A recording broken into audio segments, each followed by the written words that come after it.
Murder Now and Then by Faith Martin. Chapter 1. Former DI Hilary Greene jumped off the prow of the Mollern, her narrowboat home of more years than she cared to remember, and onto the towpath of the Oxford Canal. She stood for a moment, breathing in deeply of the slightly damp but warm early spring air, and cast an assessing eye on the sky. From the branches of an about-to-bloom pussy willow nearby, a hedge sparrow sang with his usual gusto, and was answered by a rival male from the farmer's field beyond. Deciding that it probably wasn't going to rain within the next 10 minutes or so, she set off briskly on the short distance up the towpath towards the village of Thrupp and the car park of the boat pub, where she regularly parked her car. Thankfully, her ancient Volkswagen Golf, Puff the tragic wagon, was feeling in a benevolent mood that morning, and despite the moist air, started on the first turn of the quay. Her commute to the Thames Valley Police HQ in Kidlington was less than 5 minutes, maybe 10 if she got caught in the rush hour, as Thrupp was on the outskirts of the large village, or was it the town, of Kidlington. Hilary knew that the locals had long been unable to agree on the status of Kidlington, and she was far too wily to pick a side. Stick your head above the parapet on that one, and you are likely to get it knocked off. She left Puff in her favourite spot in the HQ car park, more or less underneath the spreading branches of a horse-chestnut tree, her bag slung over one shoulder. Once inside the lobby, she traded the usual and mandatory friendly insults with the desk sergeant and headed downstairs into the bowels of the building. The CRT, Crime Review Team, where she worked as a civilian consultant solving cold cases, wasn't a high priority with the top brass, hence the less than glamorous digs. However, since retiring as a DI, she'd become almost used to being treated like a mole and rarely noticed the lack of natural daylight anymore. She passed the large computer-packed office, where the majority of the CRT officers hung out, using computer databases and the newest technological breakthroughs to constantly check old cases for modern-day matches, to the much smaller communal one, where she and her tiny investigative team were based.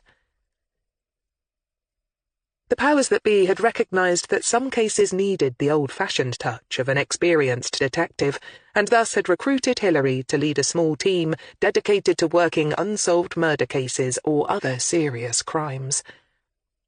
Alas, cutbacks had dwindled her team to just herself and 2 others, a former police sergeant, Claire Woolley, who'd worked for years in a rape and domestic violence unit, and a civilian ex-soldier, Gareth Proctor, who'd recently been invalided out of the army.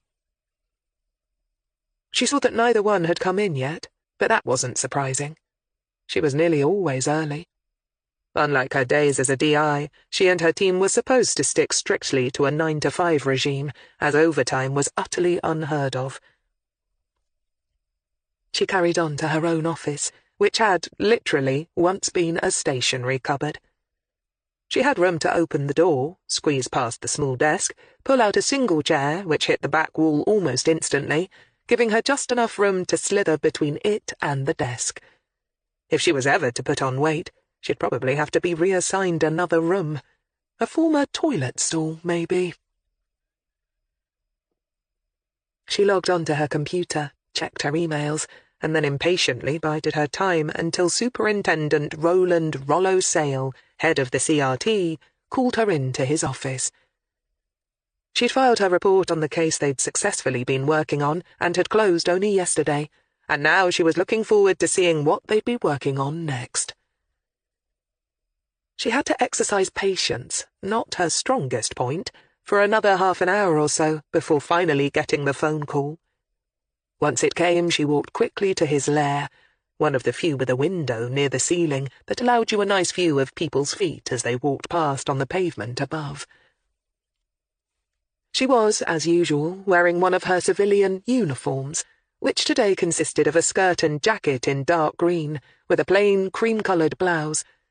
Now in her mid-50s, her bell-shaped cut of dark brown hair with chestnut highlights owed a little more to hair dye than Mother Nature, but it wasn't something that particularly worried her. When she tapped on the door and walked in, her eyes went instantly to the large folder on the desk in front of her boss, unaware that her sherry-coloured eyes were gleaming. Rollo Sale, though, smiled happily as his best detective fastened her eyes avariciously on the file, and, once the pleasantries were over, wasted no time in filling her in on the case he'd selected. She listened, as usual, without saying much, but making copious notes.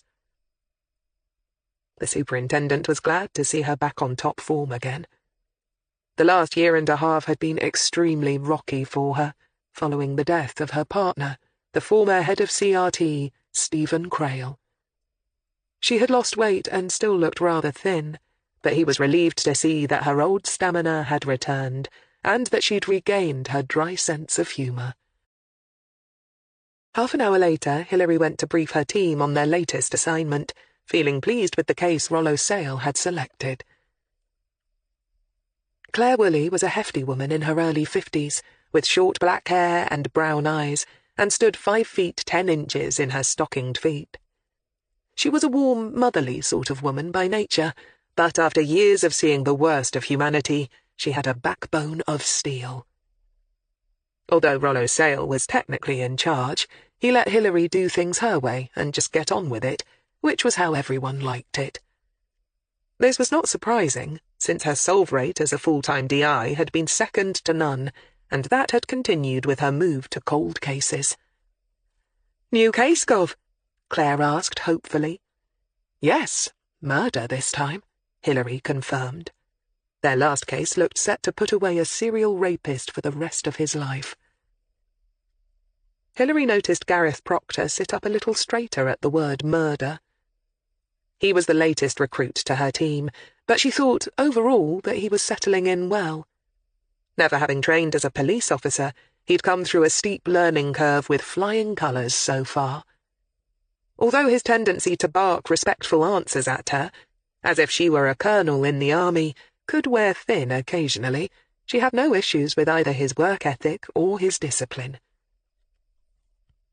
He was, as ever, dressed as neatly and immaculately as you'd expect from a former soldier, in a dark blue suit with what she supposed was a regimental tie, and his blonde hair had been recently trimmed to its usual very short length. His only concession to sartorial diligence was his habit of taking off his jacket and hanging it on the back of his chair, which wasn't surprising.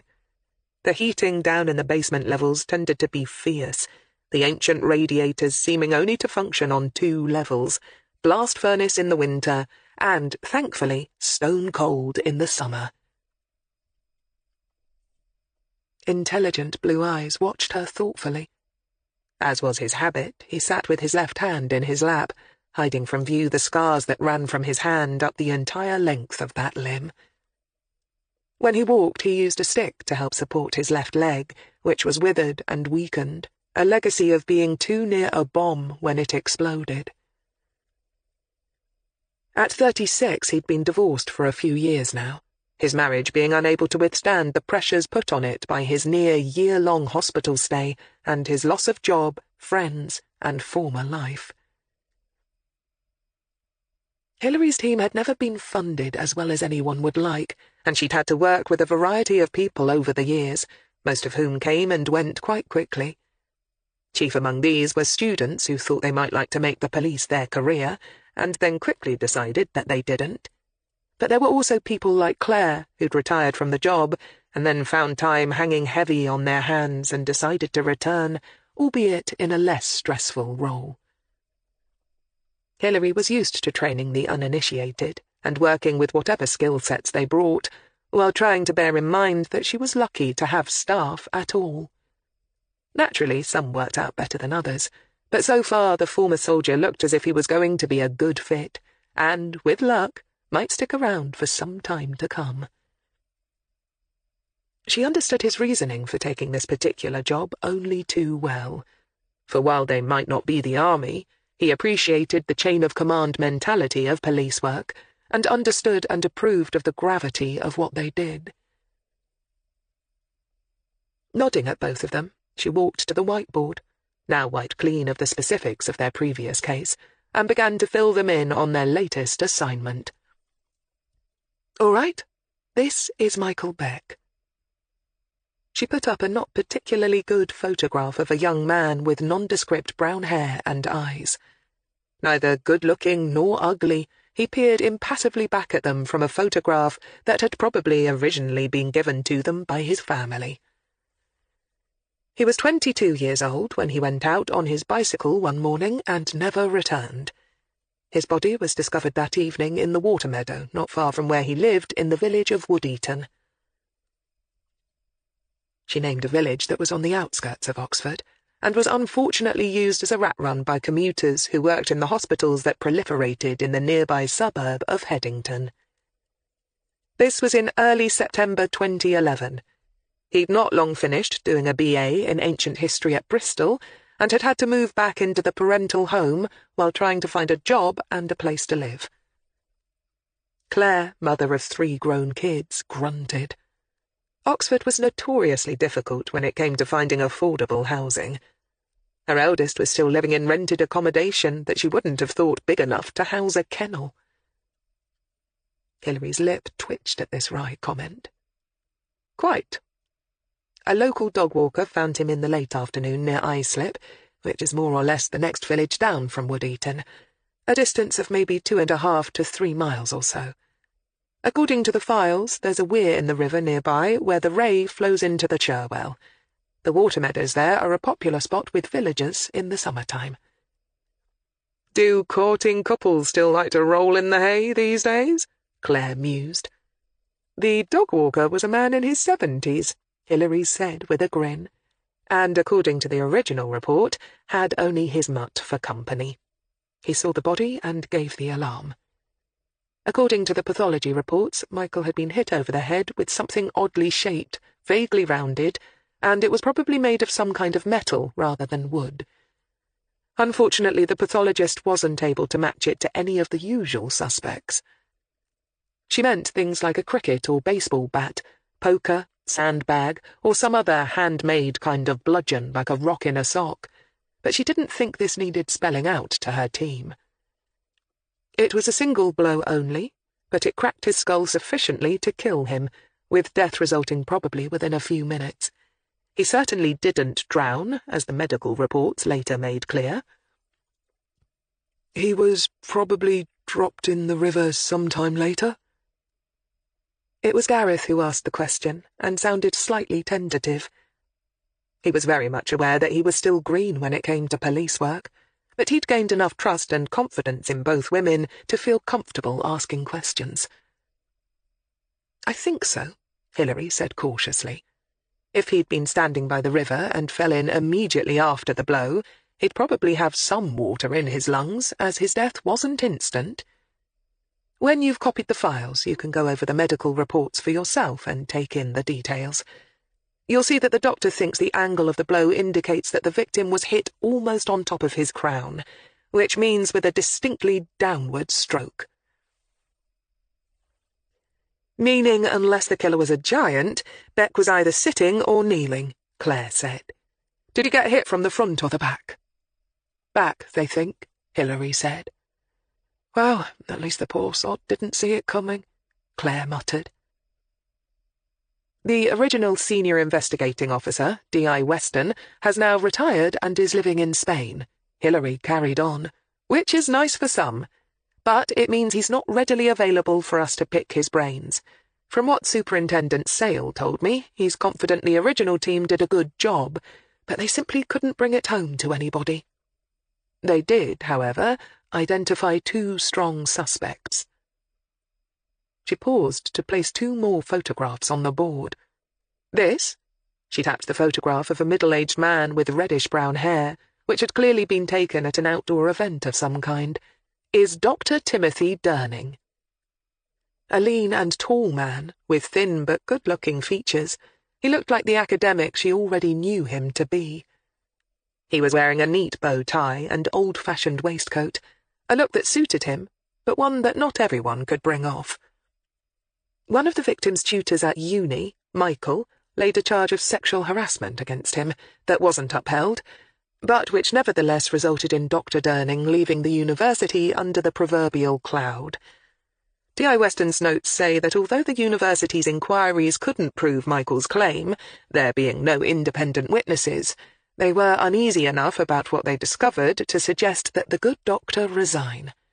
Which he eventually did, but not without some rancour on his part. Claire heaved a heavy sigh. Don't tell me he's now probably working in some posh public school, earning a mint without a stain on his character. Well, we'll soon have to find out, Hilary said, and added with a wicked little grin, and since you seem to have taken such a shine to him, perhaps you'll have the task of tracking him down, Claire. Claire groaned good-naturedly. Gareth, you can find out all you can about this woman, with her current whereabouts a top priority. Hilary tapped the second photograph, Dr. Mia DeSalle. She and our murder victim had been going steady for over a year before splitting up. According to Michael's family and friends, it was not an amicable breakup. Michael ended it, and Dr. DeSalle did not take it well. There were vague mutterings about her becoming a bit of a stalker. Gareth nodded. "Yes, Mom," he said smartly. The woman in the photograph looked distinctive rather than beautiful, with long black hair and wide hazel eyes. She had the kind of thin, aesthetic face you sometimes saw in old master paintings. Mia DeSalle was 25 years old at the time of the murder. Hilary swept on.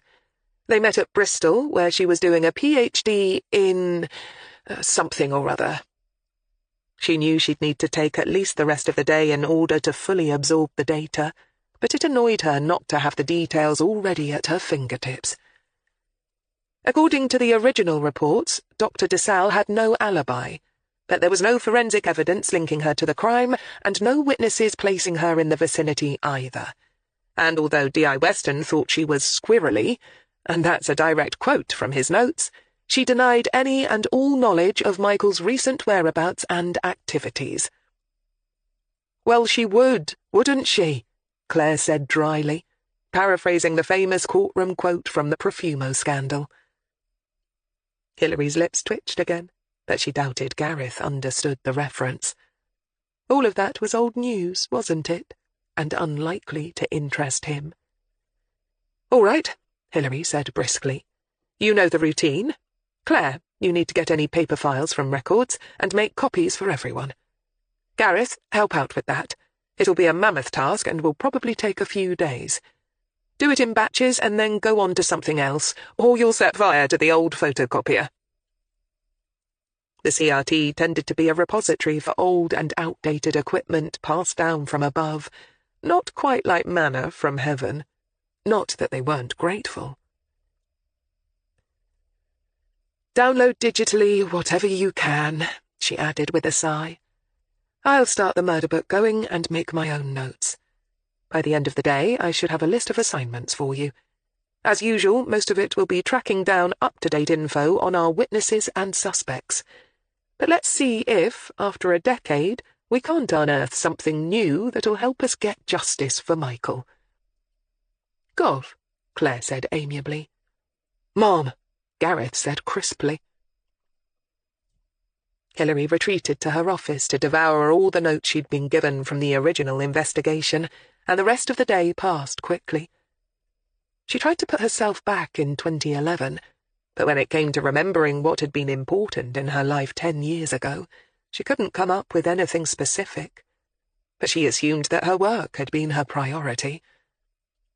She only hoped that others had a better memory of that time than she did, and that the people who knew him hadn't forgotten Michael or what had happened to him.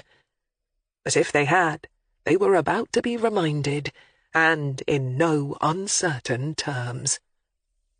6 months ago. Simon Newley unlocked the back door of what he always referred to as his antique shop, stepped into a dingy passageway, and punched in the alarm code on the machine on the wall. It was something he did automatically, although when he stopped to think about it, which wasn't often, he wondered why he bothered. The system was ancient, none of the CCTV cameras actually worked, and even if they did, he'd never been robbed in all the years he'd owned the shop. There were many reasons for this. For a start, the shop, situated not far from the worst estates the city of Oxford had to offer, was full of total tat. His more law-abiding customers regularly brought him knackered stuff and received mere pennies in return. Old radios that didn't work, sofas with springs that had given up the ghost before the turn of the millennium, Aunt Mary's vase with the crack a mile wide down the side, and shiny yellow metal trinkets that had about as much gold content as a daffodil. Nobody ever came in to buy. But that was all right. It was only for show anyway. Although he kept a fictitious set of books to show the taxman or any coppers that might come calling, indicating that he managed to earn a very modest living from his antiques. But many knew that the real service that Simon provided had nothing to do with second-hand goods, which was another reason why he was never robbed. The locals all needed him too much. The token security measures seen to. He slouched wearily into the front room of what had once been a regular house. Years ago he'd knocked a sizable hole in the wall and installed a large single window, back in the days when you could do such things without historical societies and planning officers throwing a hissy fit, which was now so dirty it barely let in the daylight. A doll, minus a leg, sat in the front windowsill, looking out over the narrow street beyond, its dress long since bleached into an indeterminate colour. He wound his way through the narrow and cramped central aisle, where old wooden kitchen chairs were stacked in piles that almost reached to the ceiling, and through the far door into his office, where he deposited the ledger that he'd been carrying under his arm. Formerly the kitchen of the house, it still retained the old kitchen sink, and a kettle stood on the draining board nearby. But rows of old-fashioned filing cabinets now lined the walls, along with smaller card-index cabinets, testimony to Simon's distrust of computers. He didn't want his online movements tracked, thank you very much. And he knew far too many hackers to risk getting himself caught up in blackmail. No, pen and paper suited him just fine, as did the big, old-fashioned ledger. Although he was only 55 years old, Simon was aware that in appearance he could pass for a good 10 years older than that. But that's what inhabiting the sleazy side of life did for you, he supposed. Bald, with watery blue eyes, he tended to dress as his grandfather had, in warm woolen trousers, a thick check shirt, and a chunky cardigan. Nice and warm on a cold autumn day, they lent him the totally misleading appearance of a harmless old man. Underneath his desk, though, he kept a sawn-off shotgun, and out in the attached garage was a very large dog that didn't take kindly to strangers, but had been trained not to kick up a racket unless urged to by its master. He couldn't have the dog barking every time someone knocked on his door. But, being within easy call through a huge dog flap, he knew that he could always rely on Brutus to come running whenever he whistled. Not that he ever had much call to use the dog. People in the neighbourhood knew all about Brutus and his nasty personality. They also knew all about Simon Newley and his nasty personality. That chill October morning was like any other for Simon. He'd left his wife and the 3 of his 5 kids that still lived at home behind in their former council house in Kidlington, and driven into the city, cursing, as always, at the amount of traffic. He set up his cash box and then turned the notice on the front door to indicate that he was open for business. His first customer was a teenage, likely lad from Blackbird Lays who had 20 iPads he needed to offload sharpish. There was the usual haggle about price, with the kid finally and ungraciously accepting Simon's terms to come and collect his money later, and cash changed hands. The moment the disgruntled teenager slouched out, Simon was on the phone to a man he knew in Milton Keynes, who would be very happy to accept the merchandise on offer and would send someone round for it after dark. He noted the transactions in his ledger, which he always took home with him at the end of the day and slid under his mattress, marking down both the buyer and seller only by the nicknames he gave them. He was careful to use a code of his own devising for telephone numbers and other pertinent information. That way, if his system ever fell into the wrong hands, nobody would be dropped in the shit, least of all himself. In all the years he'd been in business, Simon had never served prison time, and he didn't intend to. His reputation for being clever, dependable, and, within limits, fair, had stood him in good stead for nearly 30 years, making him something of an institution in his neighbourhood. Not that he always had things easy. Right now, business had been going downhill for a bit, a fact that Simon had been very careful to keep well hidden. It didn't do for the jackals in this world to scent blood. But he also knew that the downturn was only temporary. He'd been through lean times before, and they always picked up, so he wasn't really worried. But he had just had to reorder his finances somewhat and take out a loan. Unfortunately, the loan had recently become more of a pressing problem than he'd anticipated, leading him to have to make some painful choices. But he was confident that it was all sorted out now, and his loan shark had been happy with the compromise he'd suggested. If nothing else, Simon knew he was a natural-born survivor. Maybe not a noble predator, such as a lion or a tiger, but something far more useful, something indestructible, like a cockroach. Didn't they say if the bomb ever went off, cockroaches would inherit the earth? And like all born survivors, he knew that if you had to throw someone else under the bus in order to walk away unscathed yourself, well, that was just life, wasn't it? Everyone, well, at least everyone who lived in his kind of world, knew that you had to look out for number one first and foremost. It was getting on for 11 when Simon put on the kettle and settled down with the morning paper, his eyes running thoughtfully over the horses running at Haydock, mentally checking their form, the record of the jockeys riding them, and which nags preferred soft ground and which didn't. The second caller of the day was a woman with a wedding ring for sale, and a black eye that Simon was sure he could actually see was still throbbing. He bought the ring cheap. The gold was the lowest carat there was, and wished her the best of luck. He knew her husband, and if she didn't get away free and clear before he staggered home from the pub when his money ran out, the black eye would be the least of her problems. Outside, the October day grew a little darker as storm clouds blew in, and soon the gusting winds were blowing raindrops against the dirty windows. Someone thumped on the back door, and Simon sighed. Not everyone, for obvious reasons, liked to be seen going into his establishment, and he felt no presentiment of foreboding as he left the office and shuffled through the passageway towards the rear. The glass in the rear door was pebbled, to stop nosy coppers peering in and spotting something they oughtn't, so all he saw was the vague outline of a male figure. He opened the door on its chain with his usual caution, but seeing only the face of a long-time and lucrative customer that he'd nicknamed Teddy Bear, he slipped the chain off the latch and pulled it open. "Ah, it's you again. The usual, is it?" He stepped back, watching his visitor thoughtfully. He wasn't unduly concerned, since he was sure that Teddy Bear could have no idea, yet, of what Simon had been forced to do in order to keep his loan shark happy. He'd only come to the arrangement with Lionel Kirklees yesterday, so he doubted Lionel would have put the bite on him this soon. But in that, as it soon turned out, Simon was mistaken. The first indication that something wasn't quite right was when Teddy Bear made an odd movement with his right arm, raising it to chest level.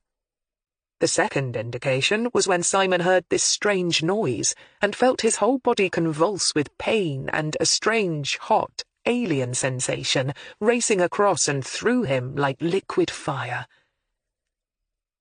He found himself on the dirty floor of the passageway, his limbs jerking in an odd, macabre dance. He felt utterly disorientated and totally confused. His brain didn't seem to have control over anything. He couldn't even open his mouth to yell for Brutus. He felt pain, but also a sensation that he knew he'd never felt before. Most bizarrely of all, he was sure he could smell something burning. Was he having a stroke? When Teddy Bear was standing over him, and when Simon looked down the length of his still jerking body and saw 2 small metal pins with their telltale wires sticking out of his chest, he finally understood what had happened to him. He'd been shot with a taser, and his body was still paralyzed by the electric current that had knocked him off his feet and out of touch with reality.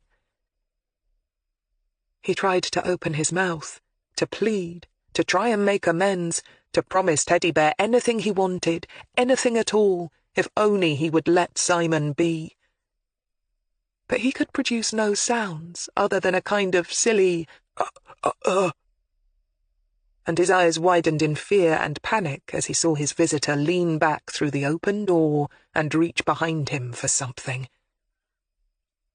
The moment he saw what it was, Simon Newley finally had to accept that he was wrong about being a natural-born survivor after all. Dead wrong. Chapter 2. By the next morning, Hillary's team were all well on their way to being up and running on their latest case.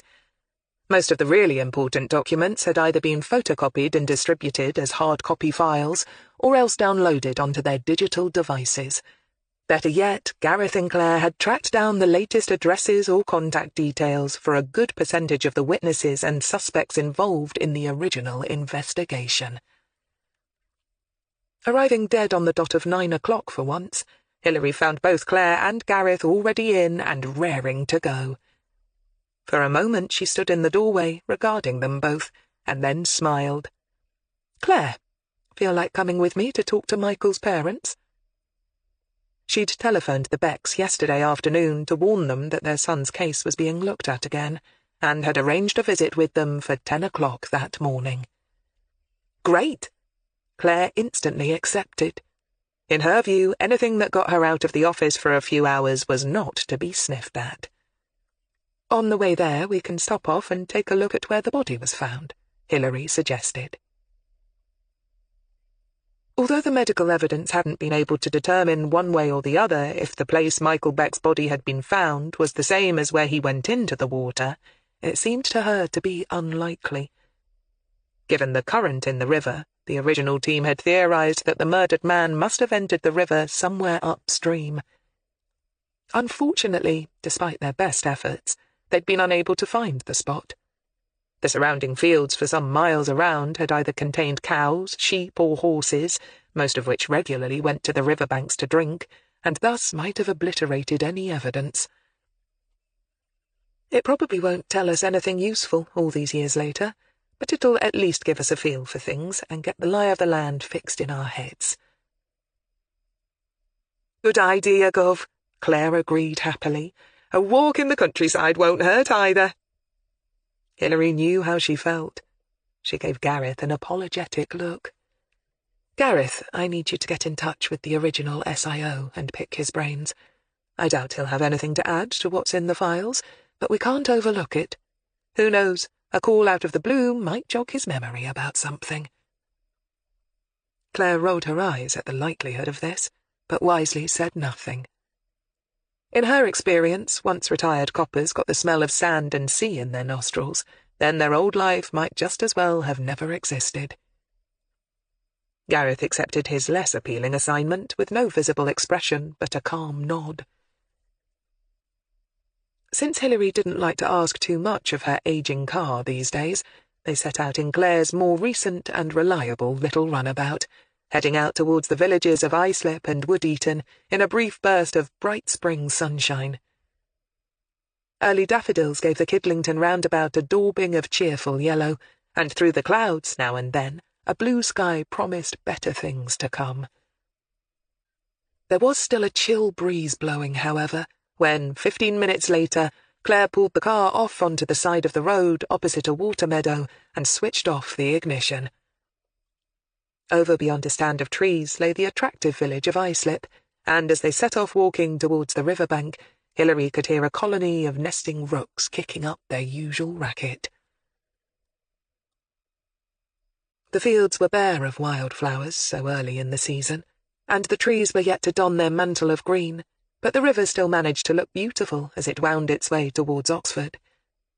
It didn't take the women long to find the weir where Michael Beck's body had been caught up by the detritus that had congregated in the lower section of the water. Painted a rather utilitarian grey, the protective railings stretched over the waterway, with a central concrete partition in the centre, sending the river flowing either side of it. "I love the sound of rushing water," Hilary mused out loud as the two women stood together, regarding the unlovely structure thoughtfully. "He was killed in September," Hilary swept on more briskly, "so the water would have been much more overgrown with vegetation than it is now.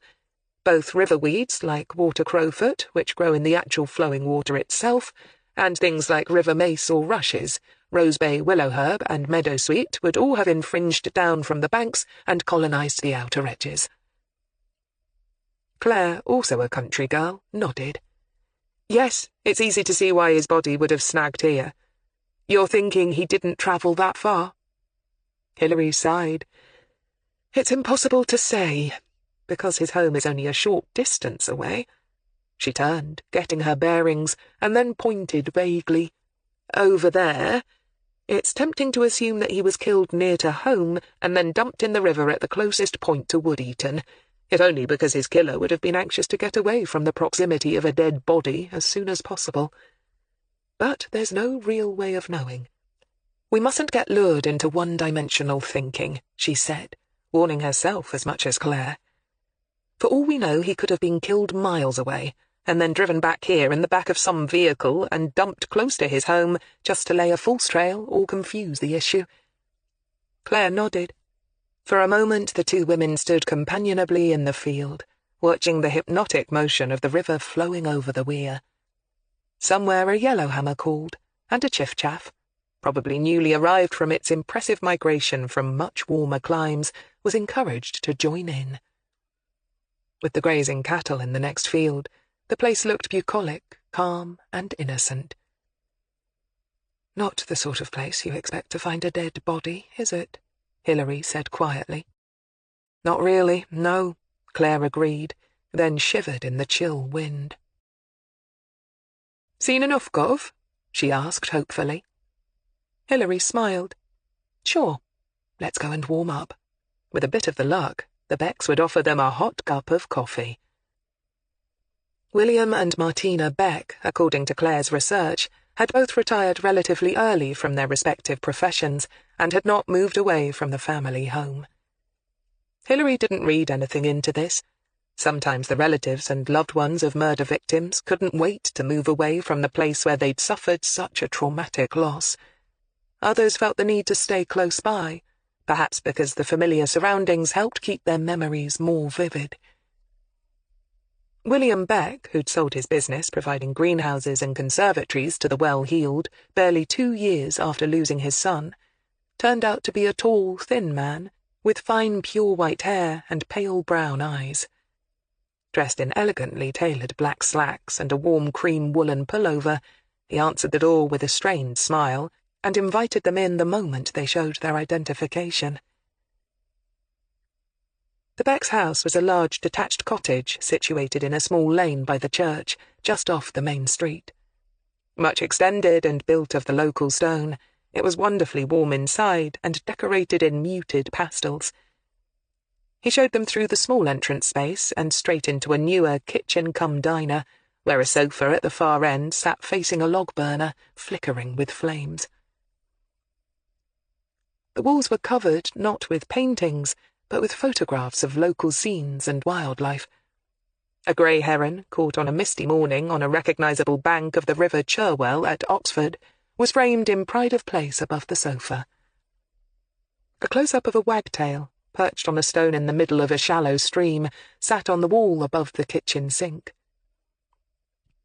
They looked not quite professional, but all of them had merit, and she wondered which of the Becks was the amateur photographer. Hovering by the sofa, they found Martina Beck waiting for them, wearing the same strained smile as her husband. She looked younger than her spouse by some years, but that could have been put down to good clothes and flawlessly applied makeup. She too had white rather than silver hair, but in her case she'd kept it long and held up in a becoming chignon. She had large dark brown eyes and a face a little too rounded for conventional beauty. Like her husband, she wore well-fitted slacks, this time of a deep velvet brown, with a rose-pink pullover, very similar in design to that of her husband. Wordlessly, William Beck set about making tea. "Thank you for seeing us, Mr. Beck, Mrs. Beck," Hilary began formally. "Please, sit down," Martina said, retrieving 2 kitchen chairs from beside the kitchen island, rightly assuming that the 2 women would prefer not to sit crammed together on the sofa with their hosts. "We were surprised but very pleased to get your phone call yesterday," she continued, returning to the sofa and sitting down at the same time as Hilary and Claire. "Naturally, we've always wanted to get justice for Michael, and we're only hoping that you can find who did it this time." Hilary didn't take the implied slight personally. "As do we, Mrs. Beck," she simply said, gently. Without prompting, Claire got out her notebook and pen and proceeded to somehow disappear into her surroundings. It was a talent Hilary appreciated. "And I'm glad that you feel that way about a second investigation," Hilary added. "Obviously, we're aware that taking a second look at cases, such as your son's, is bound to stir up a lot of pain and bad memories, and that not everyone is happy to rake over such times." "Oh, we don't mind that, if it means you might catch whoever did it," William assured them, coming forward with a tray of steaming mugs. Hilary accepted one, took a sip, and then set it down on the small coffee table between her and the sofa, Claire doing the same. Neither of the Becks, she noticed, had elected to drink themselves. They were probably feeling way too tense and anxious to do so. "As I said yesterday, I'm a former detective inspector, working as a civilian consultant for Thames Valley Police," Hilary began to explain. "No unsolved murder case is ever officially closed, and every now and then the crime review team will take a second look at these cases. We find with the passage of time and with a fresh set of eyes, it's sometimes possible to tease out some new lines of questioning, or unearth facts that might not have been uncovered by the original team. This doesn't mean that Inspector Weston's original investigation was flawed or shoddy in any way," she emphasized clearly. "It's just that, in the first rush of a new case, of necessity, some things tend to get prioritized. And under the pressure to get as much done as quickly as possible, sometimes minor things don't get scrutinized as much as we'd like. As you are probably aware, the first 48 hours of a murder investigation are crucial. That puts an enormous pressure on officers working the case. Where we have the advantage over them is in having the luxury of being able to take much more time and care, and explore everything that perhaps didn't look very promising at the time." She paused to take a sip of tea. "And this is going to be the focus of our investigation this time. There is no point, obviously, in simply going over the same things that D.I. Weston did back in 2011. The Becks were watching and listening to her intently, and Hilary paused to take another sip of her tea, giving them time to process what she'd said. Also, after a long period of time has passed, witnesses that might have been reluctant to speak at the time, for whatever reason, might now be persuaded into speaking more candidly, she added, and let that sink in too. Martina nodded, her face tight. "They might not be so inclined to lie or cover up for people, you mean?" "Well, that too, yes," Hilary said, careful to keep her voice calm and unemotional. "Also, sometimes their priorities change. What might have seemed so important or significant to them at the time could seem less important now.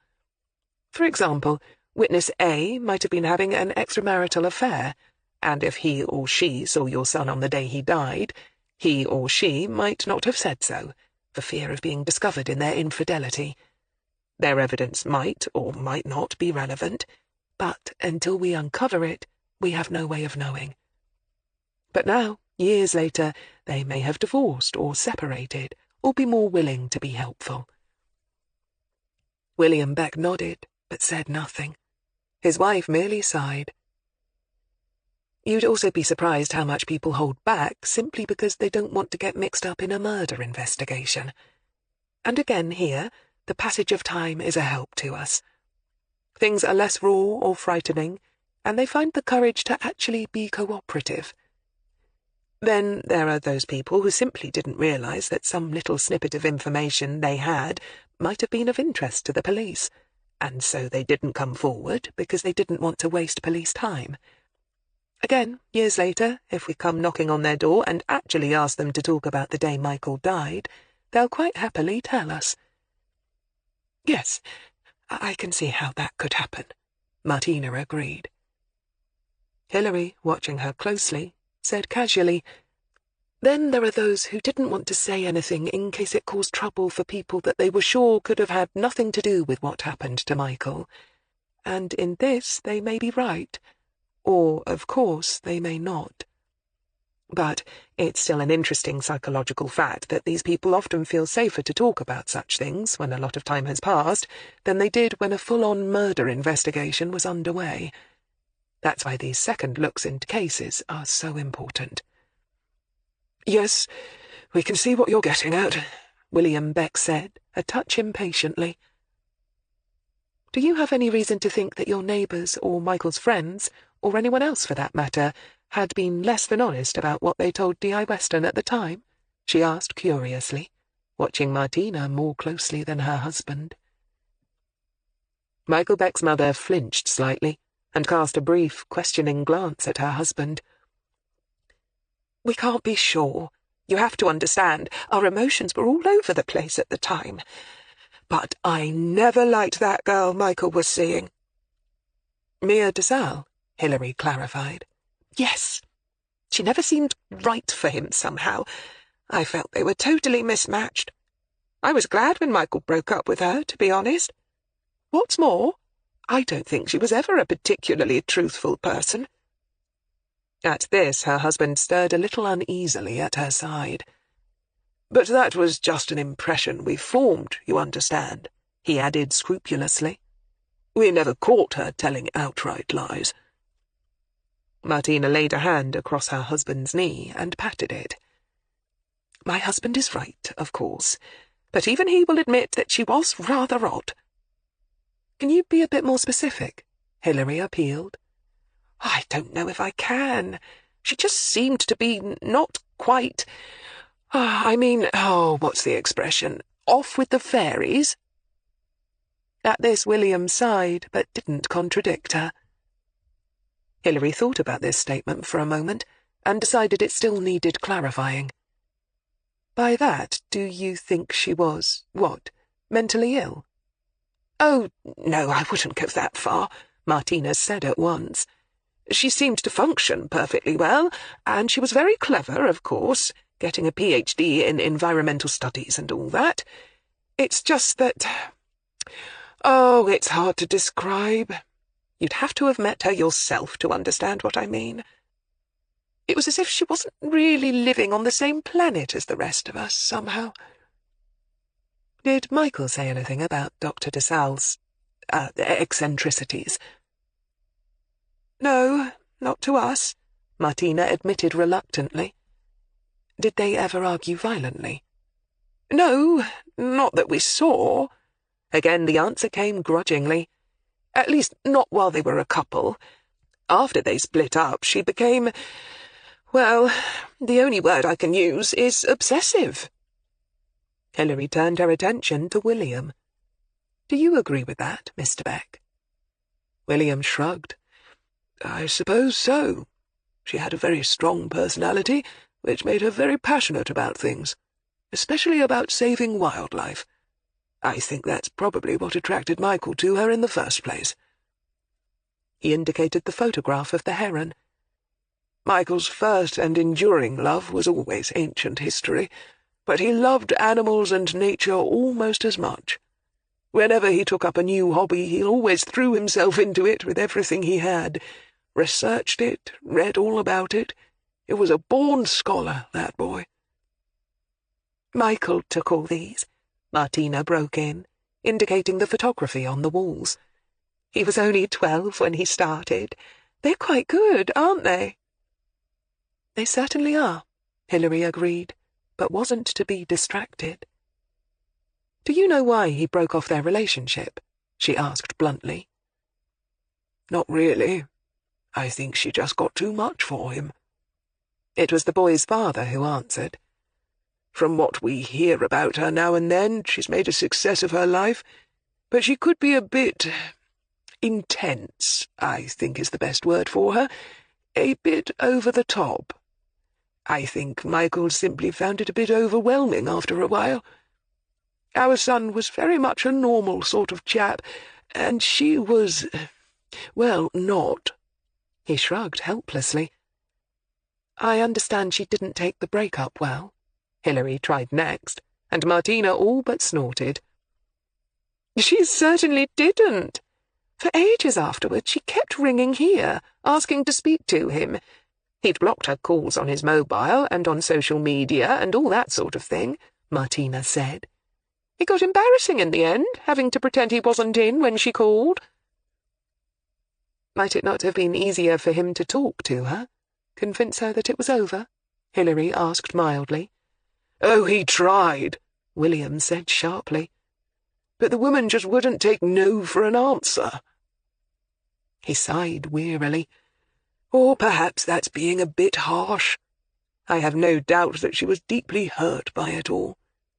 To be fair, she did care very intensely for Michael, but she just didn't seem to have the coping mechanisms in place that most of us have. When Michael left her, it seemed to shock her to the core. It was as if she just couldn't believe it was over." Hilary nodded, then said calmly, "Do you think she killed him?" For a moment there was an electrified silence, and the two older people looked first at her, then at each other. Some kind of silent communication passed between them, because Martina gave a small sigh and a shrug. "We simply don't know, do we, William? Somebody killed our son, and they must have had a reason for doing so. And it seems to us that she was really the only one who might have done it, the only one with a motive, you know? Michael hadn't an enemy in the world. He wasn't the sort of boy who got people mad at him. He was into his history and his latest favourite hobby. But apart from that, he kept pretty much to himself. He wasn't a womanizer, or someone who went to the pub and drank too much and became a pest. If he wasn't studying or applying for jobs, he was here at home with us for most of the time. Apart from anything else, he didn't have much money to go gallivanting around. So where would he have crossed paths with someone capable of killing him?" she asked, the question clearly rhetorical. Mia, on the other hand, was, well, like I said, she was odd. Hilary decided she'd learned enough about Mia DeSalle for now, and it was time to shift the focus. "But Michael did have one enemy, didn't he?" she ventured. "You mean that lecturer who groped him?" William Beck said, and his wife made a brief sound of disgust. "Oh, that pervert!" she said grimly. Chapter 3. Hilary waited patiently, and eventually William Beck sighed heavily. "Dr. Durning," he said with a grimace. "But D.I. Weston was never able to place him and Michael together on the day that Michael died." Hilary, who'd read the file, knew that. But what she wanted from these people were their own thoughts on their son's life around the time of his death. Michael accused Dr. Durning of making improper advances towards him in Dr. Durning's office. Is that right? She asked. Yes, Martina said with another grimace. Michael was really upset about it. Apart from anything else, he said it really surprised him. Hilary blinked a little at this. She could tell Claire found the comment unexpected too, since her pencil momentarily stilled over her notebook. "I'm sorry," Hilary said. "I'm not quite sure I understand." The dead boy's father smiled briefly. "No, sorry, let me explain. After the incident happened, Michael returned home for the weekend. This was during the final year of his BA studies, the spring term. He was due to sit his final examinations that summer. He'd always liked Dr. Durning. That was the thing, and he felt, apart from being shocked and repelled and angry and all the obvious things, as if he'd been really stupid in not realizing what must have been going on. At least what had been going on in Dr. Durning's mind." Hilary nodded.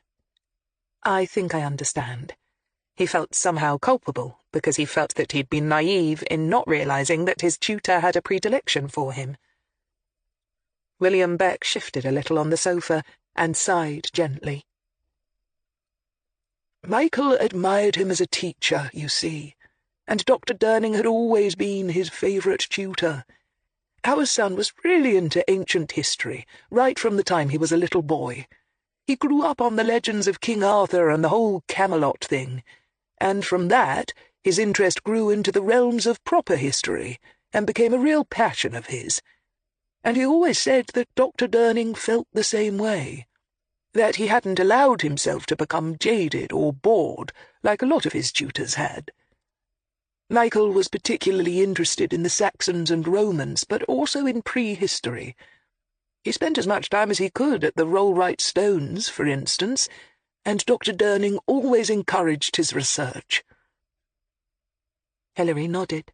She knew that the small, ancient circle of standing stones wasn't that far away, being just within the Oxfordshire border out near the pretty Cotswold villages known as the Chews.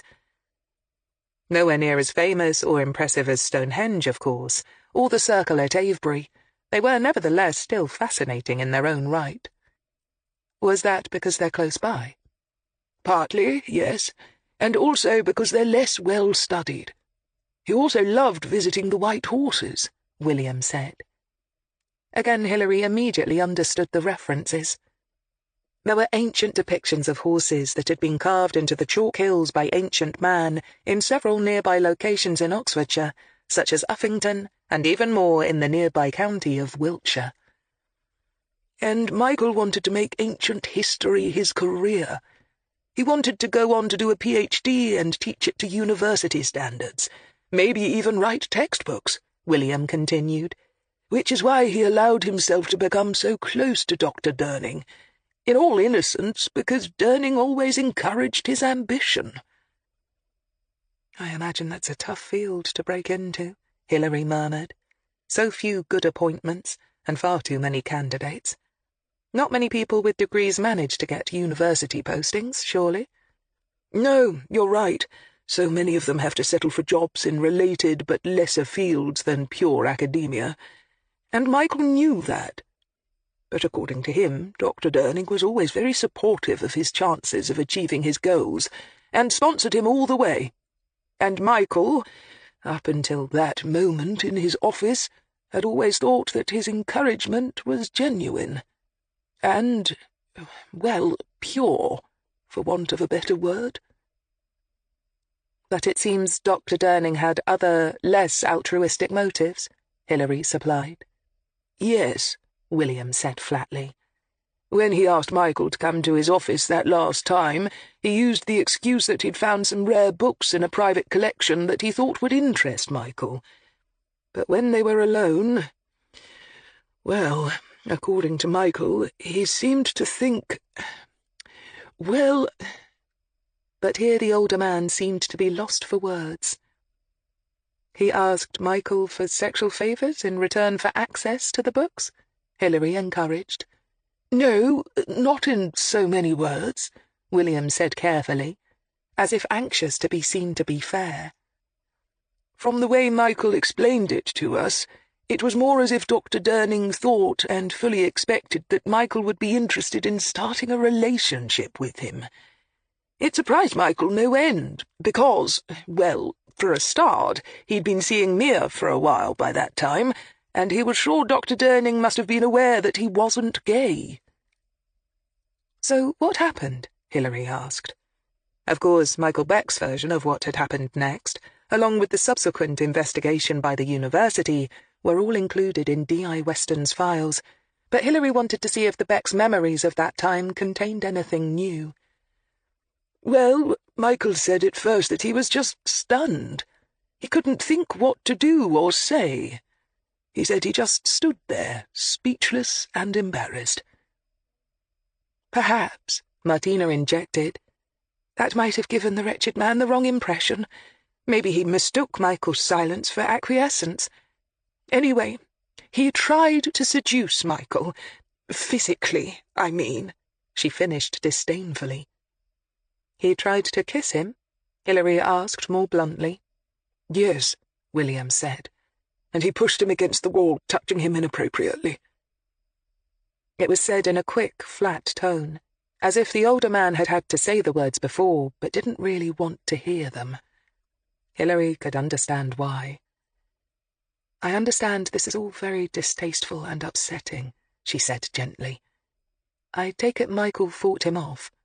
Yes, William said briskly. And then reported Dr. Durning to the head of the university? Yes, but not straight away, William said after a moment's hesitation. Michael said he felt hideously embarrassed at first, and just wanted to forget about it. After all, this was the man he'd always admired, and who'd been his greatest champion.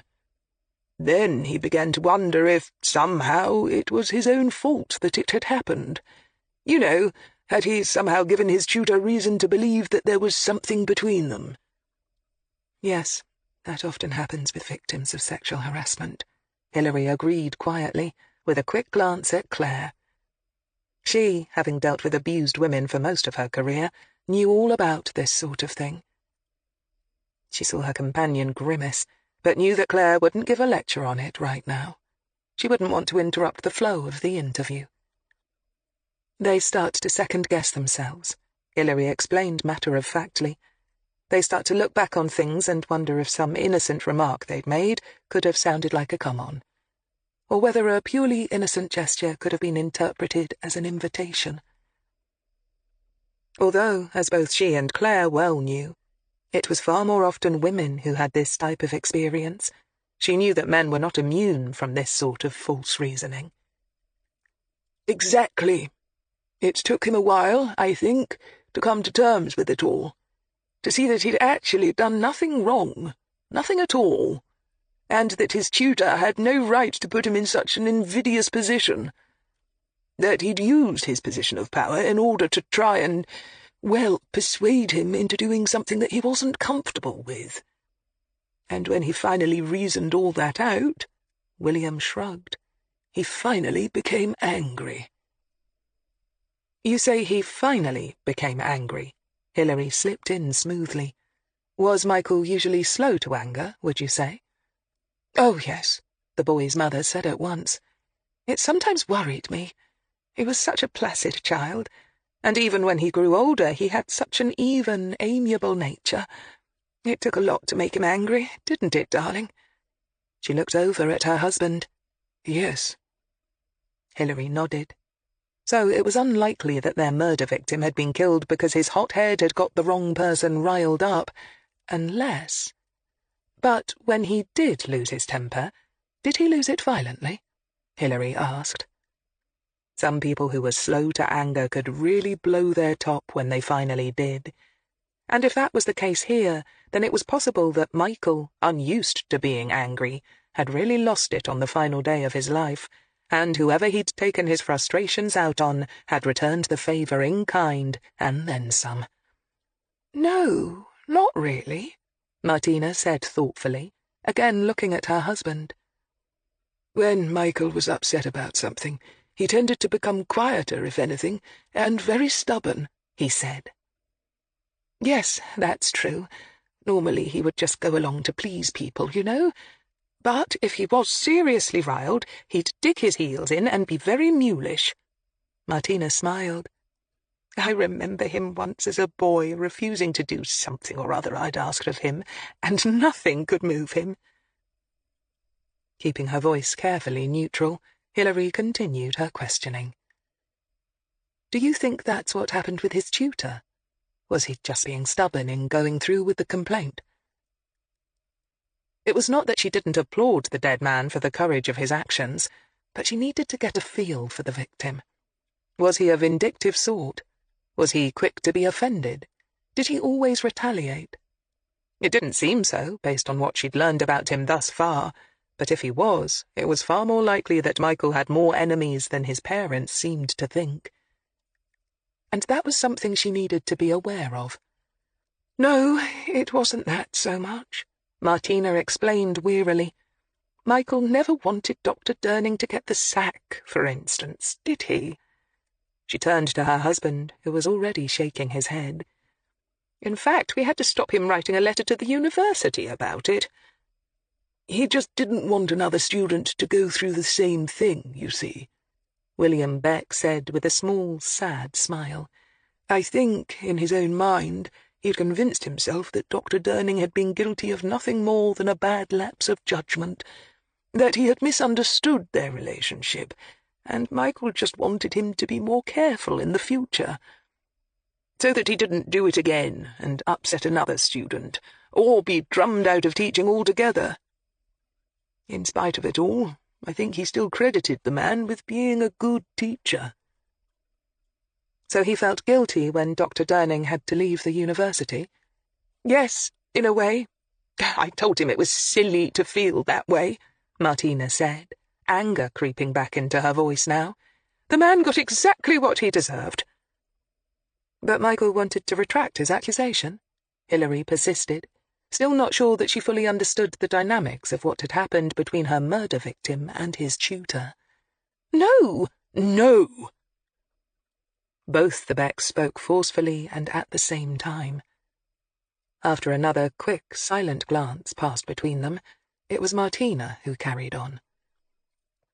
"As we pointed out to him, after he spoke up and the university began an investigation, several other young men who'd been students of Dr. Durning came forward and testified that similar things had happened to them," she said indignantly. "As I told Michael, it wasn't as if the university had taken Michael's word for it alone. Well, they wouldn't, would they?" she said bitterly. "If they'd been able to, they'd have swept it under the carpet and avoided a scandal at any cost."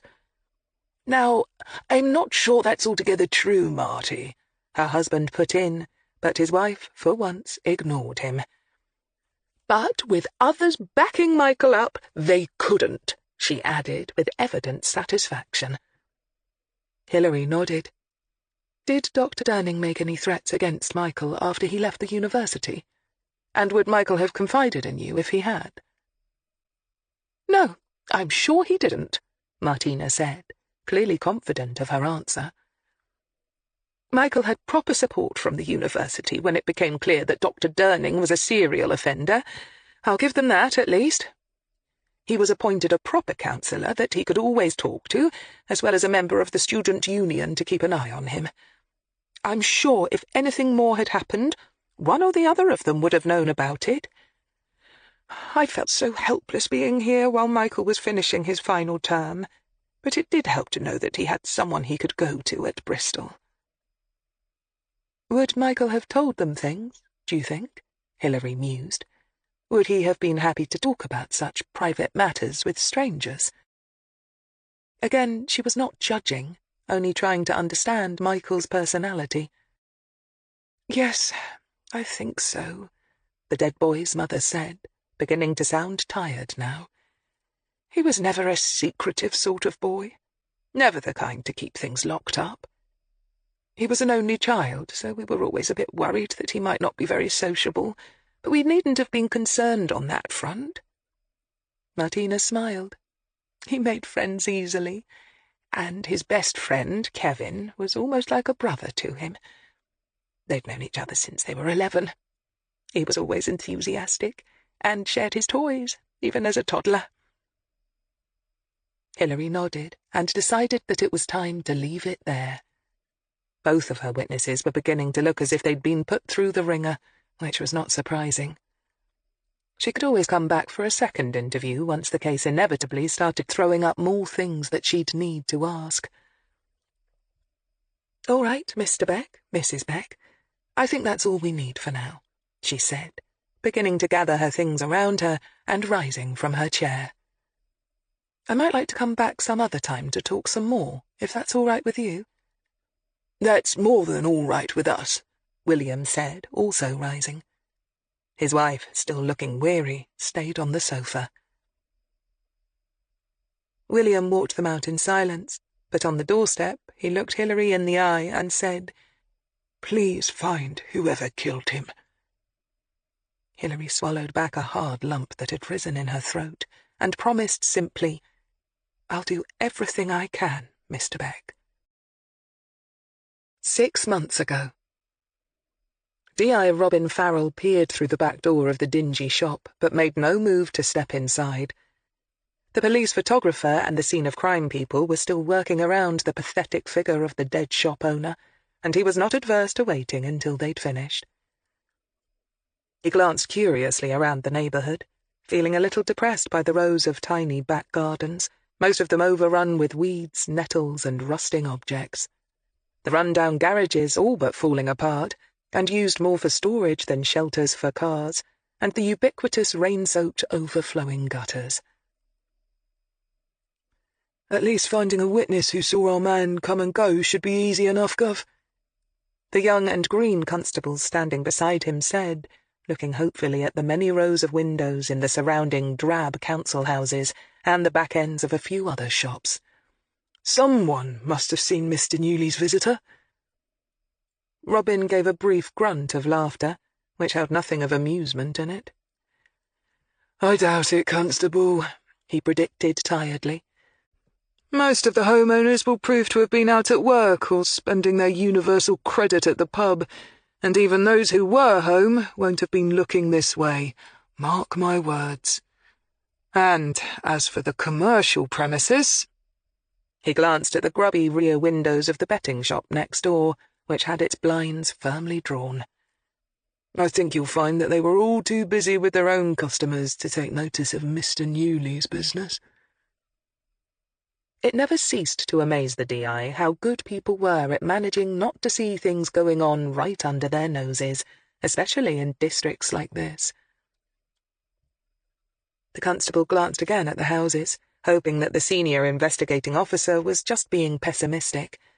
After all, it would be he, along with some other constables, who would be spending the rest of their day talking to the neighbours, and the prospect of meeting with a belligerent wall of silence, or wide-eyed fake innocence, was depressing. "It's not a nice area, is it, sir?"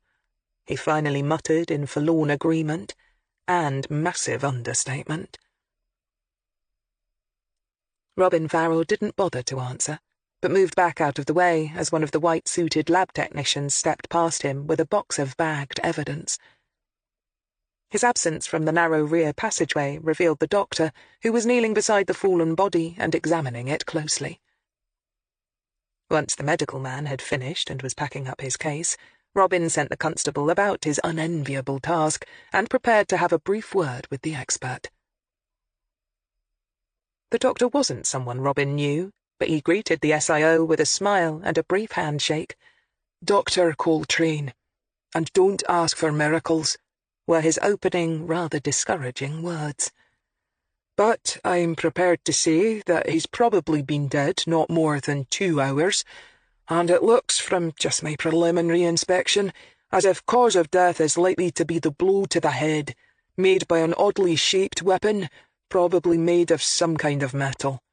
But don't hold me to it until after a full autopsy." Robin glanced at the form of the dead man lying in the hallway and sighed. "Right," he said heavily. When he'd been given the assignment and learned that the victim was a man killed in his shop, he'd immediately assumed the chances were high that he would be dealing with a more or less straightforward robbery gone wrong.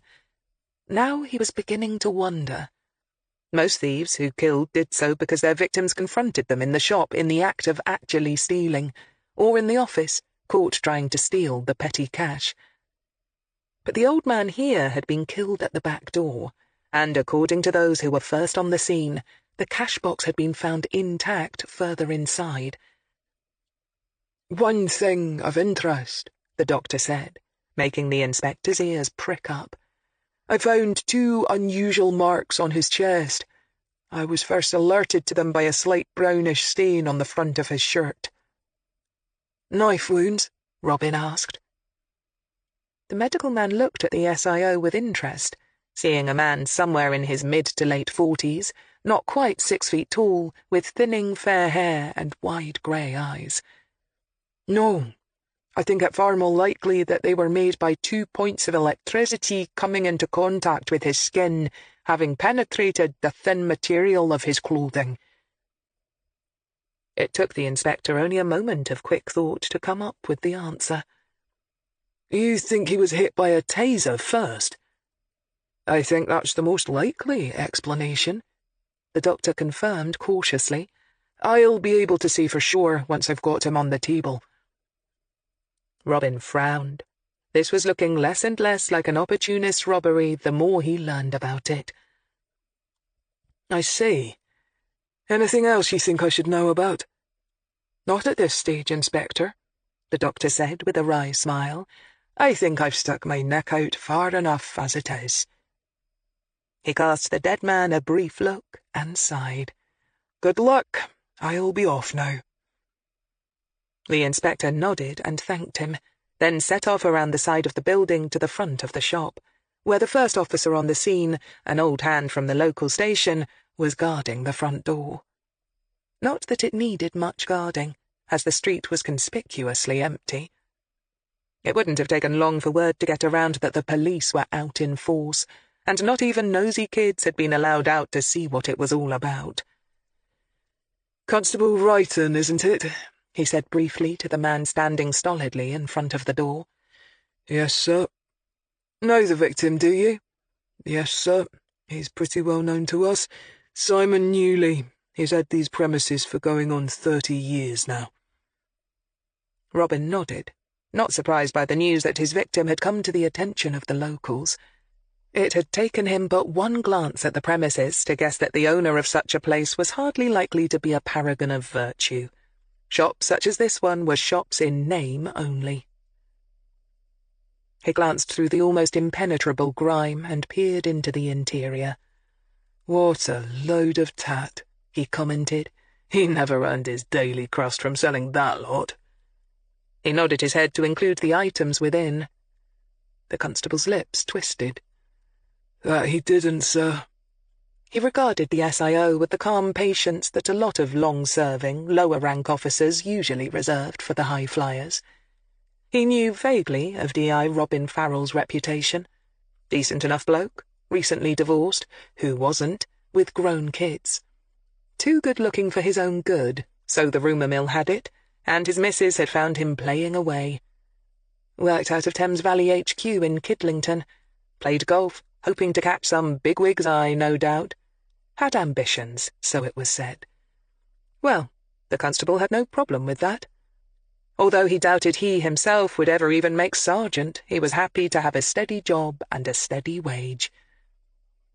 "Receiver of stolen goods, our Mr. Newley," he said helpfully. "Fence, unofficial pawnbroker. Did a bit of smuggling of ciggies and booze, too, I shouldn't wonder," he added. "Bit of an all-rounder, then," Robin said with another mirthless smile. "Sounds like the old-fashioned sort." The constable grinned. "That about sums him up, sir.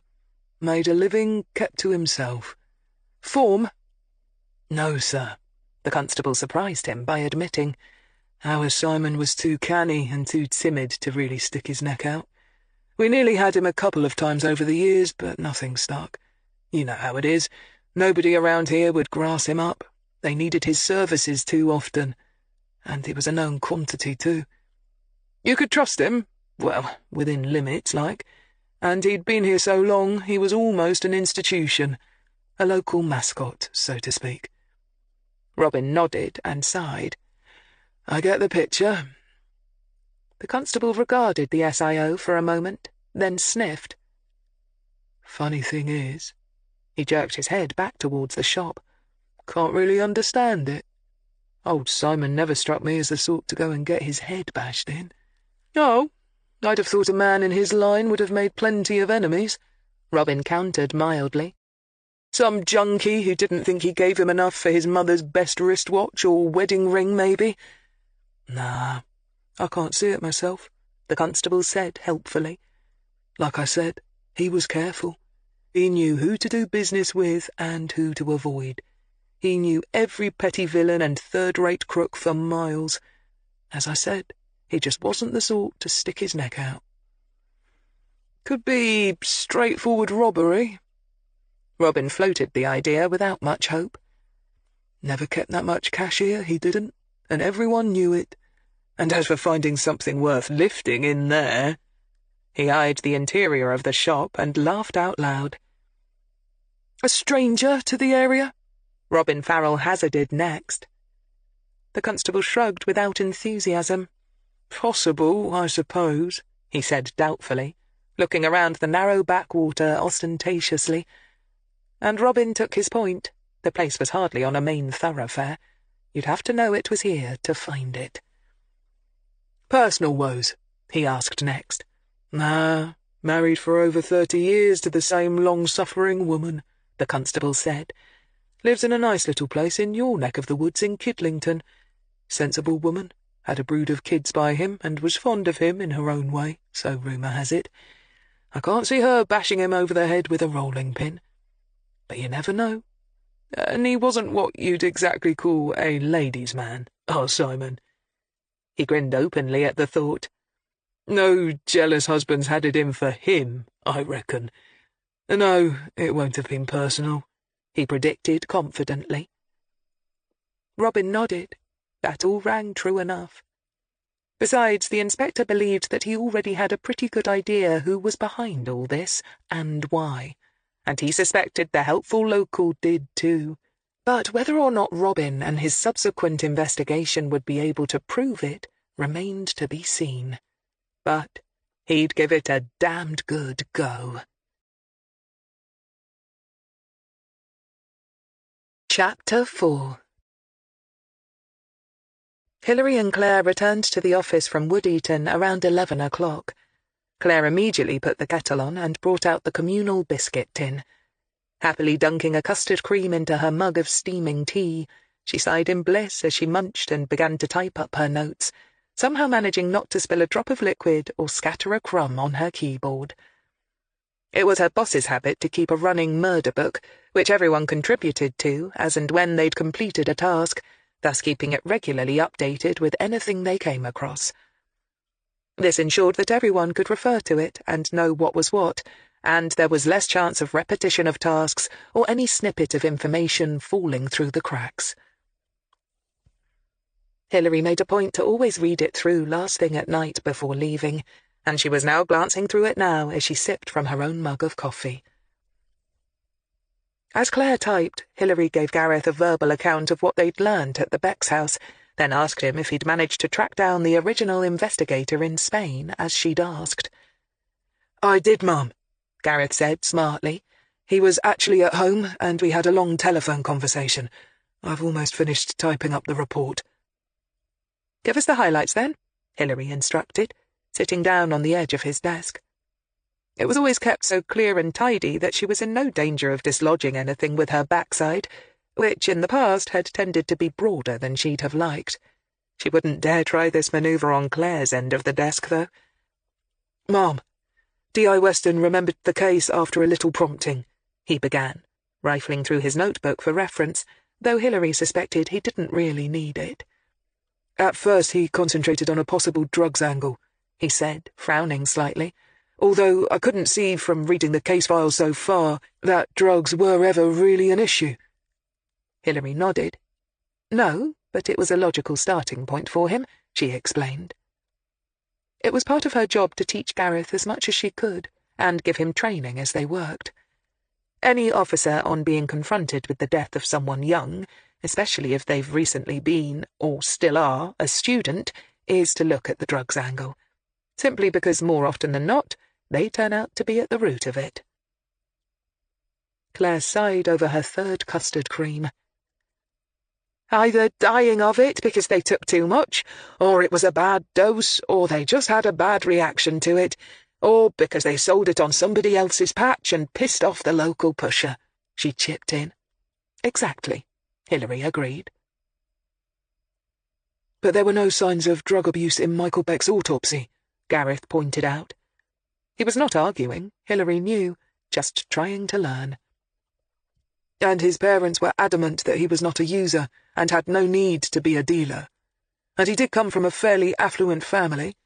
He wouldn't have needed to sell stuff, would he? Hilary nodded. What you need to take into account when dealing with family members and their evidence is this. Some parents actually do have a very good understanding of their children and really are the best people to give you pointers as to a victim's circumstances, personality, and movements. So don't ignore them or dismiss them. However, others really don't have a clue. The problem is, of course, you can't always tell which is which, Claire put in, contemplating the biscuit tin and wondering whether to switch her allegiance to jammy Dodgers, but forcing herself, with regret, to put the lid back on instead. Hilary smiled grimly. Wasn't that the truth?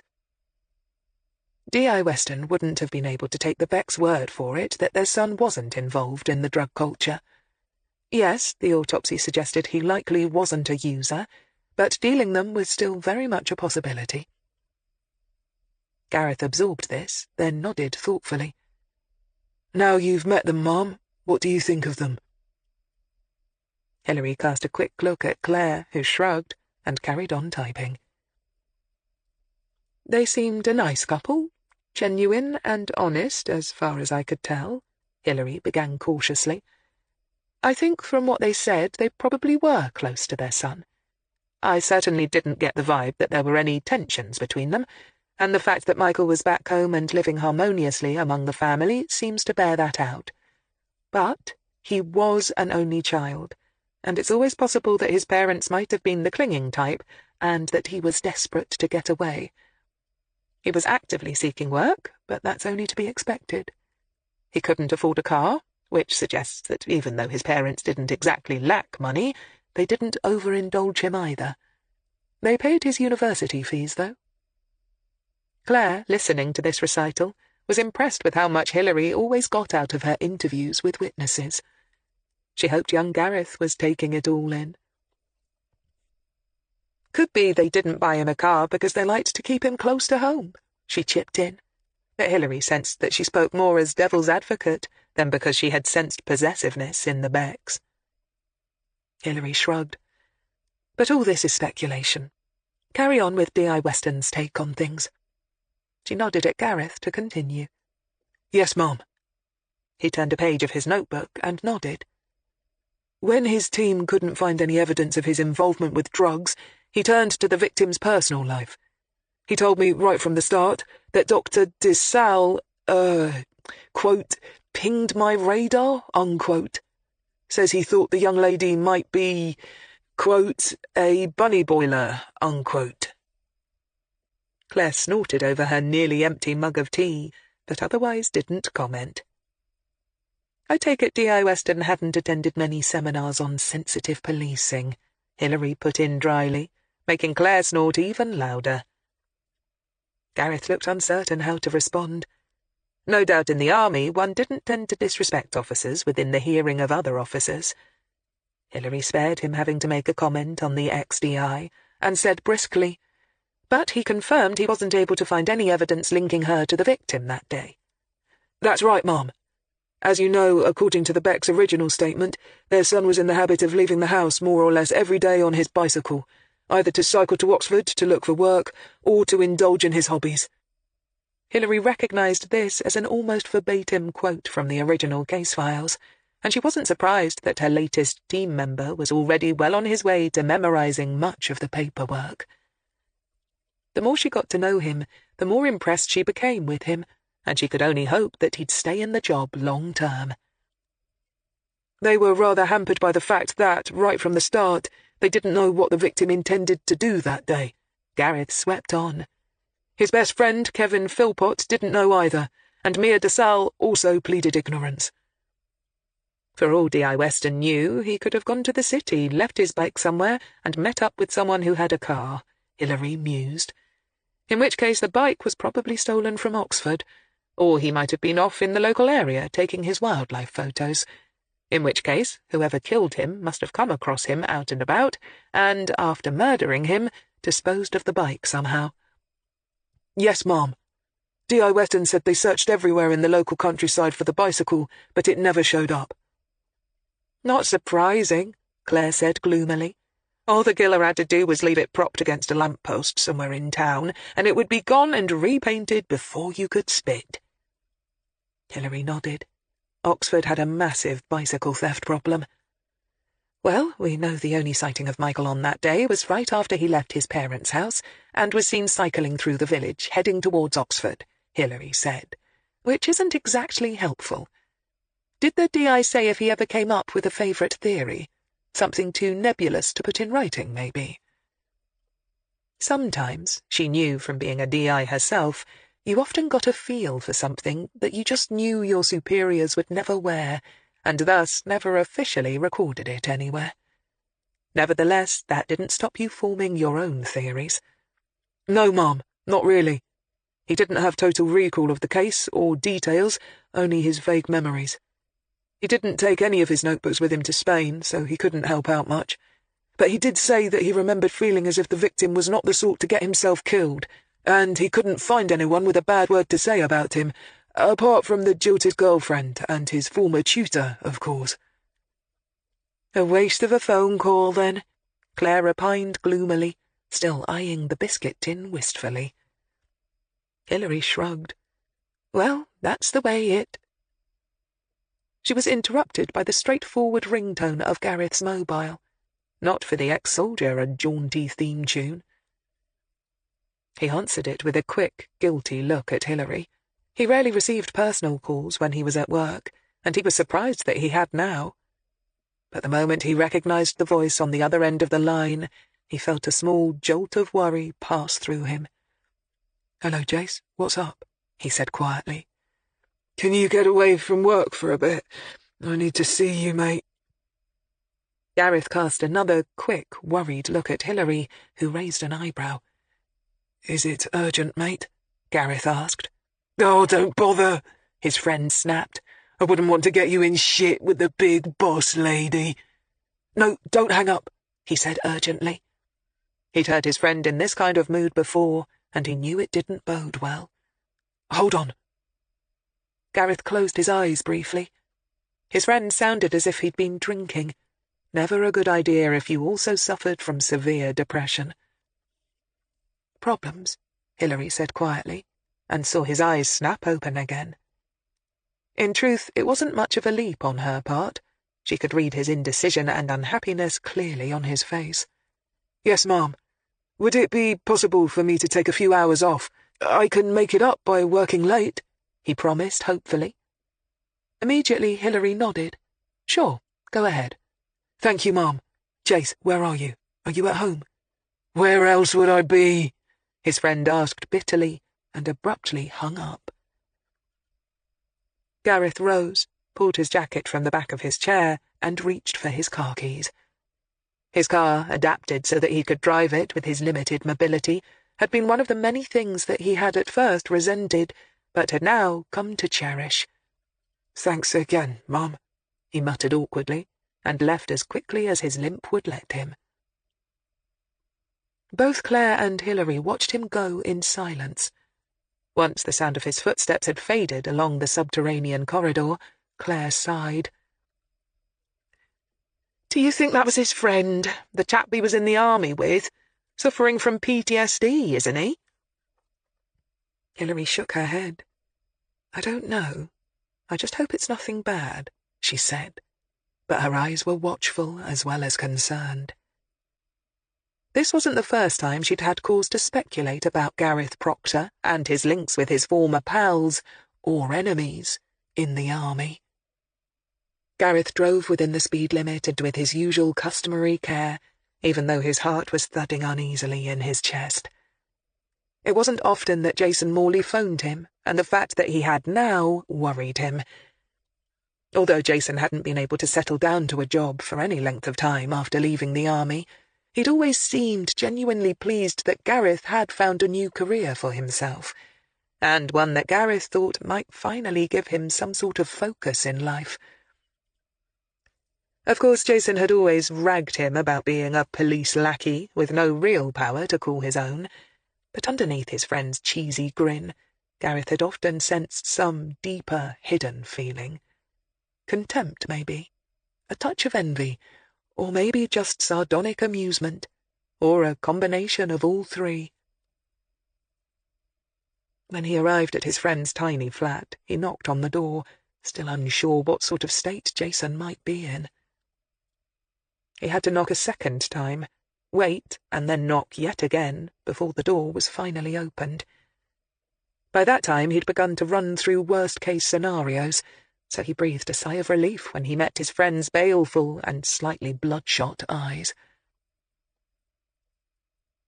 As Gareth had expected from the slight slur he'd detected in his friend's voice over the telephone, Jason had been drinking heavily. He clung to the door, making it creak in protest. He blinked blearily for a moment, finally recognized his visitor, and then gave a wide, sardonic smile that revealed yellowing, uneven teeth. A waft of sour body odour emanating from his direction told Gareth that he hadn't showered in some time, and his chin was rapidly beginning to grow a beard. Remembering how smart he'd always looked in his uniform, and the painstaking care he'd taken to keep his boots and kit clean, it made Gareth want to either swear or cry. "Well, well, if it isn't PC Plod," Jason growled. As a friendly greeting, it left a lot to be desired. "What do you want?" "You called me, remember?" Jason frowned, as if about to debate the truth of this, then merely shrugged and turned around, lurching back into the living room beyond. He made it to the room's sagging sofa and fell into it. Gareth sighed gently and closed the door behind him. Without a word, he spent the next half an hour vacuuming and dusting the small space, washing and drying the dirty dishes clustered around the sink in the tiny kitchen, and emptying and taking out the bin bags. All the while his friend watched him in total silence. When Gareth had finally finished and sat down in the battered armchair opposite the sofa, he almost felt as tired and depressed as his friend. "Feel better now?" Jason asked quietly, without a trace of the savage grin of before. "No," Gareth admitted wearily. He knew, as did his friend, that his compulsion to see everything kept neat and tidy was his way of trying to keep control of his destiny and to keep the random chaos of life at bay, which was about as successful as the proverbial rearrangement of deck chairs on the Titanic. Jason Morley regarded his best friend for a long moment, and then laughed. "A right pair we are, aren't we, mate?" he said softly. "Yeah," Gareth agreed, rubbing his face with his undamaged hand. "So, what's up?" His friend looked at him bleakly. "I shouldn't have called you." "You can call me any time. I told you that and I meant it. Not thinking of jumping off any bridges, are you?" Gareth tried to keep his voice light. "Because with my gammy leg and useless arm, I'm not the swimmer I once was." "Yous have more sense than to jump in after me." Jason gave another wide grin. Gareth gave a small grunt that might have indicated agreement, or might not. "Seriously, how are you doing?" "You don't want to know." "Right. That's why you sent out the SOS. To tell me something I don't want to know?" He allowed himself to sound just a little exasperated. "So long as you're not about to rob a bank, I'm listening." Jason nodded. "I forgot you were working for the boys in blue." "No, you didn't," Gareth said levelly. For a long moment the two ex-soldiers simply looked at one another. Then Jason slowly nodded. No, you're right. I didn't. I wanted to tell you. I mean, I've been wanting to tell you something for months. Gareth felt himself tense, as if for a blow. He became aware that he was feeling slightly sick. Was this going to be the day that his friend finally said something that, once spoken out loud, could never be retracted? Was this going to be the day when his loyalty to his stricken comrade was finally going to be put to the ultimate test? And if it was, just what the hell would he do? Feeling a little panicky, Gareth flexed his injured hand, feeling the usual stiffness just tinged with pain that had now become the norm. It had become a habit of his, whenever he was under stress, to do something to test the limits of his injuries. No doubt a psychiatrist would have had a field day with that, should he ever be foolish enough to admit it to one. Oh, shit, Gary, Jason said heavily, making Gareth's heart sink further still. Jason only used that version of his name when he was really agitated. Things are getting on top of me, that's all. I needed to speak to someone about... The army? No. What happened to you over there? Shit, no! What happened to me? Gareth attempted a smile and held up his mangled hand and waggled it. Jason grunted with laughter. Hell no. You want to talk to me about that? Hell no. Again they both grinned aimlessly at each other. Then Jason's face hardened, and again Gareth's heart rate rocketed, anticipating the worst. But even as he braced himself, Gareth saw the determination leak out of his friend's haggard face, and his eyes shifted restlessly away. He gave a long, shaken sigh and let it out noisily. Look, let's just forget it, yeah, Jason said flatly. I shouldn't have called you. It's just... You're my best mate, and... But you've got some sort of life back, and I don't want to... Just forget I called, will you? He forced himself out of the chair and into the kitchen, where he drew a bottle of beer from the small fridge. He levered the tin cap off it expertly by leveraging it under a protruding open drawer, and took a long swallow, walking back to the living room. He didn't look at his friend, which was just as well, because he might have seen the relief, tinged with guilt, written clearly on Gareth's face. But the truth was, ever since Gareth had learned about the murder of a former soldier in Reading, he felt as if he'd been walking a tightrope, never daring to ask Jason what he knew about it, because he was always scared of what the answer might be, but never being able to quite forget about it either. And here he was, still performing the same old circus trick. Wouldn't it be better to face it, square on at last, to stop being afraid of the bogeyman under the bed and drag him out into the light of day? At least then they'd know what they were dealing with. But what if he'd got it wrong, about everything?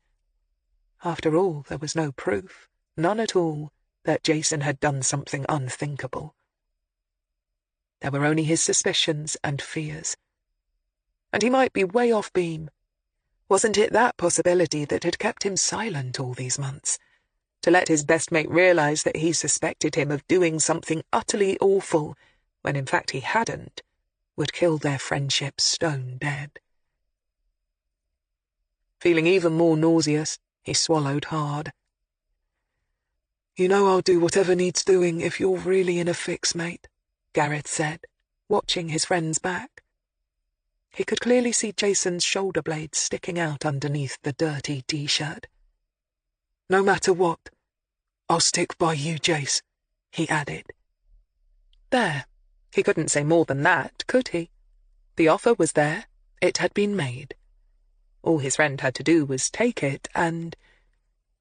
But even as he thought it, he felt the tension set like rock in the pit of his stomach, and he wished he'd left the words unsaid. Because if Jason did unburden his soul, and it was as bad as he suspected, what then? What exactly would he, Gareth Proctor, do? Slowly, Jason's shoulders hunched in despair. Yeah, I know you would, the former soldier said bleakly. That's what worries me, he added in a despairing mumble. Gareth felt his throat go bone dry. A cool sweat broke out on his forehead. And suddenly he knew for sure that there could no longer be any doubt. This was about that bastard Corporal Francis Clyde Bruff. But even as he opened his mouth to ask, Gareth knew that he didn't dare actually say the words. Just go, all right? Jason said finally, still with his back turned to his friend. He suddenly sounded very sober. With some difficulty, Gareth managed to get out of the decrepit chair. And still he didn't dare mention the bastard's name. Nearly a year dead, and still former Corporal Clyde Bruff was doing his usual damage. Jace, Gareth said helplessly. Just piss off, mate, yeah? Jason said gently, still not turning around to look his friend in the eye. And slowly, reluctantly, his heart hammering in his chest and every instinct telling him to stay, Gareth left. When the door had finally shut behind him, Jason Morley stared at a crack that ran almost the entire length of one wall, and stood for a long time, thinking and drinking beer. He didn't know how much time had passed, but he found himself nodding, as if in agreement about some decision that he wasn't aware had been made. Eventually he went back to the sofa and slumped into it.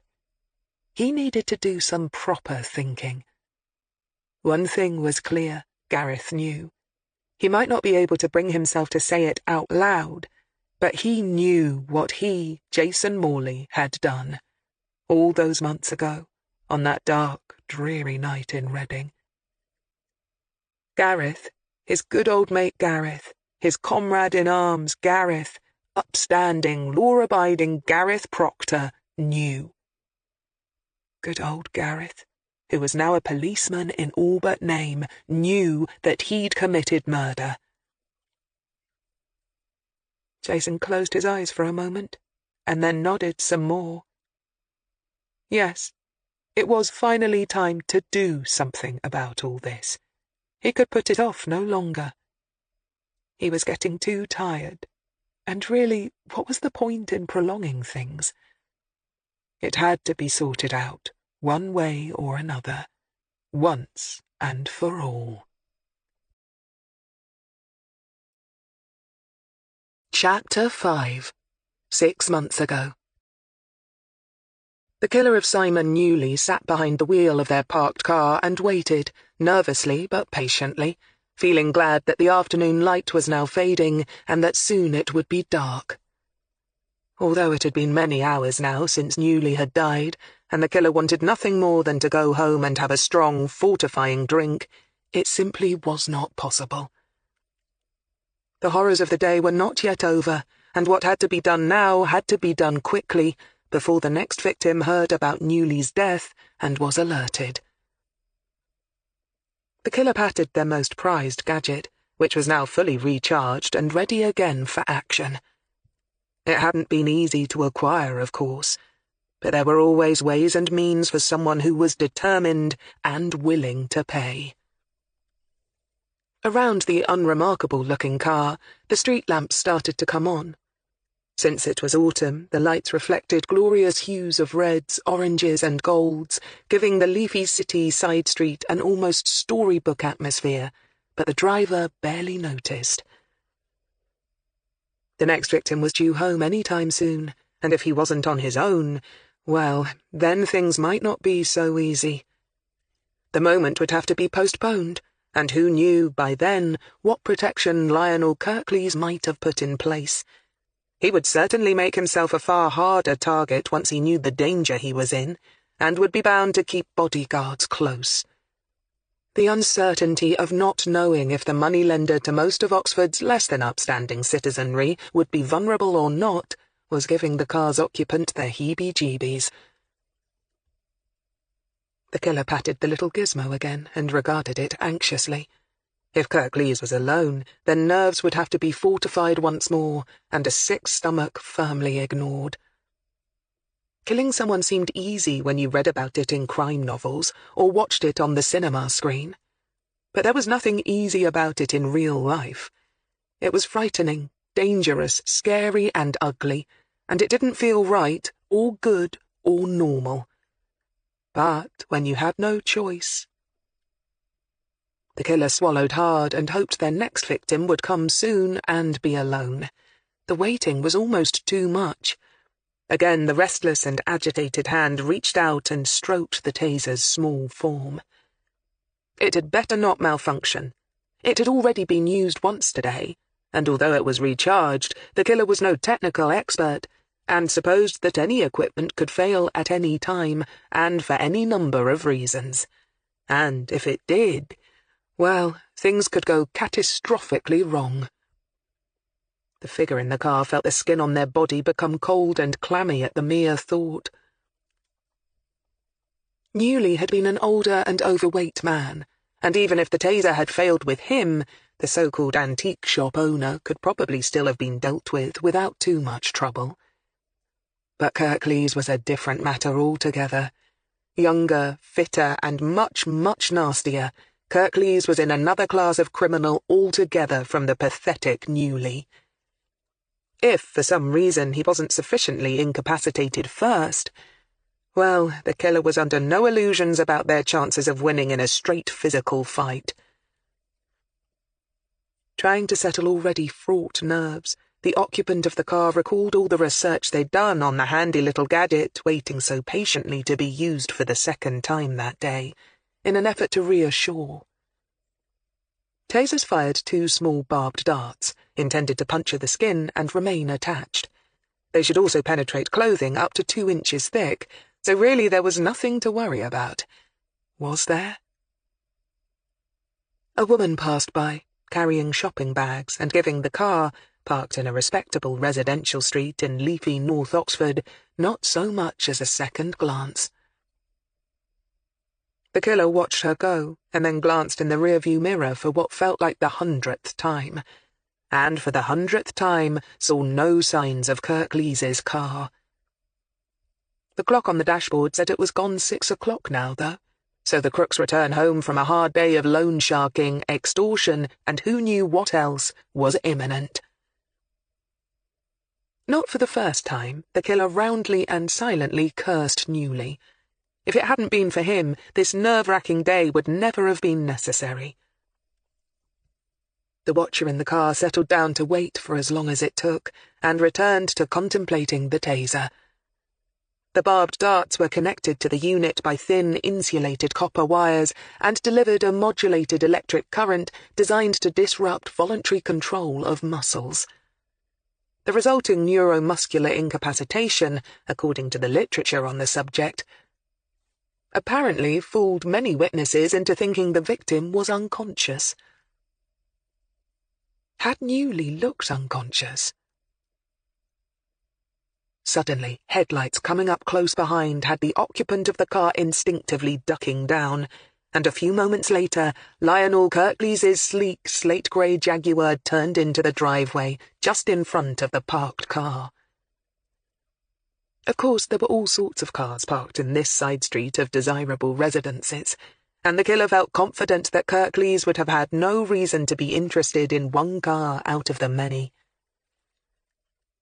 Knowing they had to move quickly now, the killer of Simon Newley grabbed the taser and the long implement which had been lying between the front and back seats, opened the car door, got out, closed it quietly, and sprinted to the entrance of the driveway. There the figure, dressed in dark clothes bought especially for the occasion, knew that they must reach it and slip inside before the automatic gate, which Kirklees had probably opened from his car fob, began to close again. Therefore the figure in black rested the long implement down just inside the gate, and had only a moment to peer at the car parked in front of the impressive house and make the call. Was Kirklees alone, or would he have a minion with him? Because the vicious crook had a veritable army of young, violent men working for him. Men he used to keep his string of clients motivated to pay back loans at his outrageous lending rates, and deal painfully with anyone foolish enough to object or challenge Kirklees's methods. But even as the killer peered through the dark October night into the private, enclosed garden, Lionel himself emerged from behind the wheel, and the automatic light inside the car revealed that he carried no passenger with him. The killer's heart leapt in a combination of elation and dread. It was now or never. There would never be a better opportunity to catch Kirklees alone and in the dark and relatively private surrounds of a garden littered with cover. The killer felt sick and far less confident than they had earlier that day at Newley's tatty shop. But it had to be done. The killer was wearing black trainers and, careful to avoid the gravel on the drive, ran only along the grass lawn bordering the shrubs, moving as fast as possible towards Kirklees, who was now standing in the motion-triggered light that had come on in his porch. Lionel Kirklees, at 32 years of age, was fit and lean, a regular attendee of his local gym. Born in London, he'd come to Oxford because he'd not been able to rise as high as he'd have liked in the capital. But in the years since his arrival in the university city, he was more or less content with his rise up the criminal ladder in a much smaller but still very lucrative pond. Not all his clients were from the lower echelons, desperate to keep the wolf from the door. Oxford was an expensive city, and keeping up appearances was vital to many across the social strata. In fact, his clients' list could, at times, read like a veritable list in Who's Who. Bankrupts living precariously in mansions, businessmen who needed that extra 100,000 to make a scoop, just when the banks were being so unreasonably cautious. Cultivating the custom of such lucrative milk cows hadn't been easy, and he had, perforce, come to the attention of some rather nasty rivals. But, right now, he was confident. A sudden rustling noise had him turning in surprise. Something had disrupted the bushes growing along the drive. But he had no real sense of danger, even then, confidently expecting to see either a neighbourhood cat or maybe a fox or stray dog slinking along. This was hardly gangland London, after all. But there was nothing wrong with his reflexes, and the instant he comprehended the figure causing the disruption was human, his right hand was reaching out and behind him for the throwing knife that he kept in his back pocket. Even so, he was just a little too late to use it. The taser was discharged and did its work with admirable efficiency. The two barbs hit him square in the chest, and before he could quite establish what was happening, Lionel could feel gravel biting uncomfortably into his face, and he realized he was down on the ground. And he couldn't seem to move. Unable to lift his head, he could see only what was at his immediate eye level, which were a pair of black trainers, visible in the light spilling over from the porch, moving away from him towards the gate. Instantly he felt a sense of relief that whoever was stupid enough to attack him had thought better of it, or had lost their nerve at the last minute and was retreating. He closed his eyes and tried to concentrate on breathing, hoping he'd get control of his limbs back sooner rather than later. He felt horribly exposed and vulnerable in the dark, damp night. The relief he felt didn't last long. The crunching sound of footsteps running across gravel had his eyes snapping open again. He could see only the black trainers, growing almost monstrous in size as they came ever nearer before coming to a stop a few inches from his face.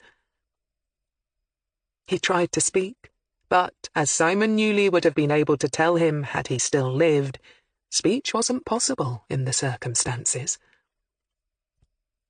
Lionel sensed, rather than saw or felt, something rapidly approaching him, but his wits were too scattered to figure out what that meant for him. So it was that when the unusual-shaped metallic object hit the back of his prone head, he still hadn't figured out that he was being murdered. The killer, feeling sick now, and unknowingly sobbing with a mixture of tension, fear, and an excess of adrenaline, backed off and glanced wildly around. The houses on either side, built in more affluent times, seemed reassuringly far away, and each had their own generous garden in between. Nobody had seen or heard anything, it seemed. Certainly no faces appeared at windows, peering out, looking and wondering. And from the street behind the banks of shrubs, the city traffic swept past, uncaring and oblivious. It was actually over, at last. With Newley and Kirklees dead, the killer was safe once more. On knees that felt distinctly rubbery, the figure in black walked to the gate and thrust the murder weapon over the top. Then, with shaking hands and weakened limbs, they clambered inelegantly over the gate and almost staggered onto the pavement beyond, bending down to retrieve the object lying on the ground.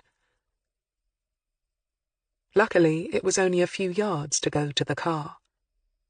The killer opened the door, slumped behind the wheel, and sat, breathing hard. But not for long, just in case. With shaking hands, the key turned in the ignition, and, with great care, the nondescript car pulled out into the road and drove sedately away. When Gareth got back to HQ after his disturbing talk with Jason, Hilary gave him the task of finding out in more detail what had become of Dr. Timothy Durning in the last decade. At some point they'd need to interview him, and the more ammunition she had, the better. Of course, it was possible that Michael Beck's former lecturer had led a pristine life over the past decade, but she wasn't holding her breath. It'll be interesting to see if our Dr. Durning has garnered any more complaints from pupils in the intervening years, she mused out loud to her team of 2. I bet he hasn't, Claire said.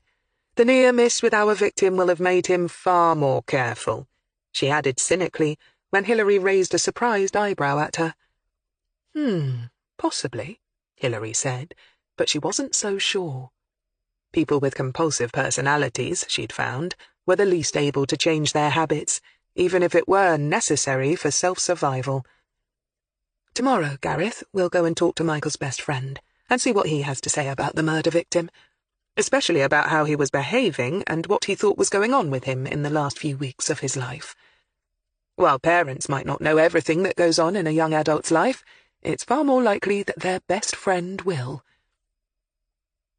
She liked to be fair with the allocation of tasks, and since Claire had been out in the field today, it was Gareth's turn to escape the office.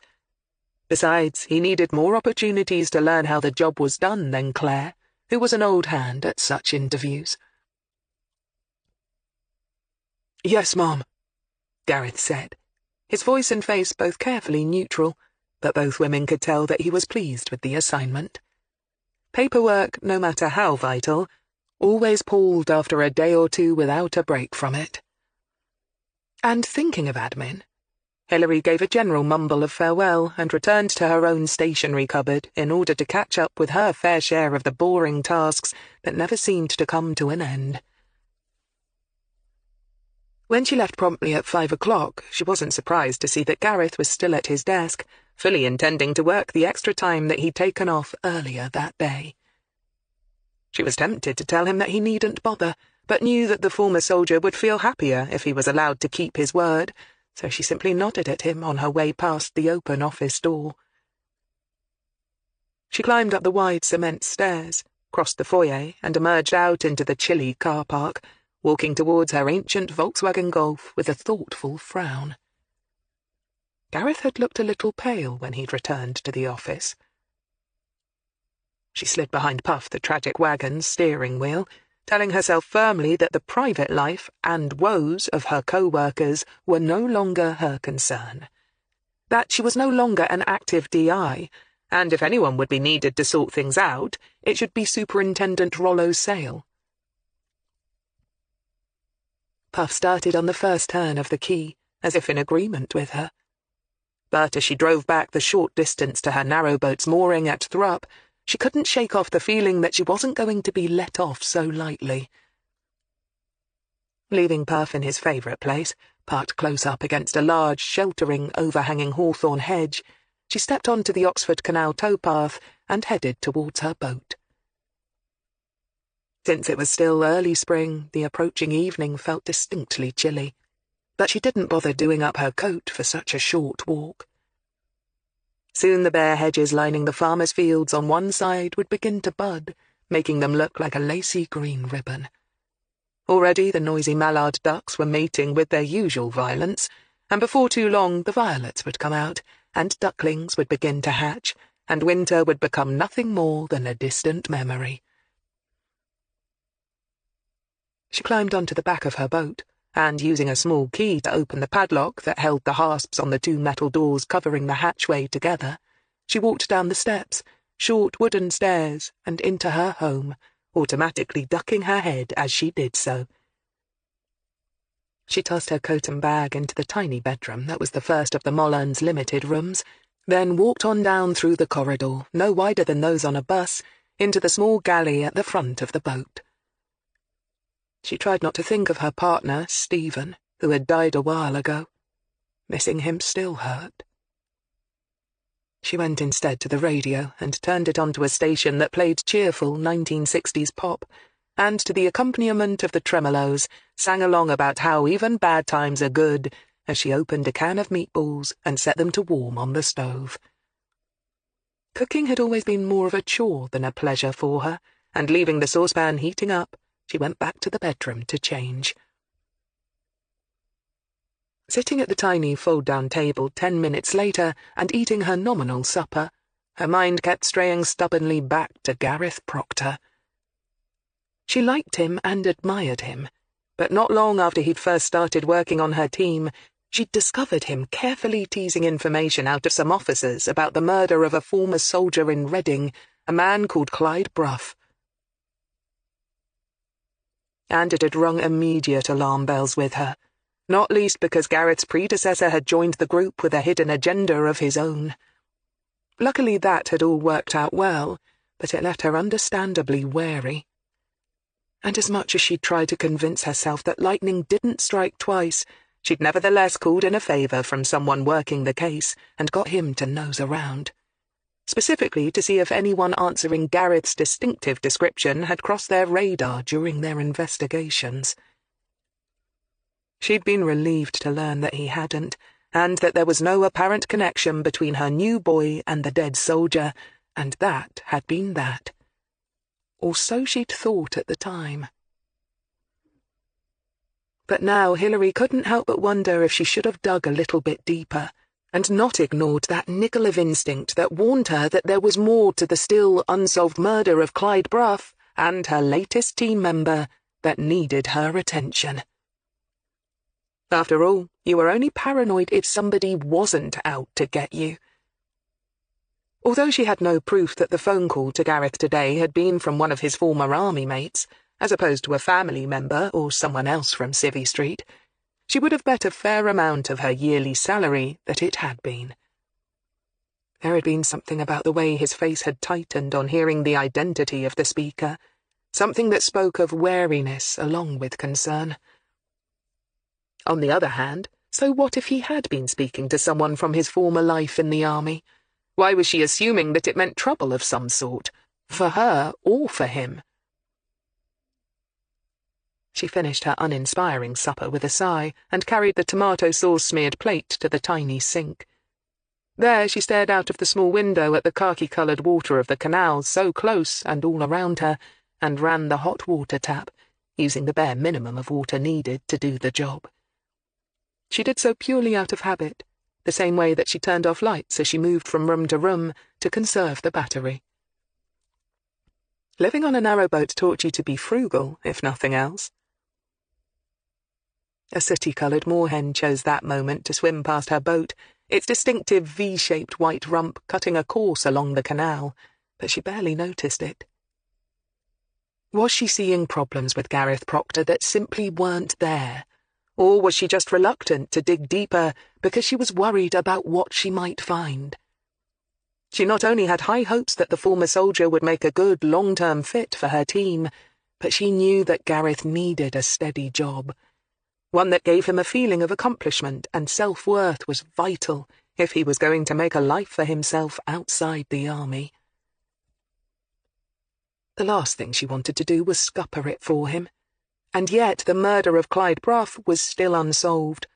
And it just wasn't in her DNA to let something like that lie, if there was even the slightest chance that she could help her colleagues solve it.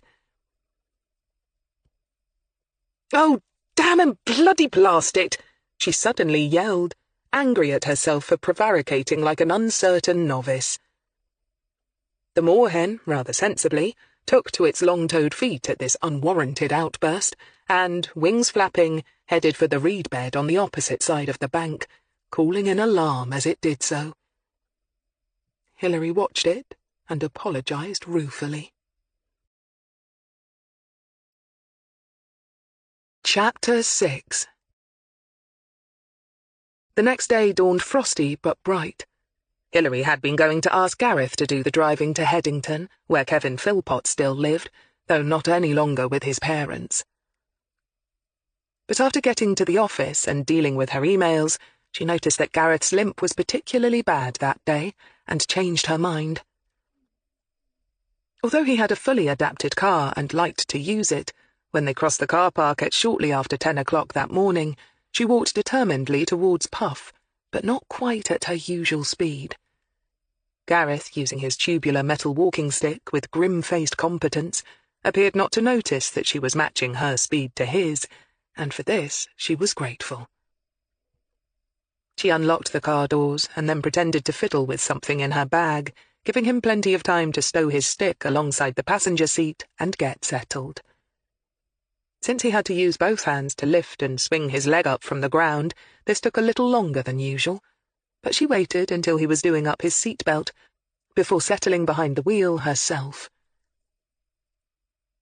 She'd noticed in the few months that he'd been working with her that some days were better than others for him when it came to his physical problems. The limited strength and movement in his withered left hand and arm didn't seem to vary much, but his walking was a different matter. She wondered if it depended on whether or not he'd slept well, or perhaps slept awkwardly.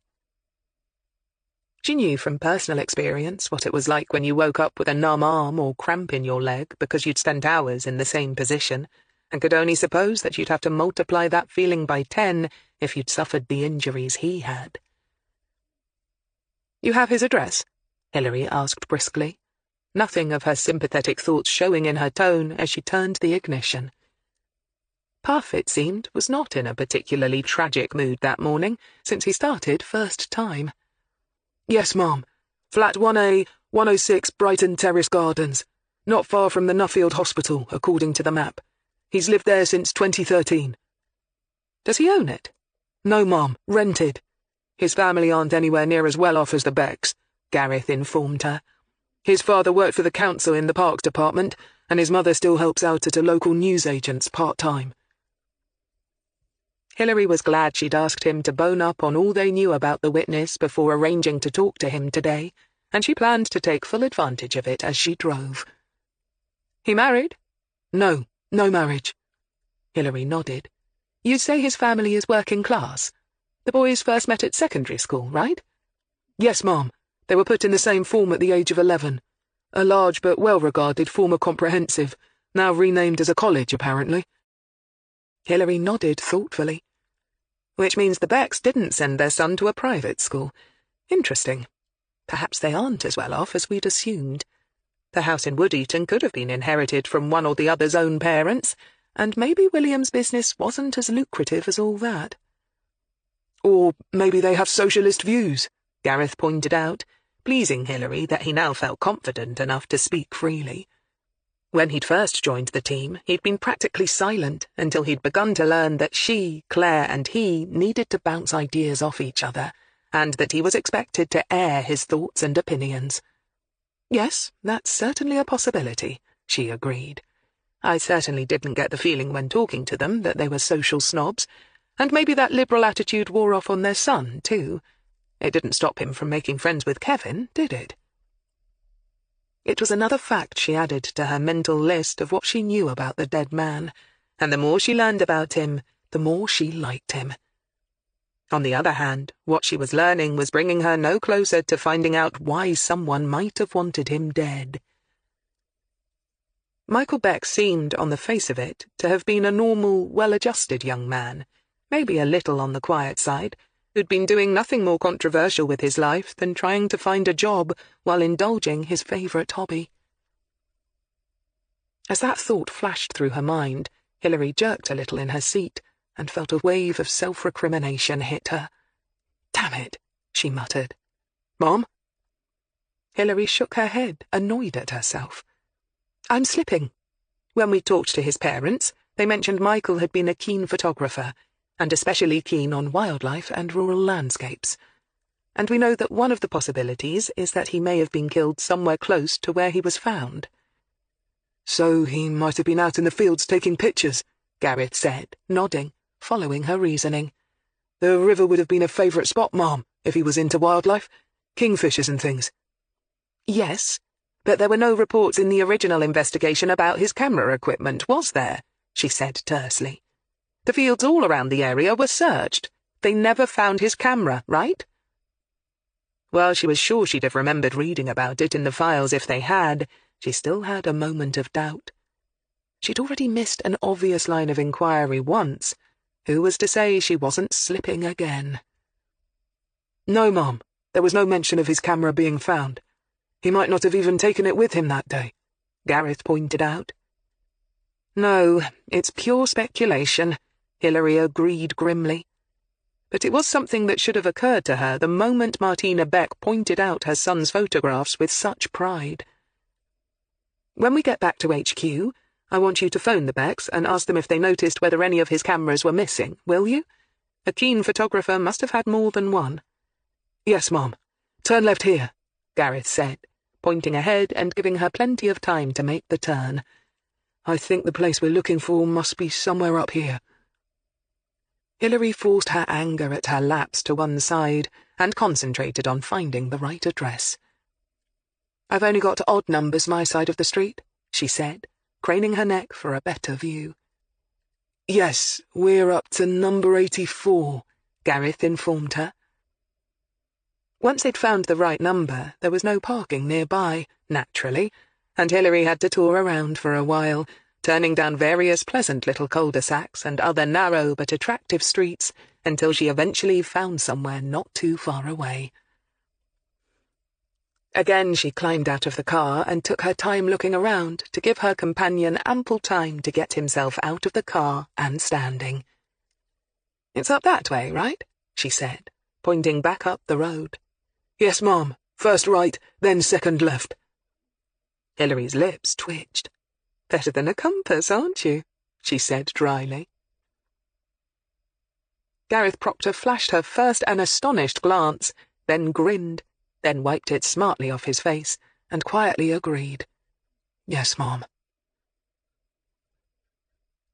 Kevin Philpott's flat turned out to be the ground floor of a large converted Victorian terraced house, built out of yellow brick with fussy white brick trim. Not Hilary's favourite architectural style, but in this area anything at all was considered valuable property. A set of steps led down, presumably to the basement flat, while two more floors, the uppermost crammed in under the eaves, provided room for several more residences. Cramped by most people's estimates, in Oxford it was almost the height of luxury. "Do you think you could afford to rent here?" Hilary asked Gareth, genuinely curious. "Not quite, Mom," he said promptly. He lived above a fish and chip shop in Kidlington, and more often than not didn't have much money left over at the end of the month to afford even the comestibles on offer being fried below him. Looks as if Michael's friend, while not exactly flying high, is doing more or less all right for himself then, she mused. Let's go and see what he has to tell us. Kevin Philpott was expecting them, since Hilary had phoned him before leaving the office last night to make the appointment. She was not surprised when he answered the door within moments of their ringing the bell for flat 1A. "Hello, Mrs. Greene, is it?"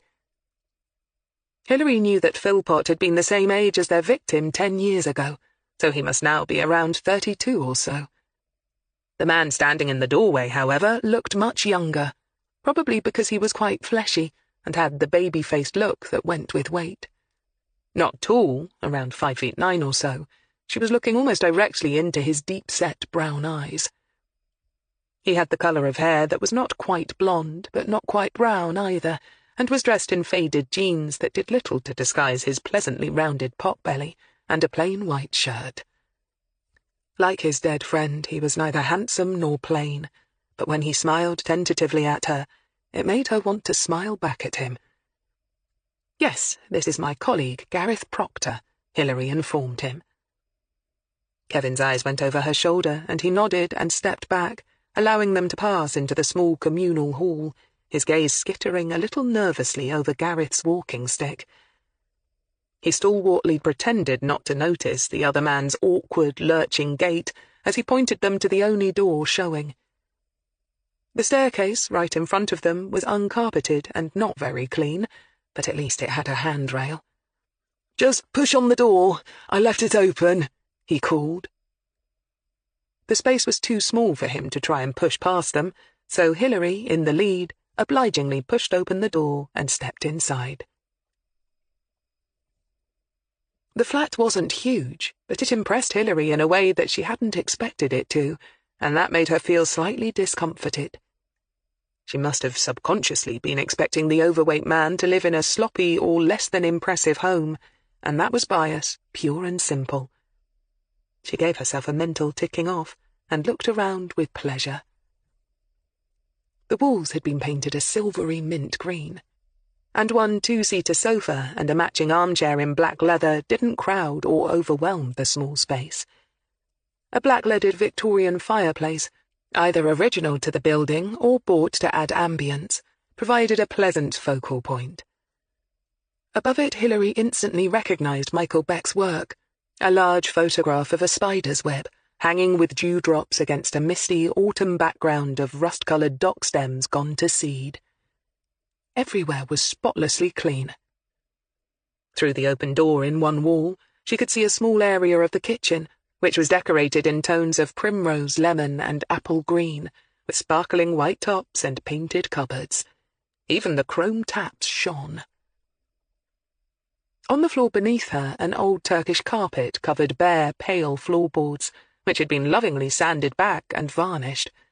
A sideboard from the 1930s, which had been painted and then sanded back to give it that distressed vintage look that was now so fashionable, stood beside the sole bay window. In the window, a plant of some kind thrived in a large, colourful ceramic pot. A massive and impressive television had been fixed to one wall, the only incongruous note, but she saw Gareth look at it with envy as they both took a seat on the sofa. Kevin sat on the armchair, leaning forward, looking both nervous but eager to help. "I was so glad when you phoned last night, saying you were taking another look at Michael's case," he began, his voice slightly raspy. If he was a smoker, Hilary mused, there was no sign of it in his home, no telltale smell or slightly yellowed ceiling. Perhaps he was just getting over a cold. "It's never really sat right with me that nobody was ever caught," he continued, then immediately flushed. His eyes rounded a little comically, and he gulped audibly. "I didn't mean that to sound as if... I wasn't trying to imply that you weren't doing a good job." "That's all right, Mr. Philpott," Hilary rushed to assure him. The last thing she wanted was for this man to feel defensive or embarrassed. She needed him to feel relaxed and chatty. "Neither one of us worked on the original case. As I explained on the telephone, I'm a former DI, and I work for the Thames Valley Police Service as a consultant on unsolved cases. And I can assure you, We're going to do everything we can to get justice for your friend." Kevin smiled in relief and let out his breath in a slow puff. She was relieved to see him ease back in his chair and nod. "Sorry," he said with a wry grin. "Mike always said I could put my foot in my mouth easier than anyone he'd ever known." Hilary grinned. "Me too," she lied, and noted the shortened use of Michael Beck's name.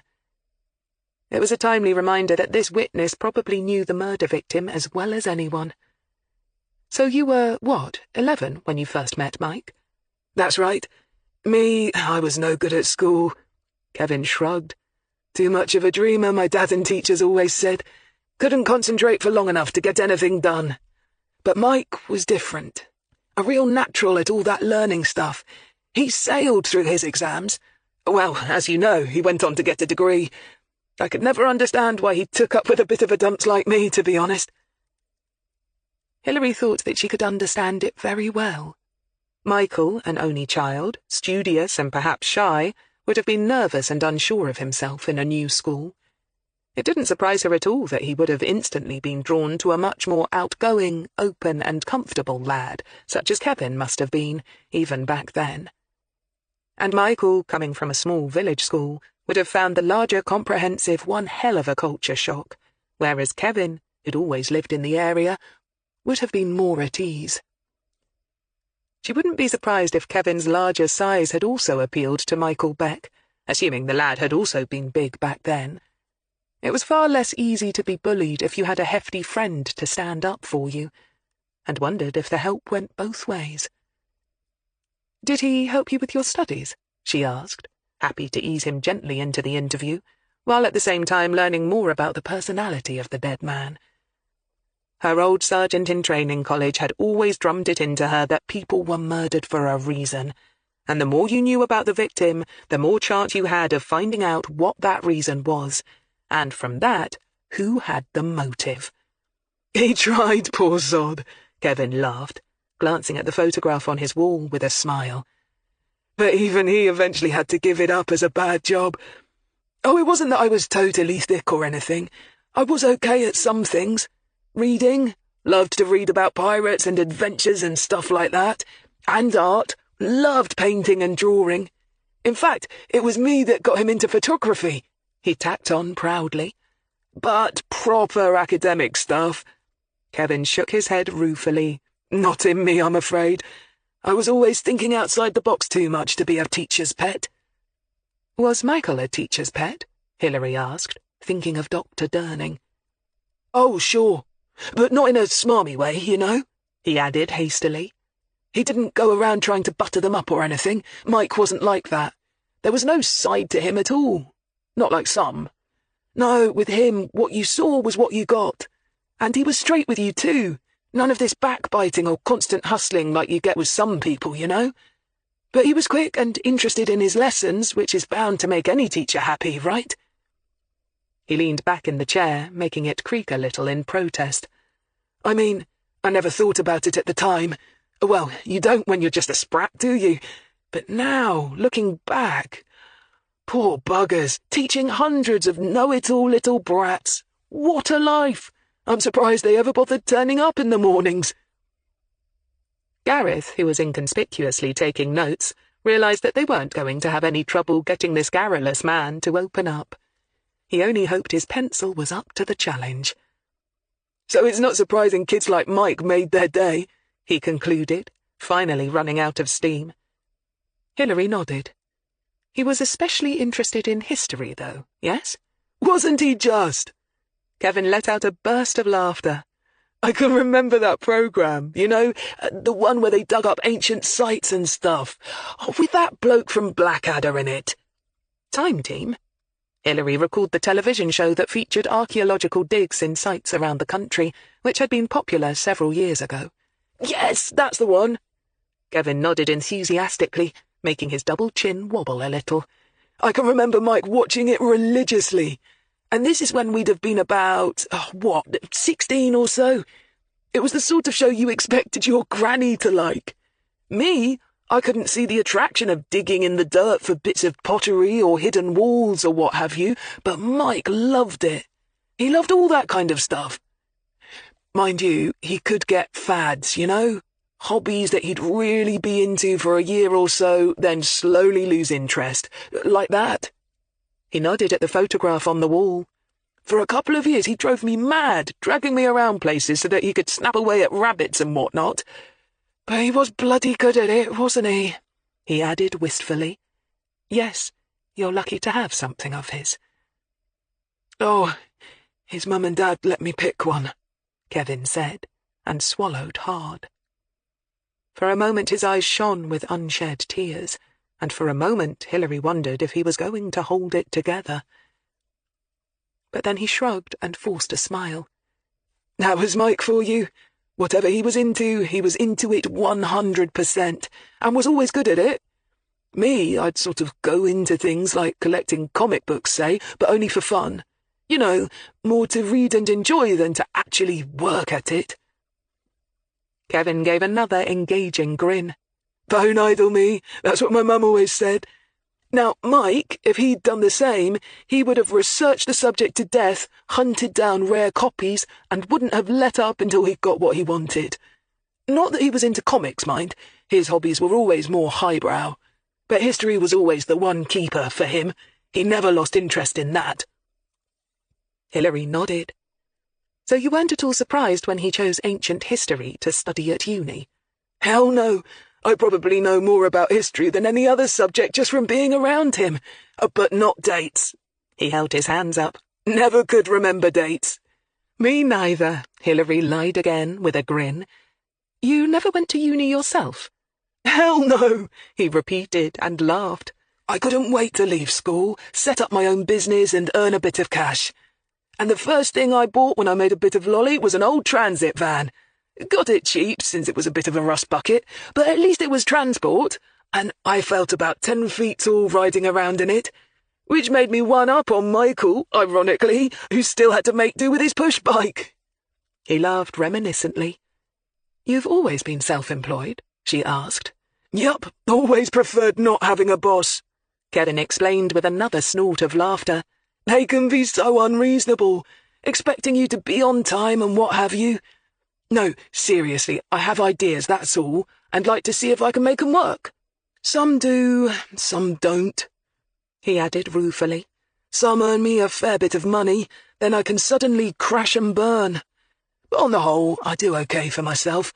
I'm not exactly rolling in it, but so long as I make enough to get by, I'm happy enough. He looked around him with satisfaction.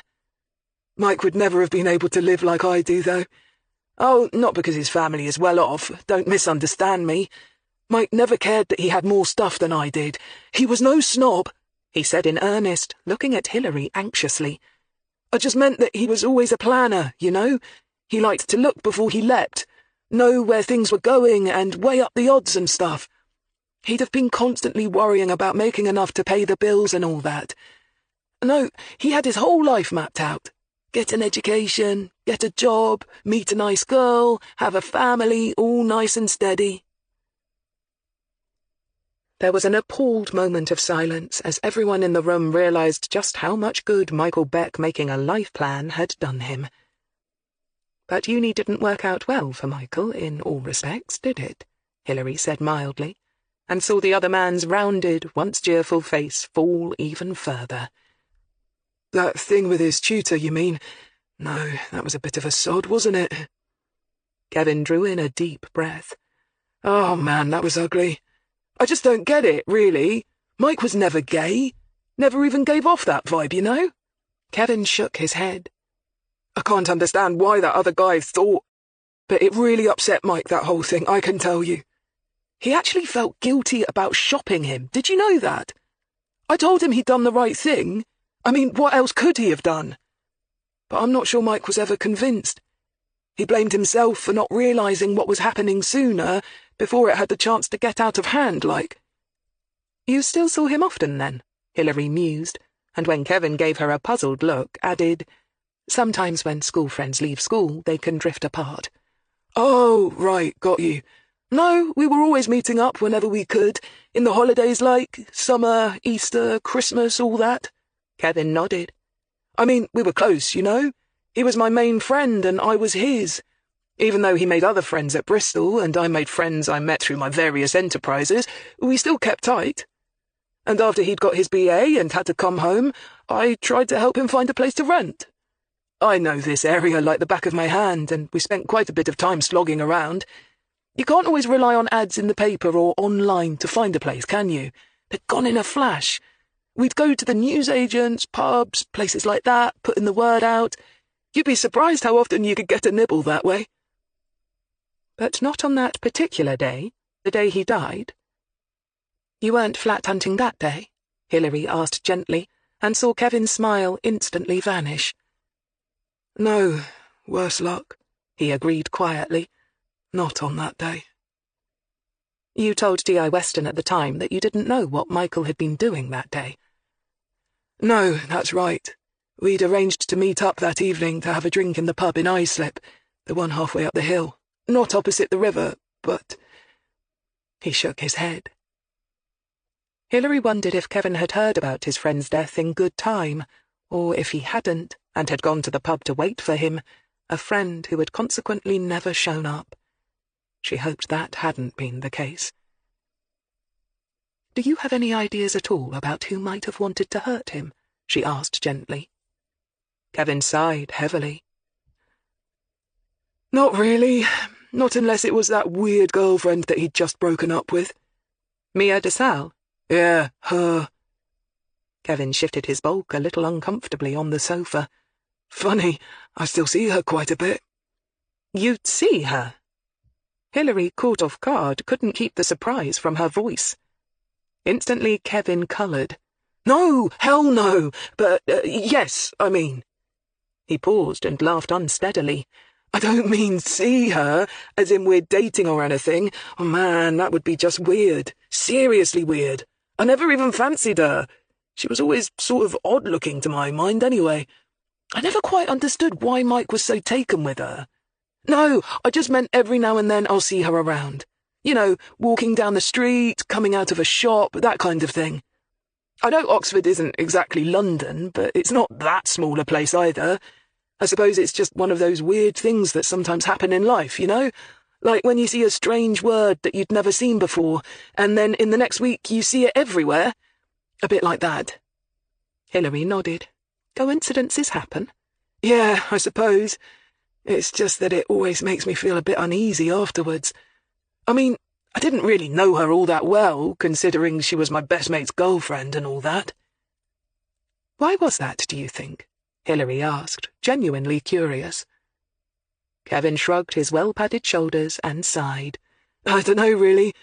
Perhaps it was because they were both brain boxes and I'm not. I mean, when they got talking about intellectual stuff, and that girl liked to show off about how brainy she was, let me tell you, well, I felt right out of it, and I could tell she didn't like me. Well, you just know that sort of feeling, don't you? You can feel it. And in her case, she was so possessive of Mike, I got the feeling she was jealous of me, of our friendship. Hilary had come across this phenomenon before. It got to be a bit... I don't know, awkward? It just got to the point where I avoided her. I began to make sure that if I was seeing Mike, it was when he was on his own, you know? Hilary nodded. This was the third time she'd heard that Mia DeSalle had a strange effect on people. The original investigator, D.I. Weston, had liked her for the crime. The dead boy's parents hadn't been able to get on with her either. And now Kevin, whom she suspected could get on with almost anybody and everybody, was saying the same thing. Do you think she really might have killed Michael? She asked bluntly. At this, Kevin shifted nervously. No. Yes. Or maybe. I don't know. Oh, hell. He shook his head. Sorry, I just don't know. Michael getting murdered. I mean, murdered. It just felt so unreal, you know? I mean, even after the shock had worn off. Even now, all these years later, it just doesn't seem possible somehow. He heaved a massive sigh. I know that sounds daft. I mean, he was murdered, wasn't he? And I know that. But it still seems... I don't know. as if the cosmos made a mistake somehow. Why would someone kill him? I mean, he was such a nice, normal, everyday bloke, like me. He wouldn't hurt anyone, you know? Hilary nodded sadly. Yes, she knew. Chapter 7. 6 months ago. D.I. Robin Farrell had just finished eating his supper when he got the call. Divorced from his wife Diana 5 years ago, he'd miraculously managed to hold on to the semi-detached family house in Osney Mead. Mainly, he'd had to admit, because Diana had quickly remarried a big-headed, know-it-all Yank with a stock portfolio that kept afloat most of Texas, according to Diana, and her new husband. Thus, having secured such a catch, she'd been less inclined to go for his jugular in the divorce court. Their 2 grown-up children, Adriana and Luke, had probably had a lot to do with it too. Not impressed with the Yank, they'd threatened to sever relations with her if she forced the sale of the house out from under him. Robin was, more than most perhaps, happy just to go home at the end of the day and enjoy the simple pleasures of downtime. The ringing of his mobile phone had found him in the living room, where he'd been watching telly with a microwaved lasagna in pride of place on a tray. On answering it, he was not best pleased to hear that he had another call-out to a potential murder scene and yet another dead body to deal with. 2 in one day was almost unprecedented in Oxford. He'd been inclined to point out that he already had enough on his plate with the murder of Simon Newley, and surely somebody else could take the case instead. But when his superintendent gave him the details of all they had so far, he understood precisely why he was being rousted out of his home on a chilly autumn night. Now, at just gone 10:30, he stood in the lit-up driveway of the home of Lionel Kirklees and watched as his second body of the day was being examined. This latest victim had been discovered by his next-door neighbour, who'd stepped out to give his dog her usual evening walk. Said dog, a particularly alert and pretty spaniel bitch, had all but dragged him to next door's gate and commenced to bark so long and so frantically that the dog owner had gone so far as to climb halfway up the gate and peer past the shrubbery. No doubt the sight of a body lying on the gravel not far from the front door had been enough to get the man scrambling for his phone and reporting it to the police. A local patrol car had been dispatched, and on finding life to be extinct, the PCs had set in motion the events leading to Robin Farrell barely having time to finish his lasagna. As he got a closer look at the scene, Robin realized that the medical man was the same doctor who had been called out to Simon Newley earlier that day, which might explain why he'd insisted to Robin's superior that he had to be informed right away. The similarity in the murder method must have stood out a mile. Robin waited until the doctor had finished his examination, then nodded at him as he stood up. "Doctor," he greeted him cordially. "Inspector Farrell.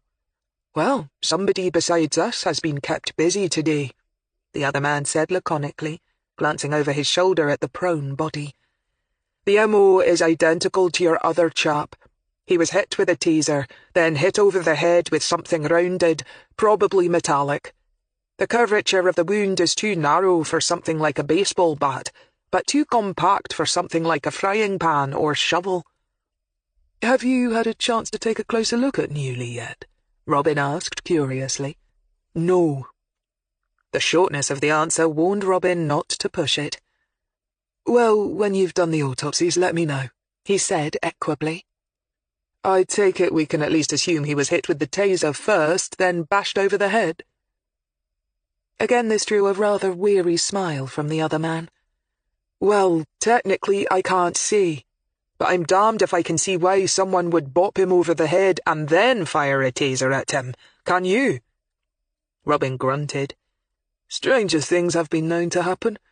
My super said you found ID for him." "Yes, Kirklees, Lionel. This is his residence, apparently," the doctor said, waving a vague hand at the house behind them. At this, Robin let out a long, slow breath, and glanced back at the form on the ground. Under the lights set up by the soccos, he couldn't see much, beyond the fact that the victim was male, lean, lying face down, and well-dressed. "Someone finally caught up with our Lionel," he said slowly. "Known to you, then?" the doctor asked, with only vague curiosity. "Oh, yes. We know Lionel all right. Money-lender principally, nasty sod. Loaned you £1,000, and by the time the month was out, you owed him 10 times that much. And woe betide you if you didn't pay it. Broken bones?" "Or worse," Robin said shortly. "We've been longing to play host to our Mr. Kirkleys ever since he came here, but you know what it's like." The doctor nodded sympathetically. "Nobody would testify against him." "No." The doctor shrugged, with that casual attitude that said he was glad it wasn't his problem. "Well, one bright spot. At least it looks as if his poor clients are going to be singing for joy when they read about his demise in tomorrow's papers." Robin smiled grimly. "I wouldn't be so sure. I don't think it'll take a certain person too long to step into his shoes and carry on where he left off. They might be celebrating prematurely." The doctor looked at the inspector with a slightly cocked head. "Do I smell a theory forming?" Robin grunted. "It's not exactly rocket science, Doc," he said. "Every man and his dog could figure out who's behind this, let alone my super. It's just proving it that's going to be a bugger." And in that, D.I. Farrell wasn't wrong. To get to Beckley from her CRT office was a doddle, so Hilary set Puff off up the A34 for less than a mile before turning off at the eye-slip turn. She turned and glanced at Claire as she did so. "So, how long has Mia de Salle been working at the reserve?"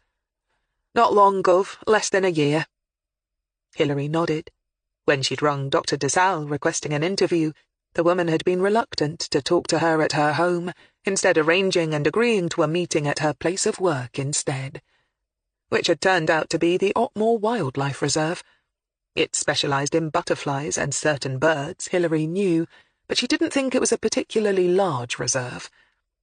Nevertheless, being so close to Oxford, naturally it was one of great interest to academics, so it wasn't, perhaps, surprising to find one of their main witnesses had a posting there. "Some coincidence, her working now so close to where our victim used to live, isn't it, Gove?" Claire mused, echoing Hilary's own thoughts. In fact, right at that moment, they were about to drive past the village of Woodeaton. "Yes," Hilary agreed thoughtfully, "but that's all it can be. They were only given Michael's case to look at a few days ago, and since she's already been working there some while, she can't have somehow wangled the position on the spot in order to keep an eye on us. She'd need to be clairvoyant." "Got it, Gov. Memo to self, don't be paranoid." Claire grinned. "I remember going to Otmore Reserve once as a kid," Hilary reminisced. "One of those school day trip things. I seem to remember lots of walks through swampy-looking ground, and having to draw butterflies and try and find a certain flower. Ragged robins, maybe." Claire smiled. "I used to love school trips out when I was a kid. Anything to get away from the classroom." But Hilary, Claire supposed, who'd taken an English degree at a non-affiliated Oxford college, wouldn't have minded swatting all that much. "The entrance has to be somewhere down here," Hilary muttered, turning her ancient Volkswagen Golf down a small lane and craning her neck to look around. Sure enough, she saw the signage not long later and turned into a half-empty car park. The weather was cloudy, but it didn't look as if rain was imminent.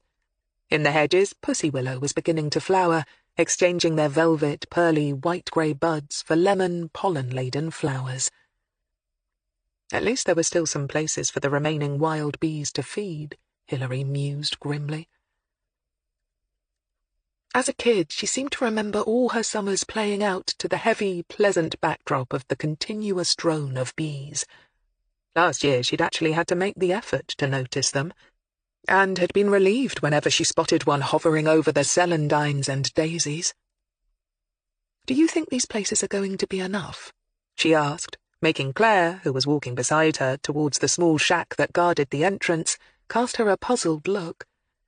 "To save all the bees and butterflies and birds, I mean," Hilary added helpfully. Claire shrugged. "Dunno, Gov," she said indifferently. Her adult life had been more geared to feeding and raising her kids than worrying about saving the creepy crawlies. Hilary mentally shook her head at this lackluster response and reached for her ID as she approached the entrance proper. The friendly staff member in the shack was able to point them in the right direction at once. Apparently Dr. DeSalle was down near the reed beds, monitoring something or other to do with caddisfly larvae. As they walked, keeping strictly to the paths as directed, Hilary wondered what Mia DeSalle must think or feel, working so close to the spot where her former lover had been found murdered. She was intrigued to be meeting this witness and suspect, perhaps more than any other, since she was the one who seemed to arouse the strongest feelings in all the other people involved in Michael Beck's life and death. But she couldn't let that affect her judgment. The whole point of reviewing a cold case was to go into it with an open mind, a different set of eyes and ears, and no preconceptions. The wind was picking up, and the resulting susurration in the willows, hazels, and other native trees soothed her. The grass paths they were following sometimes merged onto wooden boardwalks that traversed marshy areas, and it was at the end of one of these wooden pathways that they finally found Dr. DeSalle, squatting down and taking water samples from a small pond. Hilary knew that Mia had been 25 years of age at the time of Michael's death, and would have considered herself a young woman. But at 35, things could have changed radically for her. Some people seemed to gallop towards middle age, while others seemed to be Peter Pans, never really aging at all, physically, mentally, or emotionally. And Hilary was intrigued to see how the passing years had affected Michael's lover. As they approached the scientist, Hilary could see that she was wearing a beige-coloured all-in-one garment, vaguely like dungarees, that looked as if it was made of some hard-wearing material, and was no doubt very practical for someone who worked outdoors all day. She was also wearing less than attractive plain black Wellingtons, again very apposite for a job in this place. She must have caught movement in her peripheral vision, because she suddenly turned her head and looked over her shoulder at them. At the sight of the two women approaching her, she slowly stood up, and up, and up.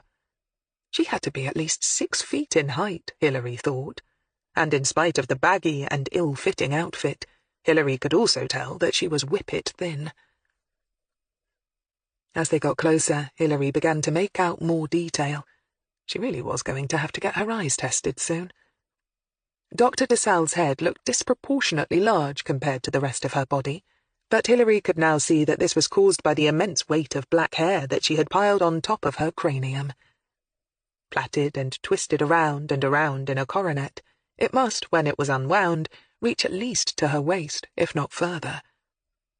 "Dr. DeSalle," Hilary said by way of greeting, although she had no real doubt that she had mistaken her for another environmental studies lecturer. "Yes?" She was very striking close up, rather than beautiful, Hilary thought, with prominent cheekbones, a rather large nose, and a wide mouth. Hilary's first impression was that such a face belonged in a medieval painting, maybe of some saint or sinner being burned at the stake. She wore no makeup or jewellery, but then she hardly needed any. If Michael Beck had been starting to come across as a rather ordinary sort of man, he'd certainly chosen for himself a very extraordinary mate, Hilary thought. "I presume you're the police officer who telephoned me?" Hilary again took out her ID, introduced herself and Claire, and explained her own former DI status, and how she was now working as a consultant to Thames Valley. She then went through the usual speech, about how the cold case team worked, and that Michael's case was currently being reviewed. The tall woman listened without comment until she'd finished, and then nodded, only once, and rather abruptly. It was an awkward gesture, but she didn't seem to notice it. "I see," she said. "So how can I help?" She sensed Claire's own unease and wondered if her colleague was picking up on the same odd vibe. Mia de Salle watched them from beneath heavy-lidded hazel eyes. She didn't appear hostile, exactly, nor even impatient if it came to that. She was not playing the "I'm busy, so let's get on with it" card, but at the same time Hilary didn't believe she intended to be very cooperative either. "I'm sorry if this is going to bring up bad memories for you, Dr. de Salle," Hilary began, "but I'd like to go over your relationship with Michael from the beginning, if you don't mind." She felt oddly exposed at the end of this boardwalk, with water and greenery all around, which was odd because she'd always felt at home in the countryside. She had to resist the urge to pull her coat closer around her, even though the wind was not particularly cold. "I met Michael at Bristol. We were both studying there. I was finishing up my PhD and he was doing his BA. Hilary nodded. "So, he was younger than you?" she asked, keeping her tone neutral and matter-of-fact, even though she knew the question itself had been slightly provocative. She'd chosen it deliberately for that reason, of course, needing to gauge early on the emotional makeup of her witness. She knew that the original SIO had found this woman difficult to handle, or get a handle on, and so she was expecting some kind of defiance or prickliness at this question, which left her feeling a little wrong-footed, and maybe a little disappointed, at the distinct lack of a reaction. "Yes, that's right. By just over 3 years," Mia admitted, her voice still flat, even, and without expression. Her eyes suddenly darted quickly to the left, looking past Hilary's shoulder, and before she could stop herself, Hilary shot around to see what had caught her eye. For some reason, she was half expecting to see some knife-wielding maniac pounding down the boardwalk at her, but there was only a bird, vaguely sparrow-like, hopping around in a nearby stand of sedge. "Reed warbler," Hilary guessed, forcing her fight-or-flight reflex back into its box. "No," Mia said. Hilary turned, forcing herself to be calm, and looked at the other woman carefully. Now, 9 times out of 10, most people would have been unable to resist adding the actual name of the bird. It was human nature, after all, to feel a certain amount of pleasure in displaying a superior level of knowledge. Mia de Salle merely continued to watch Hilary patiently. Again she felt Claire shift uneasily beside her. "You and Michael were together for some time," Hilary carried on, determinedly keeping her own voice calm and pleasant. "That's right. And when he finished his studies at Bristol, you followed him here to Oxford?" "Yes." According to D.I. Weston, followed was rather a tame word. More than once he'd used the word stalked when referring to this woman. "But hadn't you and Michael split up back at Bristol? According to one of his friends down there, you and he broke up just after Michael had finished doing his final exams." "That's not true," Mia denied flatly.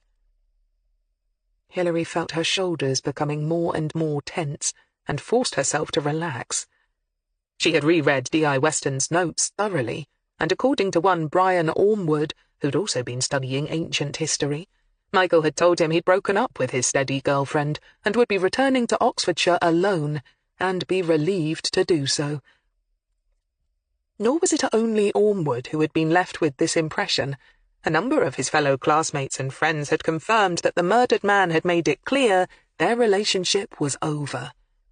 But it obviously hadn't been clear to Mia de Salle, or else she was incapable of accepting it. "When you left Bristol and moved to Oxford, where did you live?"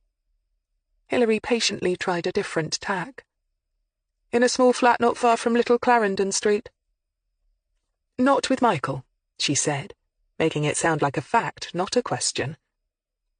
The hazel eyes flickered for a moment, a minor victory of sorts, Hilary supposed, but otherwise her facial expression didn't change. In fact, Hilary suddenly realized, with a bit of a start, her facial expression hadn't changed by so much as a millimeter since the interview began, which was distinctly unusual. Most people smiled, frowned, and displayed all sorts of expressions without even realizing they were doing it. Human beings had a vast range of body language that provided visual clues as to their feelings, But not this woman. This woman hadn't even shifted her weight on her feet yet. She simply stood, watched, listened, and talked without any of it seeming to touch her. It all felt a bit surreal, and Hilary wasn't finding it at all pleasant. "Michael had to move in with his parents," Mia responded to her last statement. "I didn't think it appropriate to move into his family home with him." And from what the Becks had had to say about her, no doubt they'd have felt the same way. "But Michael could have moved into the flat with you, surely?" Hilary pointed out reasonably. "Michael couldn't afford it.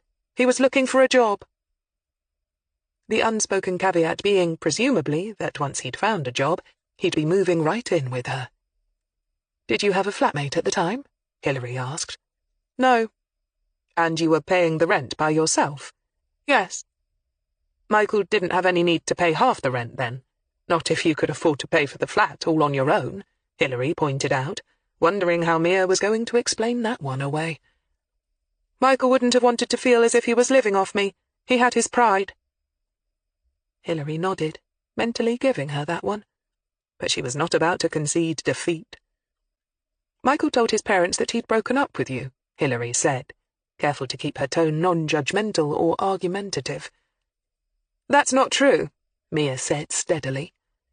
"Then why do you suppose he said it?" For the first time, Mia gave a little sigh. "They didn't like me, and Michael was a good son.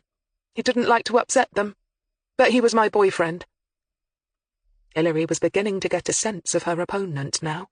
Anything that challenged her view of their relationship, anything that didn't fit with her version of how things had been, was simply going to be flatly denied. Which meant there was little point in challenging her head-on. She would get nowhere. Instead, Hilary shifted tactics again. "But even though he was your boyfriend, you told D.I. Weston at the time that you didn't see him that day, the day he died." "That's right. We hadn't made plans to see each other that particular day," she confirmed. "And you have no idea what Michael was going to be doing on the day he died?" Hilary persisted. "No." "Do you think he could have been out in the local countryside taking his photographs?" she tried instead. "No. He wasn't into his photography much by then. It was something he'd been interested in when he was younger, but he'd moved on to different pursuits." Hilary wondered if that was true, or if the murdered man had just told her that to stop her pestering him and asking if she could go for long country walks with him. He might not have wanted to be so isolated and alone with her. According to all the witnesses in the original investigation, this woman hadn't wanted to take no for an answer, and he must have been, by then, very wary of her. "His parents told me that you called their house often, asking to speak to him, but he'd asked them to tell you he wasn't home." Mia gave her second reaction of the interview with the barest shrug of her thin shoulders. "They were lying. Like I said, they didn't like me. They were just trying to keep us apart." "Do you know why that would be?" Hilary asked, genuinely curious. "No." "You don't sound very upset about that. Surely if you and Michael were together, you would want to get on with his parents." "His parents didn't matter. Only Michael mattered." "You loved him?" "Yes, totally." At this, Hilary felt the hackles rise on the back of her neck. The words were emphatic, almost chilling in their certainty, and yet the emotion was totally submerged by the toneless voice, the blank, indifferent gaze. But surely, Hilary thought, struggling to keep a clear head, this woman couldn't have been this odd when Michael Beck had first met her, could she? Any man, let alone a young and not particularly forceful or experienced man such as Michael Beck had been, would have run a mile if she'd been like this back then. She could understand, though, why Michael had been physically attracted to her. Although not beautiful by today's standard, to a lover of ancient history, her medieval face must have been appealing. And even in her less-than-glamorous clothes, Hilary could see that there was an ageless elegance in the other woman's tall, willowy form. And when she let all that jet-black hair down, well, Hilary had no problem seeing the attraction. But her demeanour, her personality, must have been different than this, surely. Warmer, more well, human. Was it possible that the death of Michael Beck had broken her? Had she suffered some form of mental illness or breakdown that had left her like this? If so, where had her family been? Or friends? Or even her local GP? Or had it been a more slow transformation, with her coming to gradually realize that the man she was so obsessed with was really dead and gone, irretrievably gone? For an instant, a half-forgotten line of poetry flashed across Hilary's mind before she could properly get a hold of it. Something that went a bit like, "He is dead and gone, lady, he is dead and gone. At his head a grass-green turf, and at his heels a stone." Her old English tutor would no doubt be aghast at her for not being able to place it, but right then she had other priorities. Besides, everyone who had spoken of Mia had said they found her odd, so perhaps she hadn't changed so much after all. "You told D.I. Weston that you were in your flat all that day when Michael died, working on some notes," she said mildly. "Yes, I was working on my first book." "Was it published?" "Yes." Again, there was no sense of satisfaction, no hint of pride or joy in her achievement. Simply a bare statement of fact. "And nobody saw you at home that day?" "No." "You didn't speak to anyone? A neighbour? A friend?" "No, I was working. I like it quiet when I work." Again her hazel eyes moved beyond Hilary, fastening on to something, but this time Hilary was wise to this and didn't turn around to see what it was. If there was a rare marsh tit, or a hare doing cartwheels behind her, or dancing a can-can, then so be it. "You must have been devastated when you found out that Michael was dead," she said, somewhat brutally, but wasn't in the least surprised when Mia de Salle only said calmly, "Yes." All right, Hilary thought.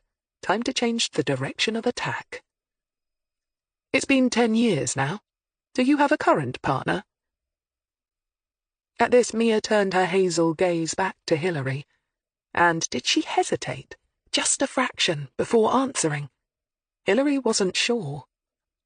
"There's another man in my life, yes." "Do you mind telling me who?"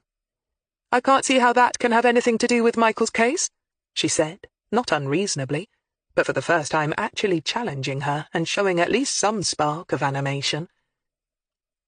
It was about time, Hilary thought grimly. "Do you know anyone who had any reason to hurt Michael?" she shot out. Well, you never know, Hilary told herself. Sometimes a wild card could turn up trumps. "I have no idea why Michael's dead," Mia de Salle said flatly, which was, Hilary thought, a slightly odd way of putting it. But even though she asked more and more questions, try as she might, Hilary couldn't get the woman to offer any personal insights into either the dead man, or who might have killed him, or why. "Bloody hell, Gov," Claire gulped later as they were walking away. "I've got goosebumps all over." "You think she's our killer, then?"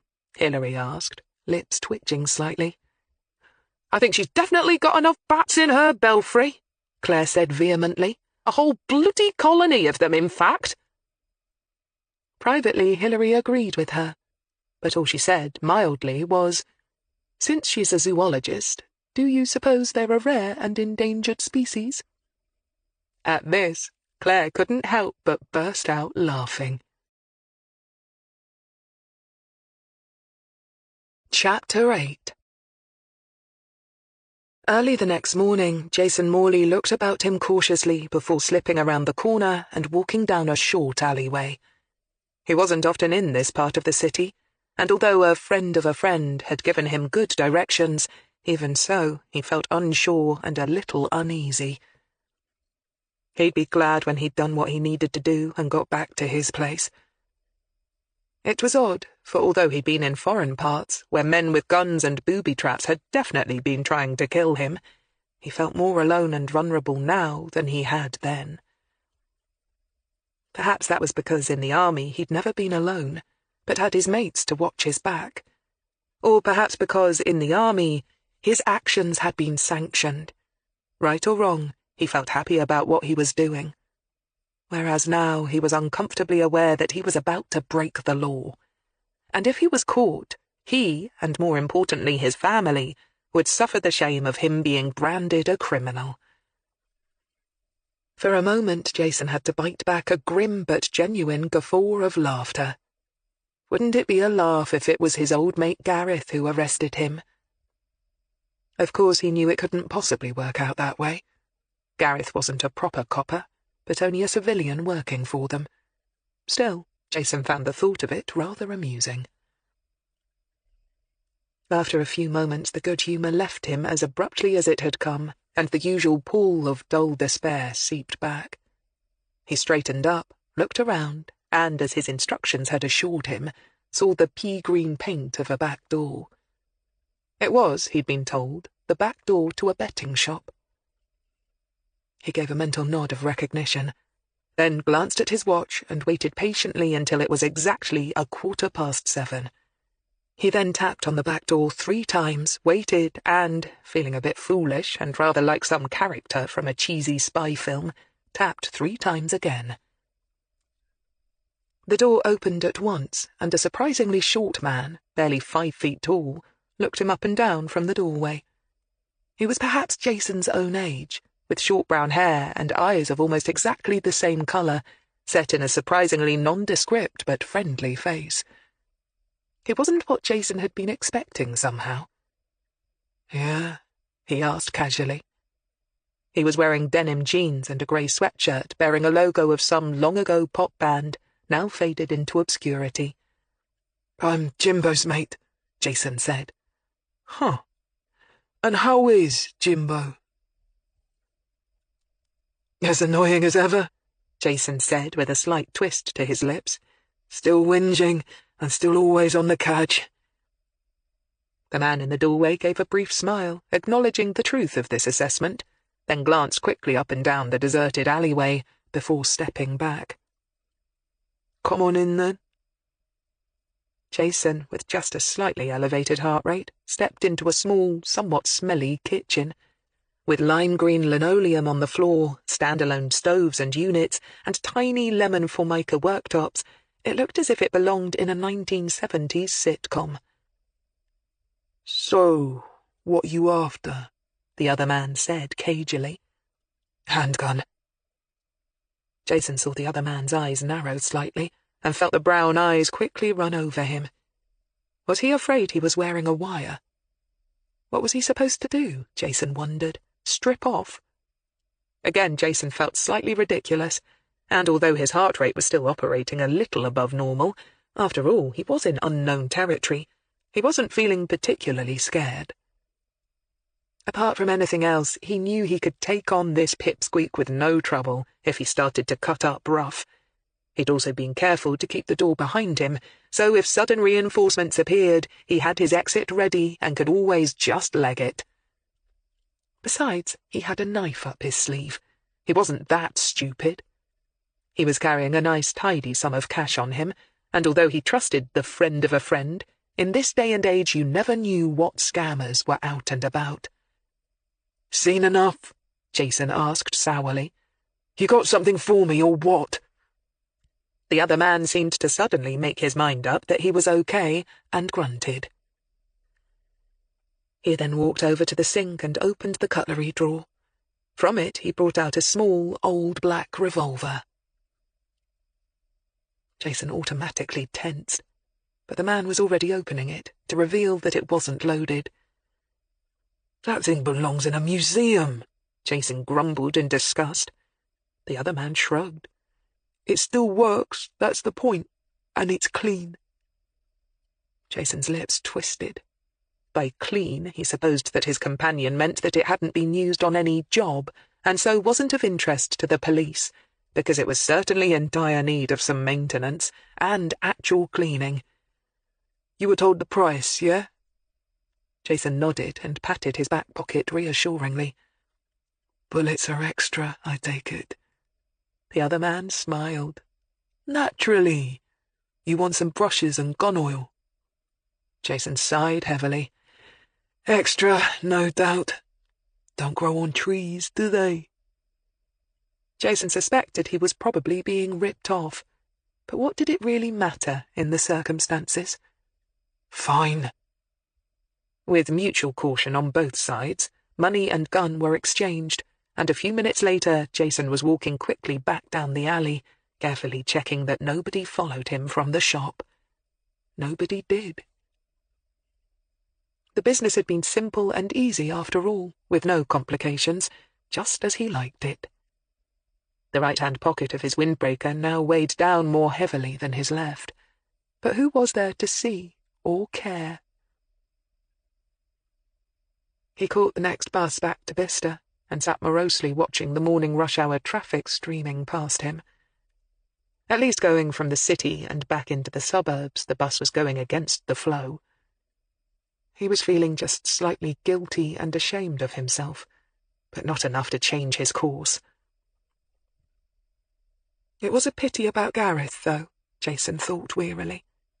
But that was life, wasn't it? And of all people, Gareth Proctor was well aware of just how shitty and unfair life could be. 3 months ago. Superintendent Ross Trenchard looked up as DI Robin Farrell knocked on his door and walked in. He looked wary, as well he might, the superintendent thought.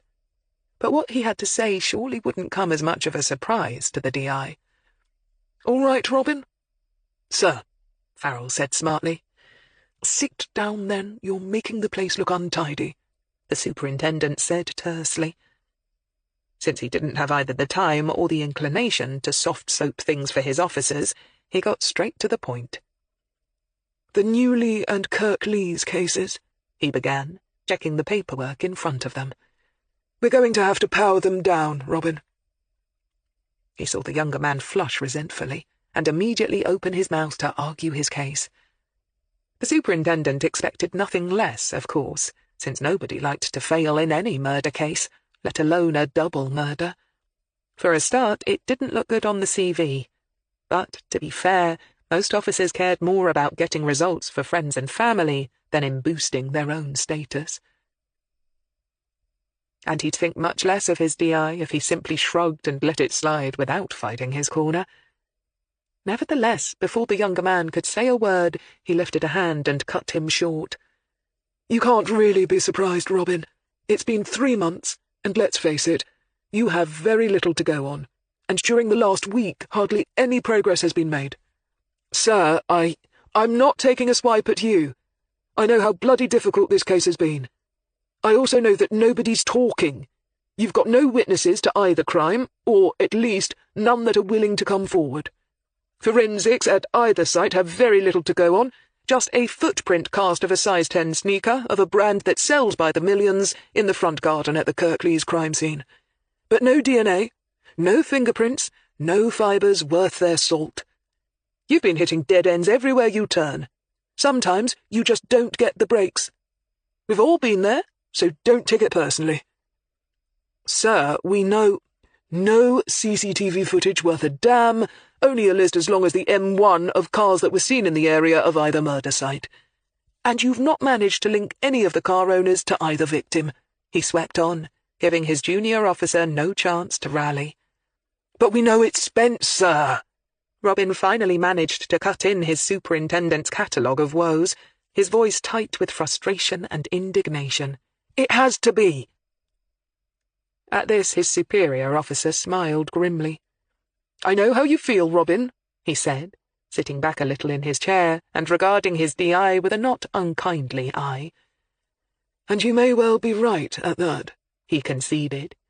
"I am right, sir," Robin insisted stubbornly. At this the superintendent sighed. "You don't think you might be getting a case of tunnel vision on this case, do you, Robin?" he asked lightly. He'd seen it before, of course. The SIO becoming so convinced that he had the answer that he pursued that one idea to the exclusion of all else. He didn't really think that was the case here, though, to be fair. In fact, he'd always agreed that Robin Farrell's contention that Larry Spence was behind the killings was probably the right one, but it didn't hurt to make sure.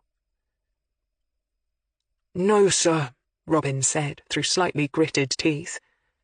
We've followed up all possible leads and followed them wherever they might have taken us, and kept our initial investigations deliberately broad, as you know.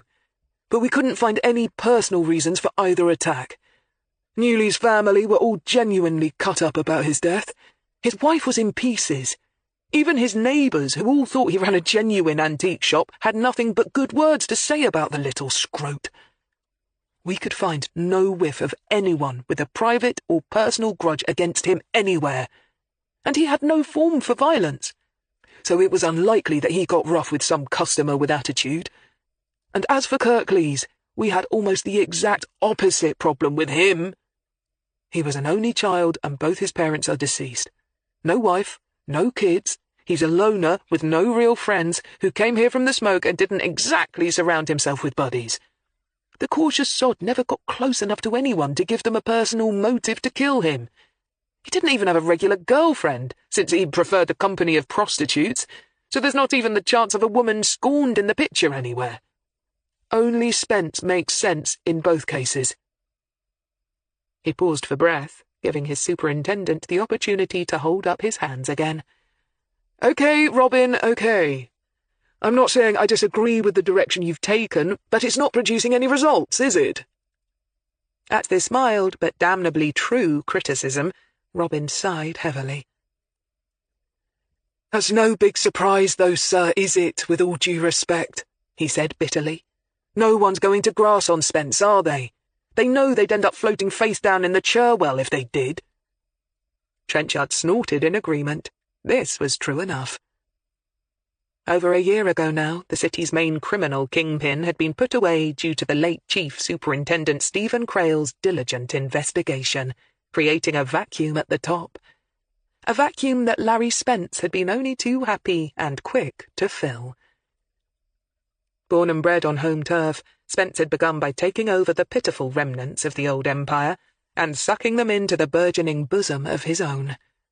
He'd then set about systematically acquiring other gangs, each with their various and specific criminal areas of expertise, until now he could be found behind most, if not all, of the city's nefarious activities. "Oh yes, I agree that Spence has to be our prime suspect," he concurred heavily. "He hated Kirklees like poison. We've got plenty of anecdotal evidence of that," Robin said eagerly. "Kirklees coming up from London and muscling in on his territory really ticked him off. Hit him where it hurt, in his pride. He's been threatening to do something about him for some time, and it fits with his way of doing things too. Nobble the head of whatever gang he's after in no uncertain terms, which puts the wind up the rest of them, bringing them nicely in line. And since Kirklees kicked the bucket, guess who's taken over his particular line of business?" Yes, Spence," Trenchard admitted testily. "But does Newley really fit the pattern?" the superintendent put in.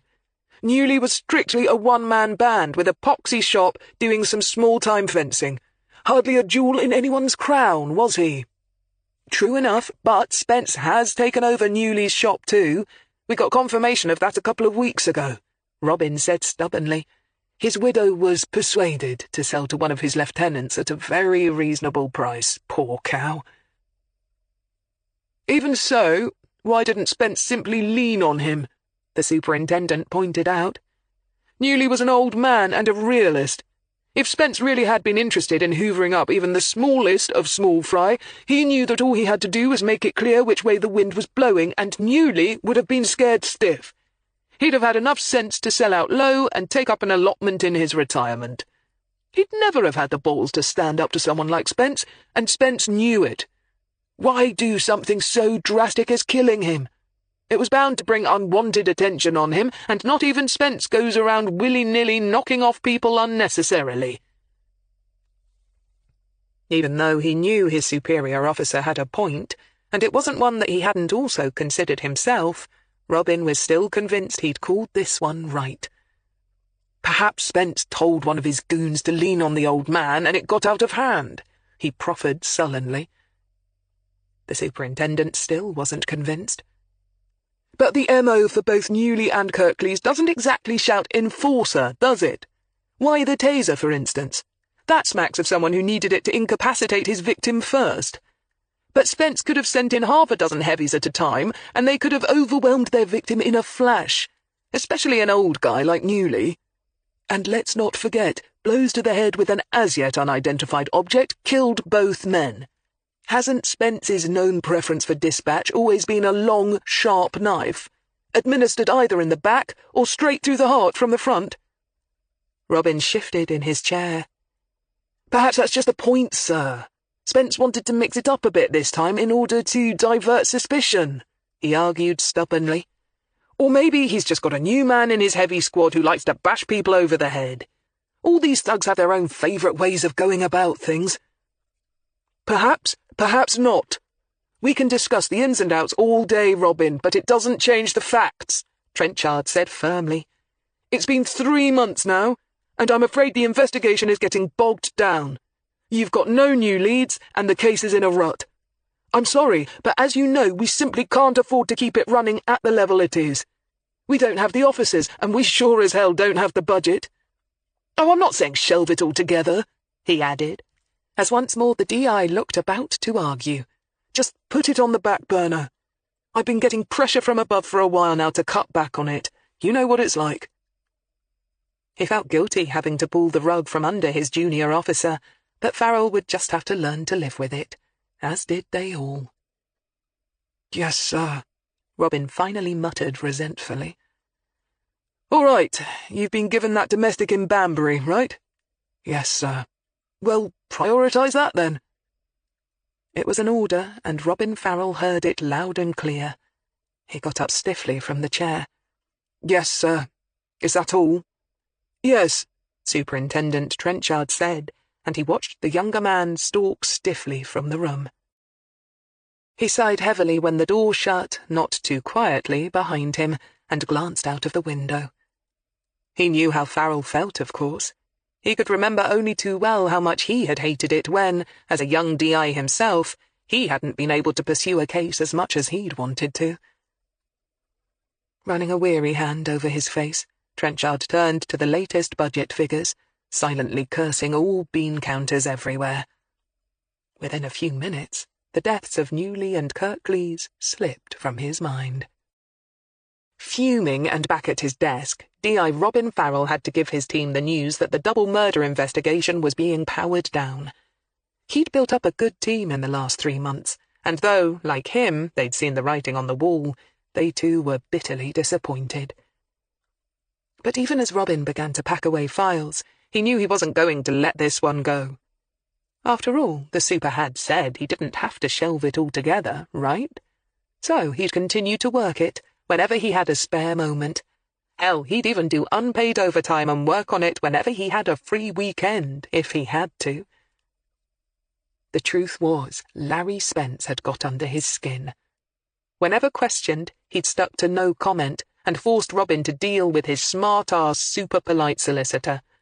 His bland smile and elaborately patient attitude had only rubbed it in how clearly he believed himself to be untouchable. That self-satisfied air he had, the way he genuinely never felt even a hint of concern, as if he knew, just knew, that Robin would never be able to pin the deaths on him, ate away at the DI like acid. As far as Robin was concerned, no one should think it was safe to thumb their nose at him and the law, and certainly not the likes of Larry Spence. Which made DI Robin Farrell utterly determined to bring the murders home to the cocky swine. One way or another, he was going to get Spence, no matter what it took. At about the same time that Jason Morley was sitting on the bus and watching the morning rush-hour traffic stream past him, Mia DeSalle was sitting at the breakfast bar in her small but detached cottage, eating yogurt and muesli. From her window she could just get a glimpse of parts of the grounds of Blenheim Palace, the Duke of Marlborough's huge stately home. She'd been living here for a few years now, having grown tired of Oxford's constant noise and pollution, and preferring the surroundings of a more genteel location. And the very desirable Cotswold stone cottage, set in the outer edges of the very desirable town of Woodstock, suited her perfectly. She adored the thick walls, the wooden window seat, and the sense of being cocooned in a different era. She'd always thought that she should have been born in Victorian times, when life seemed so much more epic and grand, and when things meant so much more than they did now, when Darwin was just challenging the church, and discoveries of all kinds were there to be made by anyone with an adventurous spirit and the determination to succeed. She was a great fan of the Bronte sisters and their writings, especially Emily's Wuthering Heights, and identified strongly with Cathy. Free-spirited, unconventional, greedy, oh so alive and in love Cathy. Within the covers of books, Mia could live vicariously in a way that she couldn't in the drab confines of the modern world. Looking out of her window now at the passing cars and the dreary, everyday blandness of modern life, she felt that familiar ache, that constant mourning at the lack of romance and the loss of the Gothic. Where, in this day and age, was the magic? Here computers, dull, pedantic, soulless machines, now ruled the world. It was one of the main reasons why she'd thought Michael Beck had been her soulmate. He too had a deep and abiding love of history, and the romance of times past. He had understood her in a way nobody else ever had. Ever since her late teens, she had been searching for her Heathcliff, or even her Dracula, anyone who stood out from the usual humdrum run of lackluster 21st century humanity. And then, in her mid-20s, when she'd all but given up, she found Michael. Oh, true, in the end, like so many of literature's great heroes, he'd been found flawed and wanting, letting her down because of some malaise in his psyche, some weakness in his soul that wouldn't allow him to love her as wildly as she'd loved him. But even that, even the heartbreak and the betrayal had, in its own way, been glorious. At least she'd felt alive, as if she existed, as if she felt. Even if it was only heartbreak and pain, it had been something. She sighed heavily, and, walking to the sink, automatically washed out her now empty bowl and left it to drain. Soon she'd have to go into work and do all the things that were required of her. Michael had found it odd at first that she'd been studying sciences, given her real passions. But nature, as she'd explained to him, was timeless and magnificent and worthy of her attention as well. How often did it feature in poetry, art, literature, or music? And what was happening to it now? The man-made plagues of technology, overpopulation, and pollution were killing even that. Soon there would be nothing beautiful left in the world. No wild orchids, no magnificent bears, no tigers stalking through the hot summer grass. Mia stood for a moment, looking at the vase of beautiful golden daffodils that she'd set in her kitchen window. She always bought cut flowers for herself, fresh every week. She liked to spend her money freely, but only on things that mattered to her. The cottage, for instance, which wasn't large but had been built in the late 1790s, suited her admirably. The beams, the inglenook fireplace, the bulging plastered walls. Michael would have loved it here. She sighed and turned away, gathering her coat and handbag together and heading for the front door. As she walked to her car, she wondered if she'd see that woman who worked for the police again, Hilary Greene. She hoped not. Mia hadn't liked her. There was something knowing in her eyes and her manner, something strong. A very clever woman herself, Mia knew when she met another very clever person, and usually she felt drawn to them, as she had with Michael. But not this time. Perhaps it was because Hilary Greene had wanted to know all about Michael, Mia thought, climbing in behind the wheel of her Mercedes.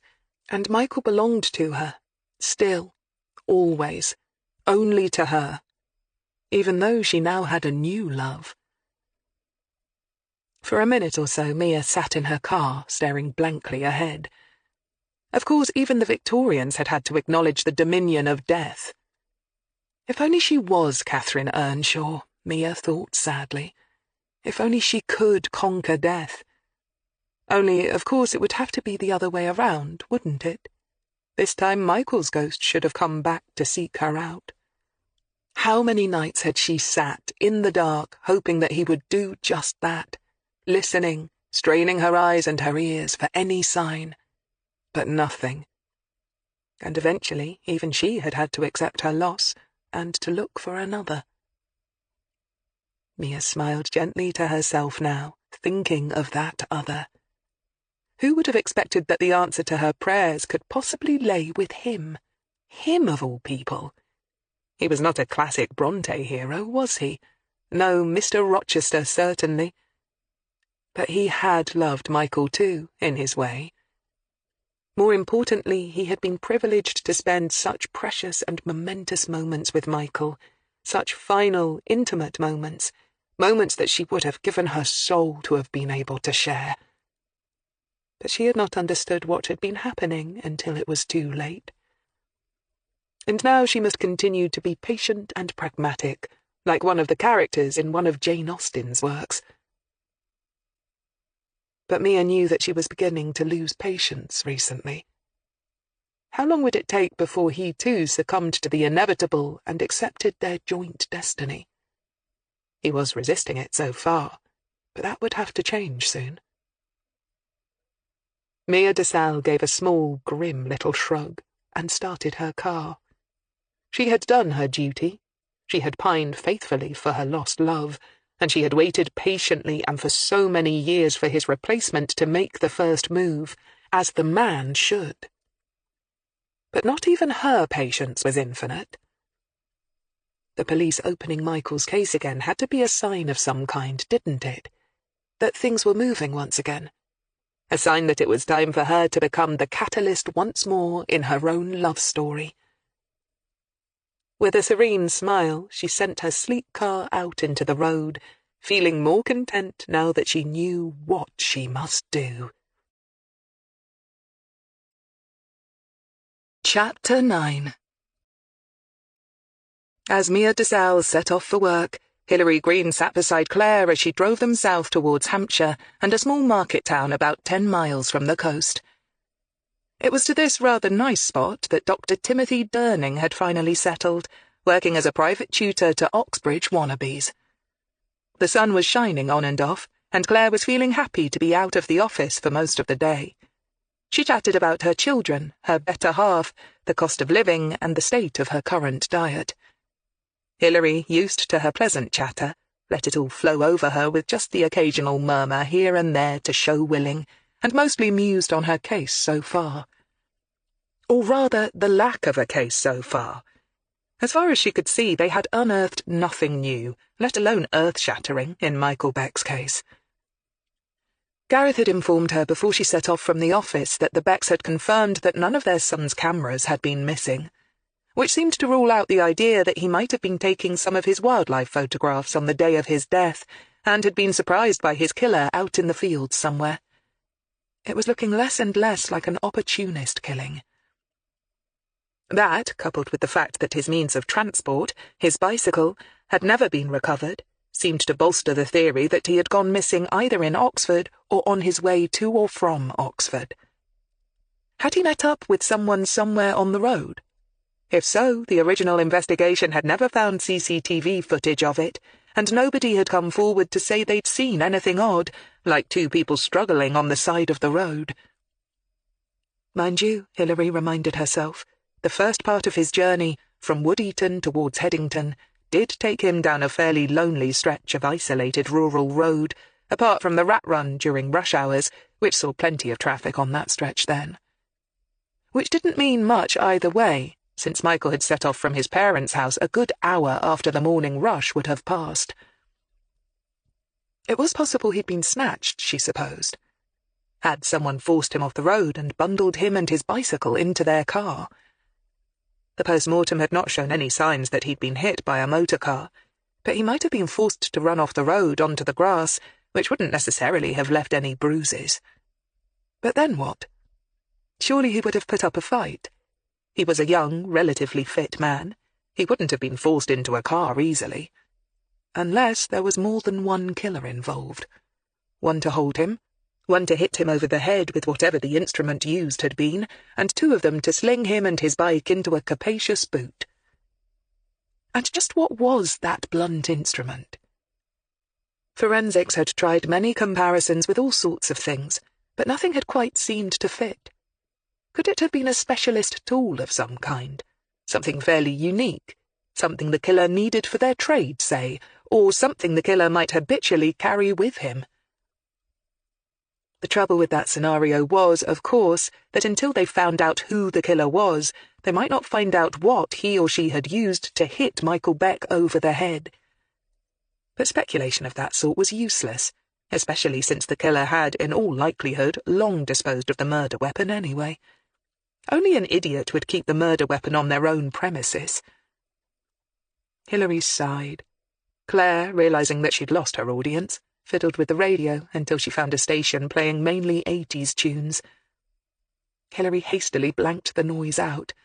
She liked 1960s pop, but was not a fan of the new romantics. As the miles passed by, Hilary continued to let her mind roam freely, reviewing the case and their slim leads. Nothing that the dead boy's parents had said had rung any particular alarm bells for her. Kevin Philpott, the best friend, hadn't seemed to have anything new to add to the pot either, which left her with everybody's favourite candidate for the crime, the creepy girlfriend. As they pulled up at a set of temporary traffic lights at some roadworks, a newly arrived chiff-chaff sang in a nearby tree, and Hilary reflected on Mia de Salle and the interview at the nature reserve. She could certainly see now just why so many people had failed to warm to Michael Beck's choice of lover. But she could well see how Mia would have appealed to Michael if she'd saved all her energy for him, and him alone. Apart from anything else, he'd have been flattered. And everyone she'd talked to so far had confirmed that her interest in him was wholehearted to the point of being unhealthy. And yet, after a while, surely such single-minded devotion would become a burden rather than a pleasure. And when someone like Dr. de Salle was rejected, she'd feel it to the very core of her. When you made just one thing or one person your whole world, loss of that one thing or person left you far more vulnerable and devastated than if you had other things to fall back on. But did any of that necessarily make her more likely to be a killer than anyone else? Hilary wasn't so sure, tempting though it might be to assume so. Oh, she could certainly see that Mia was someone who wouldn't take no for an answer, who would watch and maybe even stalk her lover in the hopes of winning him back. But she didn't know enough about mental illness, always supposing Mia was mentally ill in the first place, to feel comfortable casting her as the prime suspect simply on the basis that she didn't act like everyone else. For all Hilary knew, the woman might be excessively shy, or have some sort of personality disorder that had nothing to do with violence or unpredictable behaviour. It was one thing to cavalierly say, oh, she's not playing with a full deck of cards, and quite another to assume that that made her capable of murder. On the other hand, there was nothing to say it didn't. Hilary leaned her head back on the seat as Claire sang along with somebody who didn't want a prayer said for them now, but to save it for the morning after, and sighed again. Eyes closed, she let the warming spring sunshine coming in through the windscreen play across her face, and turned her thoughts from the past to the immediate future, and contemplated instead the business at hand, the interview with the man Michael Beck had accused of molesting him. Of all the people in Michael Beck's life, only 2 could be said to have a proper motive for killing him. Mia, out of some twisted love-hate obsession, or Dr. Timothy Durning, out of revenge for a career lost and a reputation ruined. For the next few hours she had to put everything else aside and concentrate on the upcoming interview. Durning never married, right? She said, still with her head back and her eyes closed. At this Claire instantly turned off the radio, and, keeping her eyes on the road, said, No, Gov, he was 41 at the time, and so is 51 now, and still single. Hilary nodded. His background is relatively well-heeled and middle-class. She already knew this, but sometimes bouncing things around with someone else brought into focus something that she'd otherwise miss. Yup, he's got only one sibling, an older brother, now living in Australia. Married with 4 kids, Claire confirmed. Both parents now deceased. They divvied the family inheritance equally between their 2 sons, though. They didn't leave them a massive fortune, as such, but I still wouldn't have minded my share of it. Hilary mused. So either they were open-minded about their youngest son's sexuality, or they hadn't known, or guessed, that he was gay. I suppose that's how come he can just about afford to live in a nice town in Hampshire on whatever he can earn giving private tuition, Claire added. A private income. Nice for some, innit? Hilary smiled, but wondered if Timothy Durning saw it in that light. Did he miss university life? The hustle and bustle, all that communicating with bright young minds and youthful ideologies. Going from a vibrant city like Bristol to a small backwater town, no matter how picturesque it probably was, might not have been how he saw the rest of his life playing out. Had he resented Michael Beck enough to watch and wait for his chance to kill him? Presumably he must have had some feelings for the young man. By Michael's own admission, he'd been his favourite teacher, which suggested friendship had existed between them, as well as, on the older man's part, physical attraction. And she knew all about how attraction or affection could quickly turn to hate and rage. Some people, and Hilary had met her share, simply couldn't take rejection, or being thwarted. Some people never seemed to grow up, and could experience rages and tantrums that should have been left behind in childhood. But it was useless speculating about such things until she'd had a chance to meet the man and assess him for herself. She sighed again and opened her eyes. Fancy stopping for a pub meal after we've talked to the good doctor? My treat. Claire grinned. Are limes green? What about the diet? She teased. What diet? The market town they entered an hour later had everything going for it that a tourist board could wish for. An attractive stone bridge spanning a wide but shallow river, an old Norman church, a photographically appealing high street with a mixture of half-timbered buildings and local stone, and a statue of some bloke who had done something noteworthy at some point in the last 300 years. Hanging baskets outside several inns and pubs had been newly planted with vibrant spring colours, and daffodils lined the grass verges. In short, it was the kind of place that was either the stuff of dreams or of nightmares, depending on your point of view. Dr. Timothy Durning lived in a small cul-de-sac not far from the charming church, in a detached stone cottage with a grey-tiled roof and a wisteria climbing up the walls and blooming in all its pale lilac glory. Claire, having got out from behind the wheel, stood regarding the scene with a wry expression on her face. Bloody hell, was all she said. Hilary couldn't help but agree. The scene did seem almost too good to be true. It was quiet, with even the town's limited traffic seeming to be muted behind all the cherry and magnolia trees that proliferated in the gardens of the 8 houses comprising the little nook. No children played, creating a squeal or a fuss. No dogs roamed, barking or depositing little brown mounds on the pavement. There weren't even any cars parked on the road, causing an obstruction. "What's that film I saw yonks ago, set in some American place or other? Stepford Wives," Claire said. "Do you reckon this could be the English version?" Hilary grinned.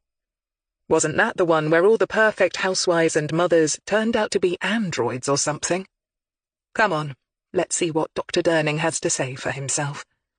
Right, Gov, but if smoke starts coming out of his ears, I'm off, Claire warned her. Somewhat disconcertingly, Dr. Timothy Durning did indeed look rather handsome in a bland way, and was impeccably dressed, making him a perfect candidate for a resident of the fictional town of Stepford. But for all that, Hilary was fairly sure that he didn't have robotic subroutines. At 6 foot or so, he was still very lean, with reddish-brown hair, dyed, and dark brown eyes. His skin looked unlined, nip and tuck, and was lightly tanned. all of which conspired to make him look years younger than she knew him to be, but that, presumably, was the point. He was also dressed in his trademark waistcoat and bow tie. "I take it you're the police officers who called yesterday?" he asked. His voice was bland, pleasant, but not, thankfully, robotic. "Yes, sir." Hilary and Claire produced their IDs, while Hilary went through the standard explanation of who they were and what they did. At the mention of Michael's name, the older man sighed gently, gave a philosophical nod, and invited them in. The cottage was full of light, and Hilary wasn't surprised when he led them through to a rear extension that had one wall practically made of glass. It revealed a small but lovely back garden, complete with a pond set amid a plethora of native plants. Several bird feeders hung from an apple tree, and were currently playing host to a greenfinch, a pair of blue tits, and a nervous-looking goldfinch. No doubt Mia de Salle would have approved of the wildlife pond. "Please take a seat." The extension, like the majority of home extensions, had been made into a huge kitchen diner with a small seating area near the bifold doors. It was to this nest of chairs that he led them. "Do you want tea or coffee?" "Coffee, please," Hilary said instantly. She had an idea this man would make a proper pot, probably of a Brazilian blend, and she was never going to turn her nose up at that sort of offer. Claire opted for tea. Dr. Durning made the beverages in silence, and with a neatness and economy of movement that some people seemed to naturally possess. He brought the cafetiere and teapot to the small coffee table on a large tray, upon which also rested small demi-tasse coffee cups, a spode teacup and saucer, a silver jug of milk, and a matching silver sugar dish. The spoons, naturally, were also silver. For a moment all three set about making their drinks to suit their own tastes, while a grandfather clock ticked politely against one feature wall. Outside, the goldfinch finally succumbed to its nerves and flew off. A rapacious-looking starling quickly took its place. A tall, all-glass display cabinet set in the seating area caught Hilary's eye. It contained various small objects, of which she recognized only a lovely ammonite, an ancient flint arrowhead, and what looked like a misshapen coin. The other artifacts were much more obscure, but mostly seemed to be made out of badly corroded metal, bone, or fossilized wood. Catching her looking at it, the academic smiled. "That's my collection of historic curios," he admitted, looking a little wistful. "I'm fascinated by what time does to everything it touches. We can't easily measure it or display what it does to human beings, of course, but we can see what it does to inanimate things." "As a historian, I can understand your fascination," Hilary agreed. Not sure why the contents of the cabinet were making her feel uneasy. "Which king is on the coin?" "Emperor," Timothy Durning corrected her with a smile. "It's Roman." Hilary nodded, but wasn't about to let herself get sidetracked by his hobby horse. "You have a lovely spot here, Dr. Durning," she said instead. "Thank you, yes, it suits me. I can write my books here in peace." "So you write?" "Yes, historical non-fiction for people with an interest in history, but who don't want too much academic dryness." Hilary nodded. She knew such books sold all right, but she doubted they earned their authors huge royalties. But it probably did his ego a lot of good to be a published author. "Do you miss the university life at all?" Hilary took a sip. Costa Rican, not Brazilian, and half-closed her eyes in pleasure. "Not really. At some point I would always have left, I think, in order to do proper research. Teaching had its rewards, but it didn't leave me much time for a proper in-depth study of my passion." "What era of history interests you?" "Roman Britain." "Was that Michael's choice, too?" "Michael didn't really confine himself to one specific era. He was interested in the Romans, certainly, but also in the Saxons and the Britons." Hilary, now that she'd got him talking, decided to get down to business. "You were his favourite tutor. Did you know that?" Timothy Durning crossed one elegantly long leg over the other. He looked a little lost for words suddenly, which surprised Hilary somewhat. She would imagine this man to be very erudite, and seldom socially inept. And he'd known they were coming. Surely he'd rehearsed over and over in his head what he would and would not say.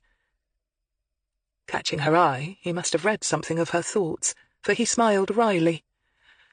"I don't quite know how to answer that question. If I say yes, I sound big-headed, and I'm worried you'll read more into it than you should.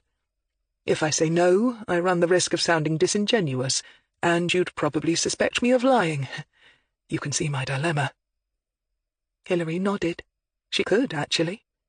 He wanted to show himself in the best light, which was only natural, and not in itself suspicious. No doubt he'd been dismayed to hear that a sad and sordid episode from his past was being raked up again, and was too intelligent not to see how the reopening of Michael's case was bound to cause him trouble, regardless of whether he had anything to hide or not. "Why don't you just be honest and straightforward, and let me do the rest?"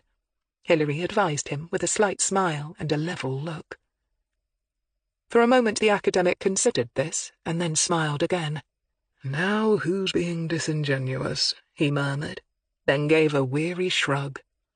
"Well, I'll do my best," he said. Beside Hilary, Claire had already got out her notebook, and was unobtrusively taking notes. "So, were you aware that you were Michael's favourite tutor?" Hilary asked, going straight back to where she'd left off. She was not about to allow this man to get away without answering every question she wanted answering. Well, not without some serious squirming on his part, anyway. "I knew we had a good rapport, yes," Dr. Durning finally admitted. "And by that I mean nothing more and nothing less than the sum of my words. Some students go to university for the experience rather than to actually study, which is understandable but annoying. Some students aren't particularly gifted and struggle, but work hard, and these need a different sort of attention. And some, like Michael, are just naturally gifted. These, obviously, are like gold dust to tutors such as myself, and are a dream to teach. And it's easier to get to know and build up a rapport with the golden ones," Hilary mused, careful to keep any hint of censure out of her tone. "Yes, I can see how that would be. You were drawn to Michael because he was gifted." "Not only that, he had a real passion for history, the same way that I have. He enjoyed discovery, finding out facts, hunting down little snippets that help to add to the jigsaw puzzle that is the past. It was in his blood, the same way it's in mine. It's such a fluid, alive, creative thing. That's what most people don't understand. They think history is all about dry-as-dust facts, dates, and musty, boring old books. But that's just where they're wrong, so wrong. It's not like mathematics or physics, where things either are or aren't. History changes all the time, and our understanding of it changes with it. Look at what happened when they found King Richard in that car park."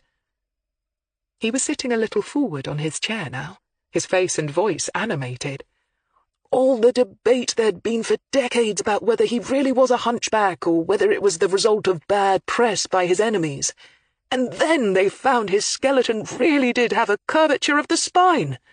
How Michael would have loved all that." Hilary knew when someone was genuinely fascinated by something and when they were faking it, and there was no doubt in her mind that this man lived and breathed his subject. There was a glow to his face, a force in his words that showed how much he was engaged in his topic. And from what she knew of Michael Beck, he too had been similarly enthralled by the past. Which was all very interesting, but she needed more meat on the bones.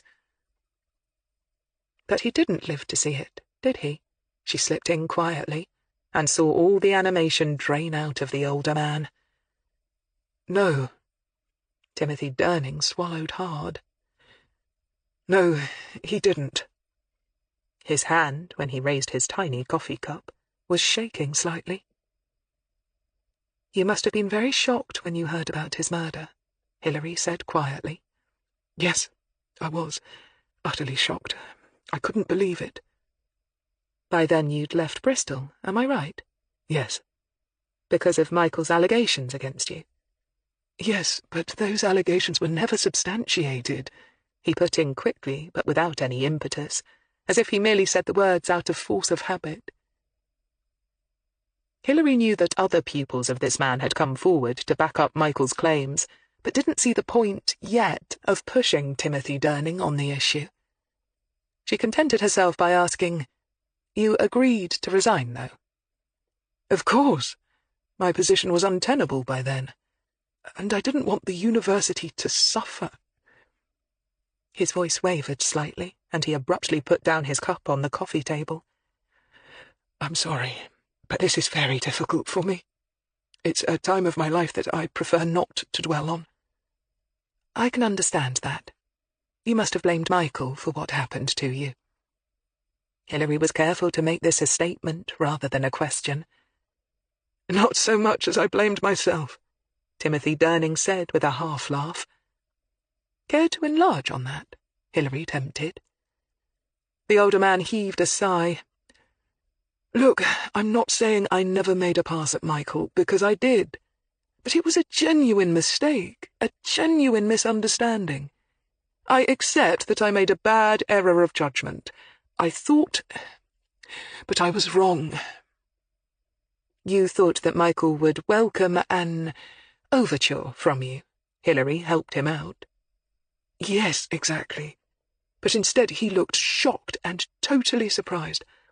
I realized the instant I did it that I'd made a dreadful mistake. I apologized at once. I told him I'd made a mistake. I thought I'd seen signs from him that obviously weren't there." "And he accepted this apology? Accepted the explanation?" "I thought so. At the time." Dr. Durning's voice dropped slightly. "But after some thought he pursued a complaint?" "Yes." Hilary nodded, and then said gently, "That must have hurt." "It did, yes." "You felt he'd betrayed you?" "No!" Timothy exploded, and just as quickly deflated again. "Yes, perhaps a little. I just wish that if he hadn't been satisfied with my explanation, that he'd have come to me for more clarification. I think that if he had done, I could have made him see that it was all my fault entirely, and made him understand that I really was horrified to have caused him... well, that the last thing I'd meant to do was make him feel..." The words trailed helplessly off. The grandfather clock continued to tick impassively. Outside, a blackbird picked a fight with another blackbird, probably over territory. Dr. Durning sighed heavily. "It was all such a mess," he finished simply. "Did you see Michael after you agreed to resign?" "No, of course not. That would have been very inappropriate." "Why do you think he decided to make the complaint official?" Hilary asked, genuinely curious. "I assumed his girlfriend made him do it," Dr. Durning said with a shrug. "Mia DeSalle?" "Yes." "Can I ask?" Hilary knew she needed to be very delicate now. "If you knew he'd been seeing Mia DeSalle for over a year at that point, what made you think he might be open to instigating a relationship with you?" Timothy Durning smiled gently. "I was convinced Michael was bisexual. Why else?" "Do you still think that?" For a moment the academic's eyelids flickered. Then he looked out of the window at the flying black feathers as the two blackbirds continued their noisy avian brawl. "You know, I think I do. I think Michael wasn't really that sure of his own sexuality, and what I did scared him because it made him face up to things he'd rather have kept buried deep inside him." Hilary glanced at Claire, who raised a thoughtful eyebrow. Either Dr. Durning was indulging in a bout of some serious wishful thinking, or he wasn't. And if he wasn't, did they need to start looking for a possible boyfriend who might have played a role in the dead man's final months of life? A secret part, since nobody seemed to know of his existence. "What did you make of all that, Gov?" Claire asked 10 minutes later as they sat in a pleasant pub, overlooking the pleasant market square and eating a pleasant meal of chicken and chips with a not-quite-so-pleasant side salad. "You think our dishy doc was just indulging in so much pie in the sky about our victim being bi?" Hilary shrugged. It's been 10 years. Memories have a habit of becoming rose-coloured with age. Claire sighed. He stuck to his alibi for the time of Michael's murder. Not exactly airtight, was it, as D.I. Weston found out, Hilary reminded her. According to Dr. Durning, he'd been at home all that day. He'd seen a neighbour at some vague point in the morning and had done some shopping in a local supermarket in the afternoon. "Ah, the airtight alibi, so beloved of Agatha Christie fans everywhere," Claire grinned, spearing a chip. "In her books, the one who couldn't possibly have done it always did it, right? Whereas, back in the real world, the vast majority of suspects have alibis that leak like sieves and mean exactly nothing," Hilary said. "But if Durning has been leading us up the garden path, I thought he did it rather well." And on this rather morose thought, she speared a chip of her own and bit into it with pleasure. Opposite her, Claire eyed the dessert menu. Chapter 10. Claire and Hilary were unlucky enough to get stuck in a traffic jam on the motorway on the way back to Oxford, which ate up practically the rest of the afternoon. When they finally pulled into HQ in Kidlington, neither one of them was in a particularly happy or relaxed frame of mind. "You get straight off home, Claire," Hilary said to her relieved colleague as she opened the passenger door of the car. By her watch, it was just gone 5 o'clock anyway. "I'm going into the office just to check in case something's come in that needs seeing to." "Thanks, Gov," Claire accepted happily. It was as she was walking across the parking lot towards the main entrance that Hilary noticed Gareth Proctor standing beside his car with a man opposite him, talking earnestly. They hadn't seen her, and she found herself instinctively slowing down and moving towards the trunk of a large, flowering horse-chestnut tree. She didn't exactly conceal herself behind it, but she did take advantage of its shade and cover in order to watch the two men closely. She couldn't have said at that moment just what it was about them that had pinged her radar exactly. They were certainly not arguing. The man with Gareth looked to be around his own age and build, and nothing about his attitude gave her the impression of aggression. If it had, she'd be heading across there now, in case her colleague needed backup. Something about Gareth's companion, maybe the shortness of his haircut and the erect bearing, told her that, like Gareth, he was more than likely not a former soldier, and she felt herself relax a little, but still didn't move. There was no reason why Gareth shouldn't be chatting to a friend, of course. His workday was over, and he had most likely prearranged for the other man to meet him in the car park so they could go on for a drink somewhere.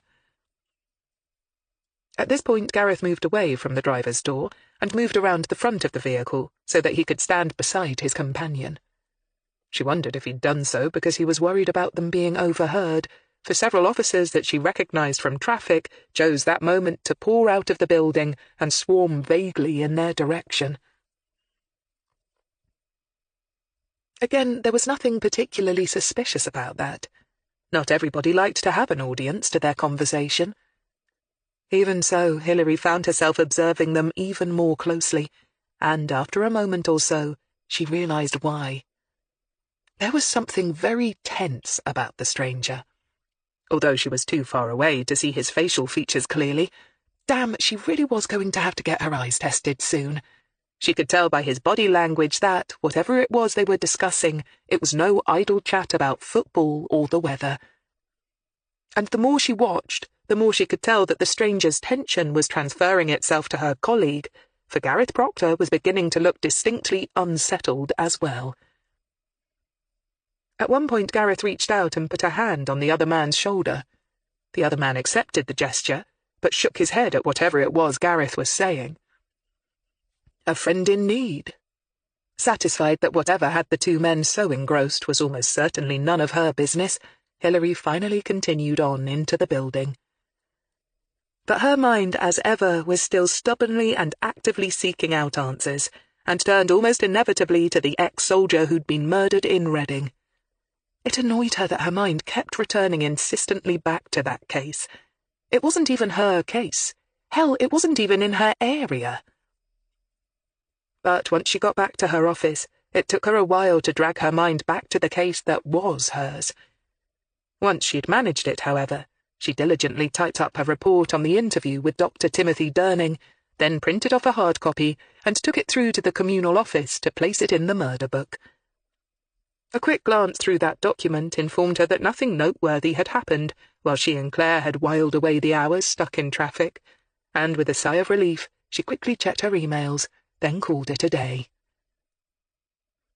When she got back out into the car park, Gareth and his intense friend had left. She hoped, whatever the crisis had been, they'd managed to resolve it. The next morning, though, Hilary still had the little conundrum stubbornly on her mind. And when she made her way downstairs and saw that Claire had yet to arrive while Gareth was already at his desk, she made a snap decision to try and appease her curiosity. Resolutely ignoring what curiosity was said to have done to the proverbial cat. "Hello, Gareth. Everything all right?" she asked breezily from the doorway. "Yes, thank you, Mum. I've read your report about Dr. Durning." Hilary nodded. She was beginning to take for granted his work ethic. "He's a slippery one, all right," she said. "We got caught up in that road traffic accident on the motorway on the way back." "I thought you might have. I heard about it on the radio on the way home. It sounded bad," Gareth said sympathetically. "Yes," Hilary said grimly. In her early days in uniform, she'd done her fair share of attending RTAs. It wasn't something she dwelled on. "When we got back, I thought I saw you talking to someone in the car park." She went straight to the point, watching him closely, and saw a definite flicker of unease cross his face. "Yes, Mum," he said promptly. It was, she was sure, a reflex reaction, an obedient response to an officer's question that was nevertheless meaningless and was designed to give nothing away. "Your friend looked as if he had a lot on his mind," she said casually. "Yes, Mum." "He looked as if he might be ex-army, too." "Yes, Mum." "An old friend, then?" "Yes, Mum." Hilary hid a smile. Gareth Proctor might have had a lot of practice at dumb insolence, but two could play at this game. "Does he have a name?" she asked bluntly. "Yes, Mum," Gareth said, but didn't quite dare leave it at that. "Jason Morley, Mum," he tacked on reluctantly. Hilary nodded. Having got what she wanted, a name, she let him off the hook. "I want to go back to Michael's parents, now that we've met all the main suspects and witnesses in their son's case, and go over things with them again. I want you to come with me this time. It'll give you a chance to observe them, and perhaps pick up on something I miss." "Yes, Mum," he agreed with far more enthusiasm. Hilary nodded, smiled, and left. After she was gone, however, Gareth Proctor watched the space in the doorway where she had been with a slightly troubled frown. Why had his boss been so curious about Jason? Not that he wasn't worried about him as well. When he'd gone out to the car park yesterday, he'd been surprised to see his friend waiting for him by his car, and had expected Jace to ask for a lift to the local. Instead, he'd asked him if he could keep some papers and a few items for him. It was an unusual thing to ask, and naturally he'd wanted to know what they were. His mate had been deliberately vague, saying only that he wanted Gareth to keep them for him for a few weeks. Something about the way Jace refused to look him in the eye rang deep alarm bells, and he'd tried to find out if there was anything wrong. And somehow Gareth hadn't believed his disclaimers that he was worried about the burglary rate in the area surrounding his new flat. The result of it all being that he was now in possession of a large, padded, sealed envelope back at his flat, which he'd hidden behind the towels under the kitchen sink, and a gnawing feeling that Jace was up to something. And since he hadn't been able to persuade his friend to confide in him, he could only hope that it wasn't something illegal, or stupid, or both. In her office, Hilary Greene sighed over her inability to just let things go, and phoned an old college friend who was still in the armed forces, and asked her to dig up anything she could on one Jason Morley, Gareth Proctor, and the murdered soldier in Reading. She thanked her and agreed to pay for a meal the next time they met up, and hung up the phone, hoping that nothing would come of it. It wasn't as if she didn't have enough on her plate already. Larry Spence looked around the small basement space in a little cafe just off St. Hebbe's, his pale blue eyes thoughtful. Down here there was room only for a trio of tables, each bearing just 2 chairs. Designed as an overfill for the bigger, better-lit room on street level, he doubted many people came down here by choice. So, when he'd stepped in and ordered and paid for his coffee at the till, he knew the waitress had been surprised to see him disappear down the stairs with it. Even though the breakfast rush had passed, and the morning coffee rush was yet to begin, there had still been the odd customer or two seated at tables upstairs, which was no good for his purposes. He wanted to be sure of a place where he could conduct his bit of business in complete privacy, which was why he'd chosen the unprepossessing cafe as a meeting place to begin with. At 6 feet tall, the small moulded plastic chair he was sitting on wasn't very comfortable, and if he shifted around, he tended to hit his knees on the bottom of the cheap tin table, which was annoying. In his mid-30s, he had what one ex-girlfriend had jeeringly described as dirty blonde hair, worn long enough to touch his collar. A more delicate shade of blonde adorned his lower face in a rather fine beard, though, which he wore to disguise what he knew was his worst feature, a weak chin. He was dressed in Armani. He wore a gold Patek Philippe watch. His cologne was imported from Paris. He looked like a bored businessman, or maybe an academic who was dressed for a job interview. He certainly didn't look like the now undisputed criminal kingpin of the city. He glanced at the pricey timepiece on his right wrist, and absently noted that his guest had 2 minutes to go before becoming officially late. Larry wasn't particularly worried that he might be wasting his time. When he'd bought out Simon Newley's business from his grieving but subservient widow, he had been slightly surprised by some of the more exotic and esoteric items that the old codger had handled. He had also been alternately amused and annoyed by the old man's habit of referring to his regular clients only by a nickname. Consequently, the only thing that he currently knew about Teddy Bear was that Newley had been dealing with him for over 10 years on an irregular basis, and that Teddy Bear only dealt in gold items, very old gold items, which had been more than enough to pique his interest. For although the vast majority of his wealth came from his stable of girls, drug runners, car thieves, and extortionists, Larry liked to think of himself as a man of some refinement. He might have grown up in Oxford's seedy underbelly, but he prided himself on having crawled out of it. He now lived in a very nice white-painted mansion in the north of the city, overlooking the golf club. He drove a very fine Aston Martin, and acquiring a punter who dealt in a very niche line of old and golden artifacts appealed to his sense of self-worth and vanity. When he'd heard on the grapevine that tentative inquiries were being made about who had taken over Newley's business, and had finally received an anonymous phone call asking if he was interested in specialized gold items, he had instantly arranged a meeting. Although Larry knew from Newley's impeccable records that Teddy Bear's business was never spectacular, usually involving sums of around 10,000 or so every time they did business, over the decade or so, that had added up. And besides, it intrigued him, for try as he might, and he'd put the word out everywhere on the street, nobody seemed to know just who this Teddy Bear was, let alone what his game was. Unlike the vast majority of Newley's clients, whose identities and dodgy dealings had been far easier to discern. The caller had used a pay-as-you-go mobile when contacting him.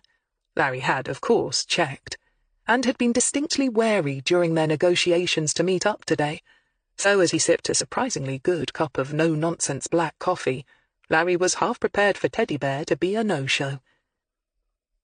But even as he mused on the thought of a wasted journey, he heard feet coming down the wooden stairs, and a moment later a man appeared at the bottom, looking around carefully.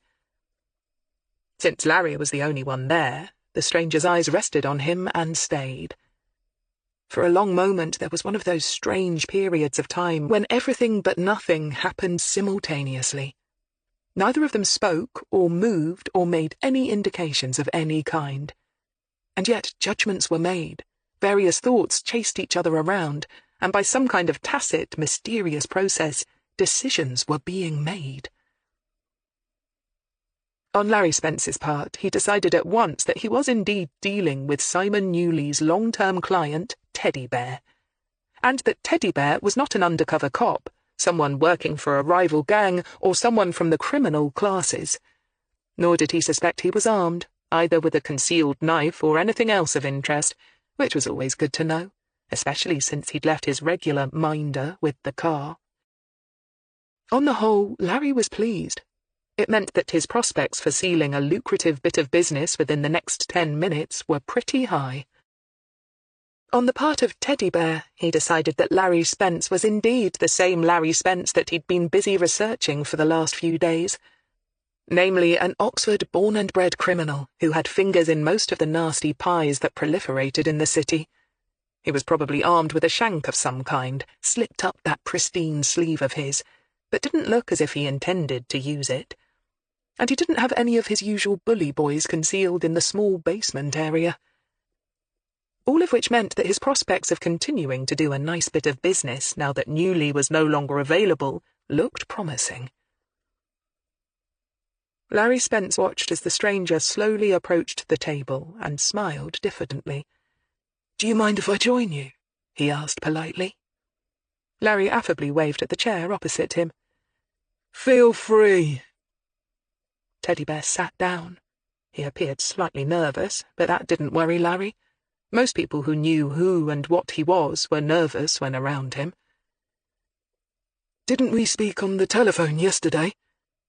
Teddy Bear made the opening gambit. He was wearing a well-cut suit in navy blue with a plain white shirt. Not Armani, though, Larry noticed with a satisfied inner smirk. He was freshly shaven, and to Larry Spence looked distinctly soft. As a thug who'd grown up fighting and clawing for everything he wanted, he knew a man who'd become used to the finer things in life when he saw one. What's more, Teddy Bear definitely struck him as belonging to that smug, privileged breed who were used to living the good life and not doing much work to earn their life of ease. But while he might instinctively despise the other man on that basis, he also scented opportunity and was careful to allow nothing of his feelings to show on his face. Just where and how did Teddy Bear come by his nice little golden trinkets? That was what he most wanted to know. And if he was a middleman for someone else, he wanted to know the name of his client. The geese that laid the golden eggs were always his favourite kind. "I believe we did speak on the phone, yes," Larry agreed casually. "A matter of gold, wasn't it?" His potential new income source nodded vaguely and looked around. The room was still reassuringly empty. Teddy Bear, aware that he'd asked the waitress in the room upstairs for a coffee, and that she might come down with it at any moment, leaned back slightly in his chair. "You inherited Mr. Newley's, business, I take it?" "I did," Larry acknowledged, all at once feeling rather amused by the situation. The more time that passed, the more certain he became that he was dealing with a total amateur, a so-called respectable citizen who, for some reason, found himself being forced to take a bit of a walk on the wild side in pursuit of that most desirable of all things, money. And he was even more intrigued than ever. How was it that this rather insignificant specimen had gained access to such a store of precious gold items? According to old Newley's books, Teddy Bear's transactions always followed the same pattern. He would turn up at Newley's shop with a small variety of ancient gold artifacts for sale to a specialist buyer, meaning, of course, a collector.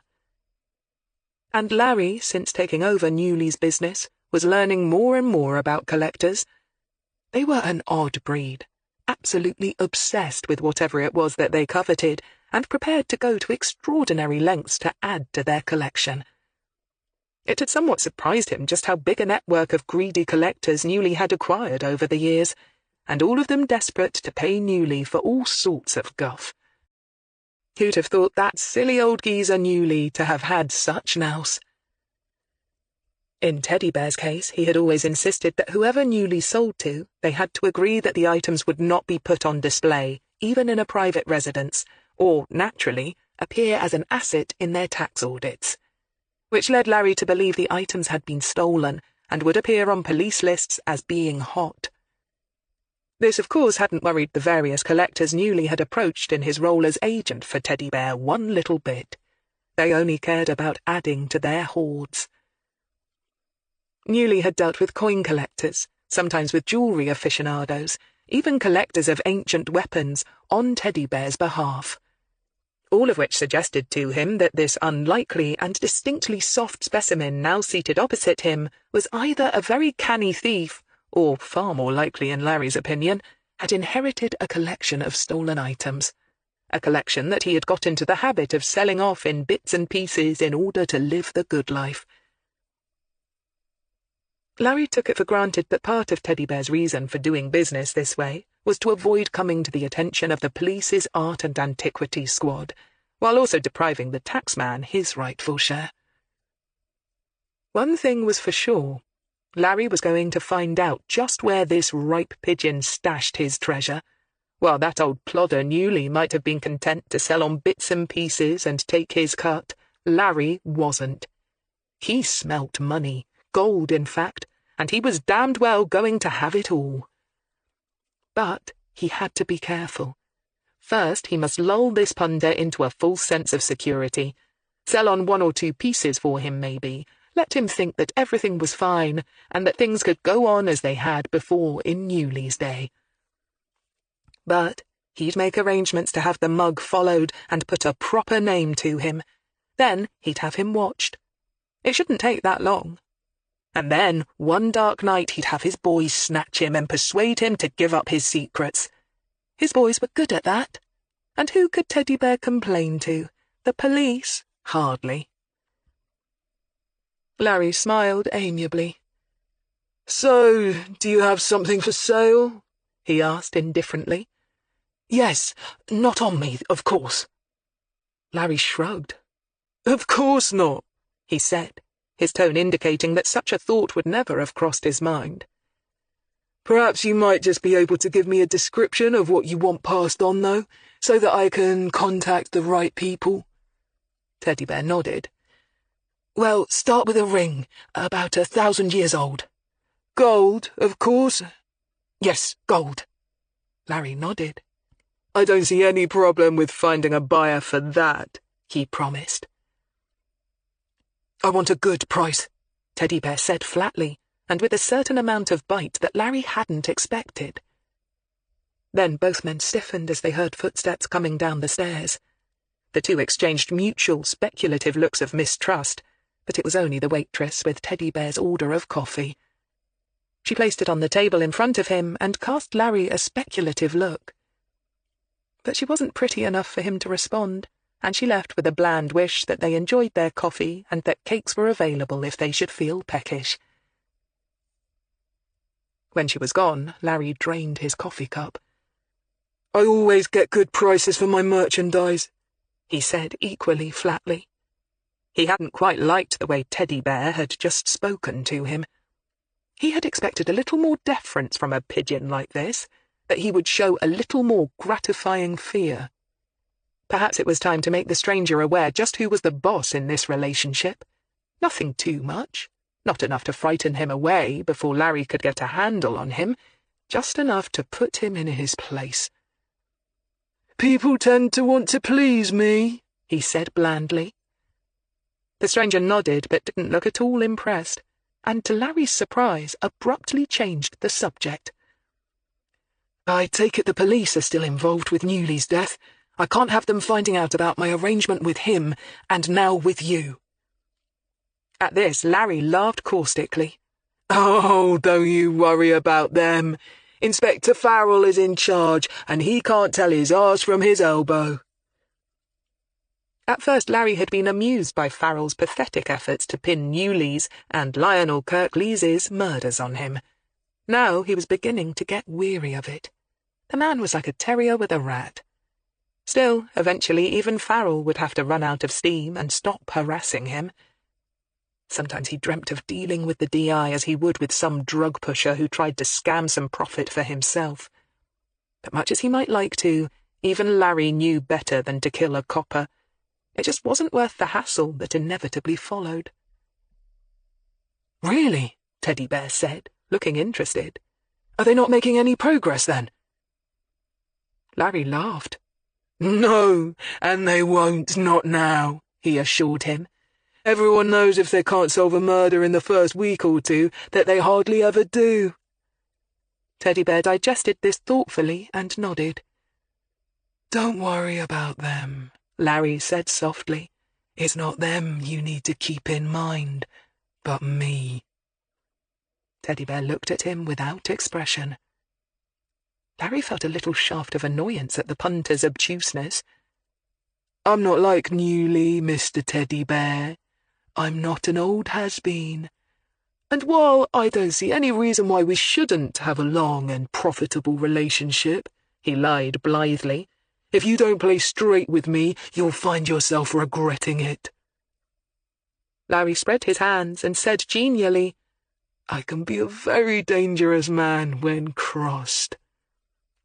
When it was clear that Teddy Bear was going to make no response to this, the rabbit was probably too shit-scared to speak.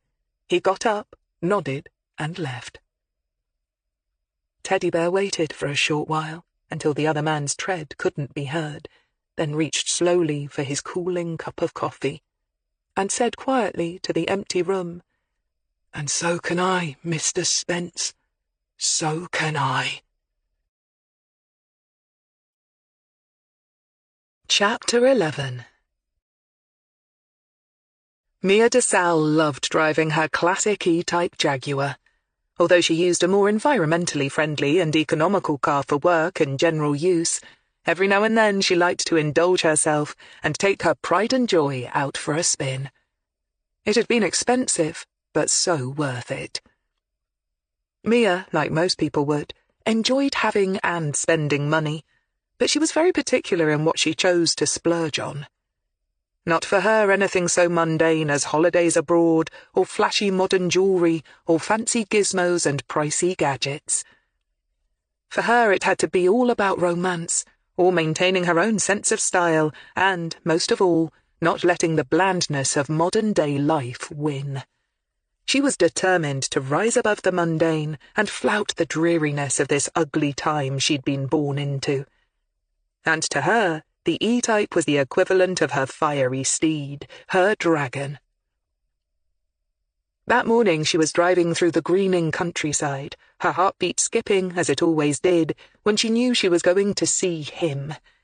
And her racing car green steed, with its cream leather interior and powerful, growling engine, all added to the thrill and the sense of adventure. The admiring glances the car got as it ate up the miles to her destination only added to her satisfaction. She let the window down, even though the spring air was still rather too cool for comfort, and thought about her day ahead. She had to go to work later on, of course, but she was more or less her own boss, and could dictate the flexi hours she worked. But she did not want to contemplate all the tame and uninteresting daily chores that waited in the wings for her right now. Now all she wanted to think about was seeing him again. They had to be discreet, of course. She knew that, and accepted it. Nobody must ever see them together, although it was all so very tiresome. Sneaking around, never letting on that they were a couple, always having to be careful because of what had happened to Michael, which might set people to begin asking awkward questions. Although she understood it, she still longed for the time when they could be properly together. Oh, he was not everybody's idea of a great man, a handsome, romantic hero in the Jane Austen or Emily Bronte sense, but that didn't really matter to her. What did physical beauty, either male or female, really have to do with true, timeless love anyway? What did age matter, or impressive muscle, or young-toned flesh. She herself was no vision of the romanticized feminine ideal, no blonde-haired, blue-eyed beauty, as a single glance in the mirror told her only too well. But what did any of that matter to them? They were classic star-crossed lovers, victims of fate and death and tragic separation. But while her suffering was satisfying, it sometimes wore thin, and she was desperate to feed herself on him, to remind herself of the reward that awaited her for all her long-suffering patience and loyalty. Nearing her destination, Mia began to slow her beautiful car, and began the tedious task of leaving the glorious open countryside behind, and instead navigating the increasingly frustrating, suffocating banality that was the 21st century urban environment. Finally, she pulled into one of her favourite waiting spots, not far from where he lived, and turned off the purring engine. Her heart was now beating so fast that she could hear it pounding in her ears. How soon before he came by, and she could watch him approach? As she waited with the patience of a spider in the car, with the people passing by still casting admiring and envious glances at the Jaguar as they did so, she thought how funny life could be sometimes. When she'd been younger and far more foolish than today, she'd been so in love with Michael that she thought it might kill her. But in the end, he'd let her down, leaving her broken-hearted and bewildered. Why had he abandoned her? Why hadn't her love been enough? How many weeks after he'd broken up with her did she torment herself with such questions? How long had she watched him, trailing after him in her less conspicuous car, wanting and willing him to relent and take her back? Looking back on herself at that point in time, she could feel only pity and perhaps a little scorn for her old self. But she could forgive herself too. She'd been desperately, crazily, wholeheartedly in love with him, and love made fools of everyone, didn't it? Odd to think now that if she hadn't met Michael, she'd never have met the man who was destined to be her real love, her one true soulmate. Even more astonishing to realize that, when she'd first met him, she hadn't been able to stand him. Mia shook her head now in remembrance of her own folly. To think in the beginning she'd been so blind that she had endured him only for Michael's sake. Resenting their closeness and never understanding what Michael had seen in him, and wishing only that he'd just disappear from their lives forever. So utterly unaware of what should have been staring her in the face. That he was so much greater than Michael had ever been, so much stronger, braver, so much more than Michael had ever been. Even given the fact that he could seem so unassuming, so everyday, his greatness perfectly camouflaged in an ordinary exterior, it was still almost beyond her understanding that she could have made such a mistake. All the while she'd been thinking that Michael had been the one with the old soul, Michael who had the extraordinary character and strength of will to become her ideal and worthy mate, when all the time it had been the other one.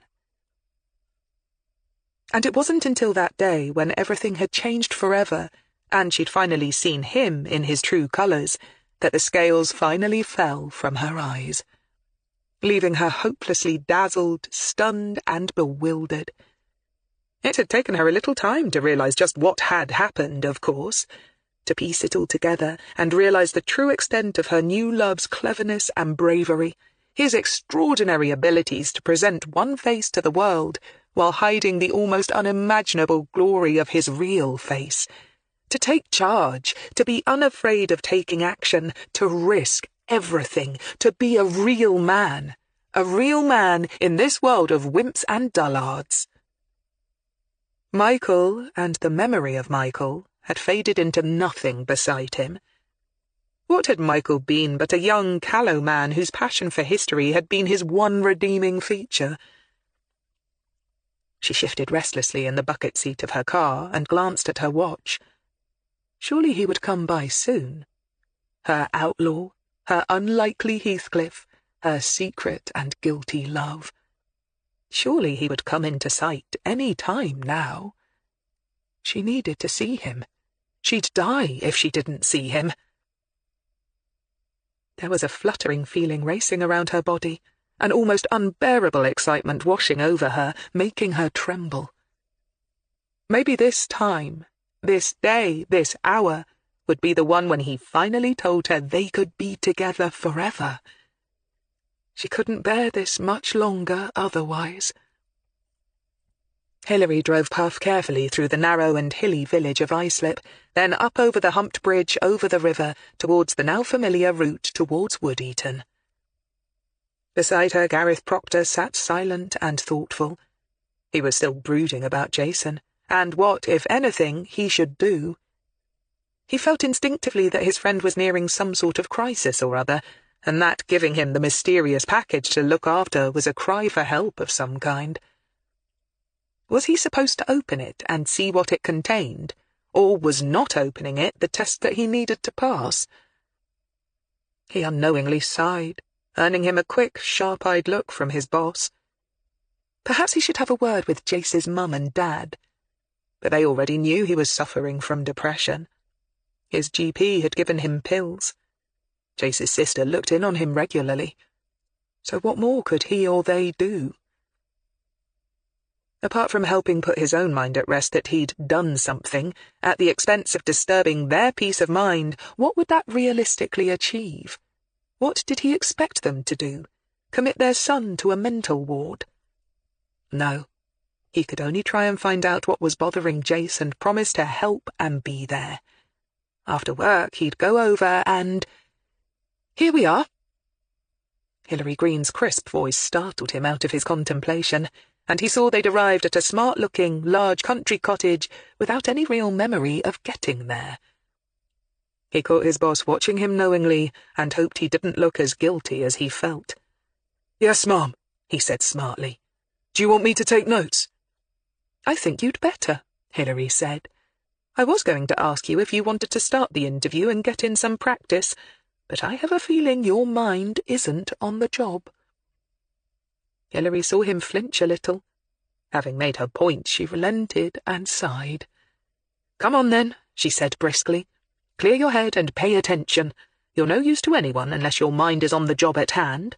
"Yes, Mom," he said, and firmly put all thoughts of friends in need onto the mental back burner. It was Martina Beck who let Hilary into the house.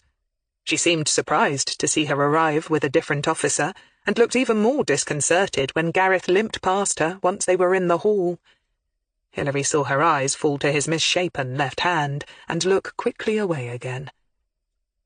She wondered if Gareth Proctor ever got fed up of people being too scrupulously polite to notice his injuries. Martina showed them into a large and pleasant light-filled study-cum-library, decorated in tones of green and cream, where her husband was seated in a green leather armchair, reading a P.G. Wodehouse novel. Hilary introduced Gareth to them, and they all took a seat. William instantly put down the book and leaned forward attentively in his chair. He too noticed Gareth's somewhat awkward handling of his notebook and pen, but, like his wife, looked quickly away again. Hilary wondered vaguely why it irritated her so much. Perhaps she was just getting cantankerous in her old age. "Have you made any progress?" William asked, looking at her hopefully. Hilary smiled slightly, expecting the question, but knowing it wasn't one she could ever answer, even if they had made a significant breakthrough. The sad fact was not even the families of the bereaved could be made privy to meaningful evidence, in case it might taint or prejudice any subsequent court case. So she stated the usual platitudes. "It's early days yet, Mr. Beck. We're still in the collating stage, but now we've had a chance to interview all those closest to your son, I just have a few more questions. I think I mentioned before that we might need to come back to you, perhaps several times, in order to clarify some points." "You've seen Mia de Salle and Dr. Durning?" Martina said eagerly. "What do you think of them? She's weird, right? And he's a creep." Hilary understood her bitterness, but right now she didn't need their anger. She needed them calm and quiet and thinking rationally. So she said softly, They were only preliminary interviews, Mrs. Beck. I'm still trying to get a clearer picture of your son, his personality, his life, and more details about the last time you saw him." She deliberately brought out her own notebook, where earlier this morning she'd made a short list of questions she wanted to ask, and made a show of consulting them. It wasn't necessary, of course, but she knew that helping to focus their minds would reduce the emotion and tension in the room. Sure enough, Martina nodded and sat back a little more in her chair. "Ask us anything you like," she said, rubbing her hands nervously together in her lap. "We want to do all we can to help." Hilary smiled again. "Thank you. Now, let's start with his friend Kevin Philpott. Something he said when we talked to him about Michael made me think," she began, but then instantly paused as she caught Martina rolling her eyes at her husband. She saw William notice that she'd caught the byplay, and he smiled a little wryly and leaned even further forward in his chair. "Oh, don't mind us, Inspector Greene. It's just that we always rather wished that Michael had chosen his friends more wisely, that's all, especially his best friend." "Oh, you don't like Kevin?" Hilary asked, intrigued, her radar instantly twitching. "Oh, we liked him well enough in a way, I suppose," Martina said with a brief shrug. "He was a friendly enough lad, I'll give him that, and he always seemed to be able to make Michael laugh. But Michael always saw the best in people. He didn't always have much discernment." Hilary nodded slowly. "You saw faults where he didn't?" "Yes, I suppose so," William said. "Of course, we're older and wiser and aren't so easily taken in. And, like my wife said, Kevin was a nice enough lad. But he was a bit of a cadger, if you know what I mean." He looked at her hopefully, one grey eyebrow raised. "Can you give me an example?" Hilary asked gently. "Oh, you know, just general stuff. If Michael got a Christmas or a birthday present that he didn't really like or want, it would inevitably find its way to Kevin. Oh, he'd never outright ask for it, but even so—" William gave another wry smile and spread his hands. Martina Beck helped him out. Whenever they went somewhere that required money, an entrance fee to the zoo or something, or going to see a film at the cinema, it was always our son who paid for the both of them out of his pocket money. You know, that sort of thing. Hilary nodded, but said nothing. William frowned slightly. "Don't get us wrong, Inspector Greene, we're not snobs. We know Kevin's family isn't well off, and although we never overindulged Michael with really expensive things, we were well aware that he never had to worry about money on a daily basis. And that not all kids were so lucky, like Kevin. It was just that we didn't like to see him being taken advantage of." "And you think his best friend did that?" "Oh, not intentionally, perhaps, not knowingly," William said hastily. "And you know what kids are like. They don't see things the way adults do. To Kevin and Michael, they probably just grew up taking it for granted, you know? What was Michael's was also Kevin's, and Michael never minded sharing." Hilary thought she had it now. But Kevin took Michael's largesse a bit too much for granted. "Yes, like I said," William said dryly. "He was a nice enough lad, but he wasn't really—I don't know how to say this without sounding awful, and I don't mean to, but—" He broke off, clearly lacking the courage to actually say what he wanted to say. Luckily for Hilary, his wife was made of sterner stuff. "He was never as bright as Michael, for one thing. And no, I'm not blaming him for that either," she added hastily, flushing slightly. "We're all born with our own strengths and weaknesses, aren't we? But whereas Michael was industrious and curious, Kevin was lackadaisical and idle. Even Kevin's dad thought him a bit of a dreamer who'd never amount to much in life. Of course, I don't know what happened to him since Michael died." She trailed off and sighed. "I just wish our son had made friends with boys more like himself. Do you see?" Hilary thought she did. For people like the Becks, academic achievement meant getting into a good university and getting a good degree, which in turn led to the setting up of a good career, and from there a good marriage to a suitable partner and grandchildren who must be encouraged to do well at school, and so the cycle continued. So kids who were not on the same path were seen as potential problems, but of course that was a distinctly adult and parental point of view. Kids did indeed see things differently. To Michael Beck, Kevin had probably been a friendly face in a new and perhaps intimidating environment when they'd first met at secondary school. To him, a pal that he could joke around with, confide in, maybe even feel superior to, had probably been well worth the handing over of his old bicycle when he got an upgrade, or paying for the odd cinema ticket, or covering their rounds at the pub. "Is he doing okay? Kevin, I mean?" Martina asked diffidently, and Hilary wondered if she was feeling guilty about not knowing how her son's best friend was doing in his life. Hilary thought back to Kevin Philpott in his unassuming but pleasant enough place in Headington, the suburb where he'd grown up. Kevin with his hit-and-miss schemes that sometimes paid off and sometimes didn't. He certainly hadn't made a name for himself, moved far away from home, or even earned enough to buy his own place. So would his own father feel justified in his prediction that his son would never amount to much? But, on the other hand, he'd seemed happy and content enough. Would that count for anything in the Beck's philosophy? She shrugged and said brightly, "He seems to be doing all right, Mrs. Beck. But it's something he said that I'd really like to discuss with you."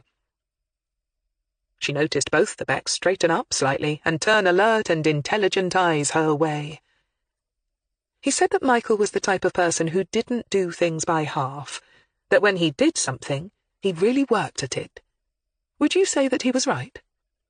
"Oh, yes," Martina said, her hands stopping their restless twitching. Perhaps she'd been expecting her son's old friend to have said something uncomplimentary about him, but she suddenly looked relieved that Hilary's question was so prosaic. "Michael was always like that, put his heart and soul into whatever it was he was doing." Hilary nodded. In her experience, people who had one-track minds could often be blind to any harm they might cause others. They got so caught up in what they were currently fixated on that they didn't pick up on the more subtle things going on around them. Bulls in china shops, her gran would have said. Kevin also said that although he really got into things and did them thoroughly, that didn't mean that he didn't get bored and move on to other things, and that only his love of history remained really constant. As both parents nodded in agreement with this, she swept on. "So I was just wondering, do you know what your son was concentrating on around the time of his death? Was he still taking wildlife photographs, for instance?"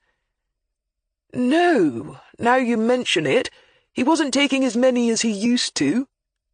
It was William who spoke first. "But I don't quite see what this has to do with things. How can any of this help you find out who killed him?" He was sounding a little impatient and disillusioned now.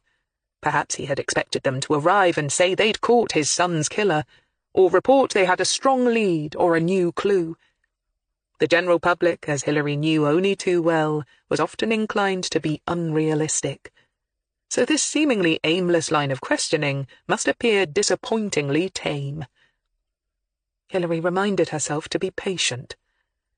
It's possible that something Michael was doing or involved with around the time of his death might have contributed to the reason why he was killed, Mr. Beck. So, if he wasn't taking photographs anymore, had he moved on to another hobby? Another interest, perhaps? "His metal detector," Martina said at once. Instantly Hilary turned to her and felt a slight prickle of excitement. He had a metal detector. "Yes, he'd had one for quite a while," his mother said. "He was so interested in history, and that television program, Time Team, really opened his eyes to the possibilities of archaeology. So he got a metal detector and took to going out in the farmers' fields and seeing what was around. Oh, I don't think he found much. Rusty nails and what-not. He'd often come home disgusted with all the metal junk people threw away, but he wouldn't give up."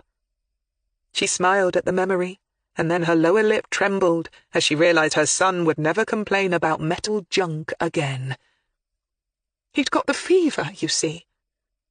The fever? Hilary prompted. Yes, you know, the lure of making a significant find, the boy's mother said with a smile. He was a bit like a little kid looking for pirate treasure. Oh, it was a lot more grown-up and technical than that, Marty, her husband broke in gently, and turning to Hilary, he smiled. You see, he was convinced that there was a big find to be had in Oxfordshire somewhere, William explained. Don't forget, he was a historian through and through, and he'd done his research, really looked into it. So it wasn't just some pie-in-the-sky wishful thinking, he added, as if Hilary had voiced scepticism. He really knew what he was talking about. I'm sure he did, Mr. Beck, Hilary said softly. To her, the likelihood of Michael Beck finding a treasure trove seemed about as statistically possible as winning the lottery. But she had no wish to antagonize them by pouring cold water onto their dead son's dreams. To her surprise, however, the older man stood up, crossed over to a desk set against one wall, and rifled quickly through some papers. Then he came back to his seat and handed over a small, buff-coloured file to her. We found these in his room. His research. Go on, take a look, he demanded. Obediently, Hilary did so, glancing through the dead man's selection of hand-drawn maps, the printed references from various textbooks and historical manuscripts that he'd collated, and finally the neat handwriting in his personal notebooks detailing his reasons for his belief of hidden treasure. It was methodical, meticulously researched, and to her, the non-historian she was, it all sounded plausible enough. Michael Beck had certainly known his stuff. I can see what Kevin meant when he said Michael took things seriously, she said. Your son would have made a great historian. You're damned right he would, William said gruffly. And that's not just a proud father talking. Take a look at the newspaper article at the back of the file. I added that to it just 5 years after Michael died. His voice resonated with both pride and pain, and something in the air made Hilary's heart beat just a shade faster. She quickly shuffled through the papers and found the newspaper article. She read it rapidly and gave a silent whistle. No wonder Michael's proud parents had wanted her to see it. It says that a market executive called James Mather found a hoard of Anglo-Saxon coins and jewellery in 2015. She read aloud mainly for Garrett's benefit, so that he could update his notes. 7 items of jewellery, 200 coins, 15 silver ingots, and many coins of Alfred the Great. The TVC, that is, the Treasure Valuation Committee, valued the find at £1.35 million. It's on display at the Ashmolean Museum. She folded the papers neatly and thoughtfully. That could have been our Michael who found that, Martina Beck said sadly. He specialised in the Anglo-Saxon period. He'd done the work, both the paperwork and the research, and nearly every day he was out with the metal detector. He could have found it, had he lived. I'm sure he could, she whispered. It would have meant so much to him. Again her lower lip began to tremble. Yes, I can see how it would have, Hilary agreed, her mind beginning to race. Don't misunderstand him, Inspector Greene, William Beck said sharply. He was no nighthawk. He didn't want to find things so that he could quietly dig them up at night and sell them on to rapacious collectors who only wanted to line their own pockets, or hoard treasure for their own greedy pleasure. He hated people like that. No, if our son had found anything significant, he would have called the coroner instantly and notified the local university's archaeological unit at once so that the finds could be removed, handled, and documented properly. He'd have been fascinated to see a proper dig in action. I'm sure he would, Hilary acknowledged. But even as she said the words, she wasn't sure how much she actually meant them. So far she'd been thinking of Michael Beck as one of the good guys, mainly because he was the murder victim, and so far she'd never met anyone who hadn't liked him, or could provide her with any reason to think otherwise. But what if Michael Beck wasn't a particularly good guy? What if he'd been a bad guy? But William Beck was speaking again, and she forced herself to concentrate on what he was saying.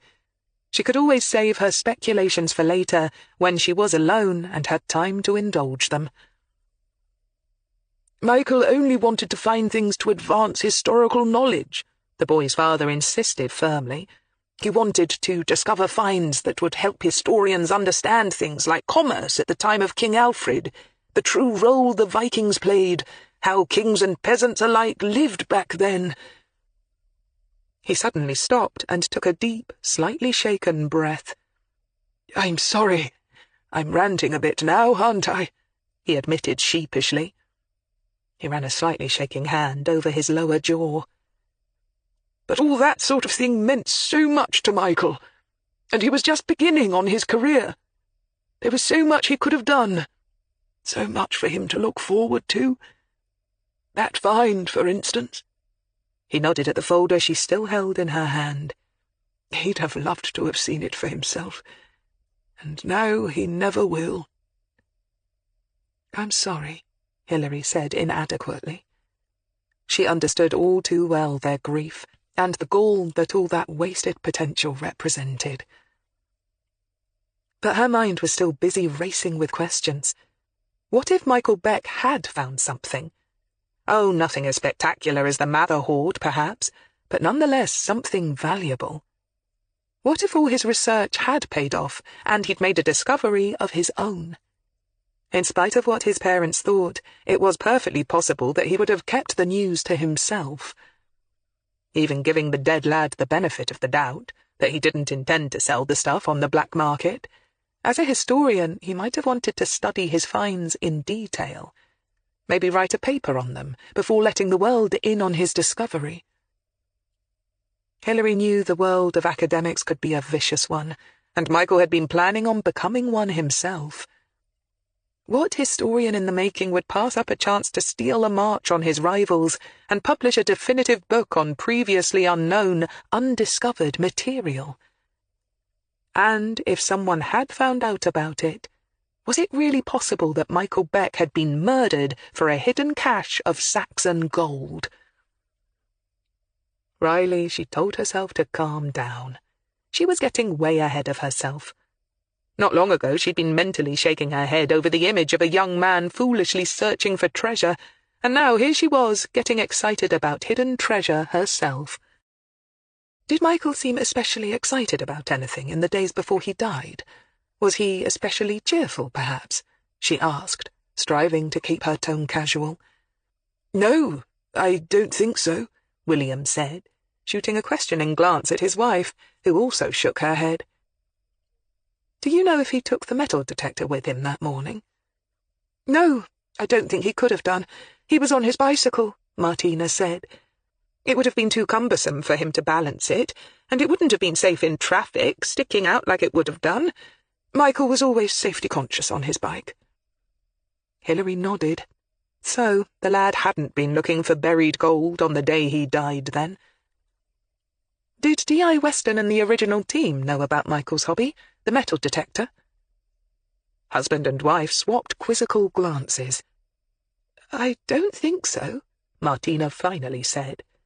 "I don't think anybody ever asked us about it, did they?" William shook his head. "I don't remember talking about it. Why? Do you think it could have been significant?" he added, sounding worried. Instantly Hilary leapt in to reassure him. "Oh, it's probably not relevant at all, Mr. Beck," she said gently, and meant it.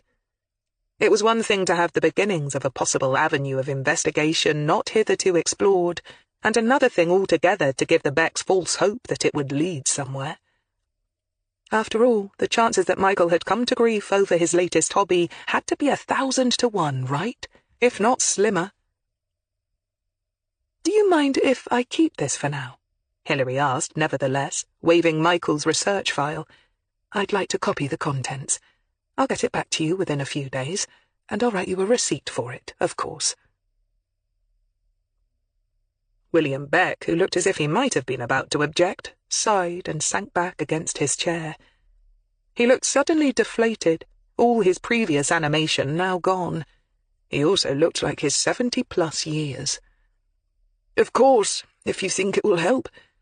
I only showed it to you because I wanted you to understand the sort of boy our son was. How much we lost when he was taken from us." Hilary nodded. "I understand. Thank you. I think that's all for now," she added gently. "We'll see ourselves out." She motioned to Gareth, who rose, murmured some polite but slightly awkward goodbyes, and limped after Hilary as she made her way to the front door. Chapter 12. Once back behind the wheel, Hilary sat for a while, her eyes narrowed in thought as she tried to analyse just what she did and didn't have. She wasn't aware of how long she'd been sitting there, though, just thinking things through, until she noticed Gareth shifting restlessly on the seat beside her. Taking the hint, she put the key in the ignition. Puff sputtered, coughed, swore under his breath, and went silent. Hilary tried again. This time the tragic wagon consented to run, and she drove him slowly back to HQ. Again her companion was silent on the way back, but Hilary didn't mind his habit of hardly ever speaking unless spoken to first. Given Claire's sometimes non-stop approach to conversation, she found it restful rather than unnerving. Just before they arrived at the Kidlington roundabout, however, Gareth Proctor roused himself and said, "So do you think this is a possible lead, Ma'am? The victim's new hobby, I mean. It was something the original investigation never knew about." Hilary nodded. "Yes," she said with satisfaction. "It is." "Do you think it's really significant, though?" he prompted. "Something as simple as that?" Hilary smiled grimly. Now there's the £64,000 question, maybe quite literally. But until we start digging into it, sorry, no pun intended, honest, we have no way of knowing. It could be a significant new lead, or just another dead end. But something in her bones was fizzing, and an old, welcome, familiar feeling whispered to her that she was finally on to something at last. The first thing she did once she was back at the office was to get her team to hit the computers and start researching all they could find on or about the treasure trove. She gave herself the task of researching the Mather hoard more fully, as well as any other historical finds in or around the area. She also set Claire and Gareth the more general task of finding any links that might exist in the database between murder, violent crime, and the involvement of ancient and historical artifacts. Oh, and Claire, see what you can find out about the financial status of Dr. Durning and Mia de Salle, she added in parting. I want to know if either of them are living way beyond their means. That, she knew, would keep them busy for some time.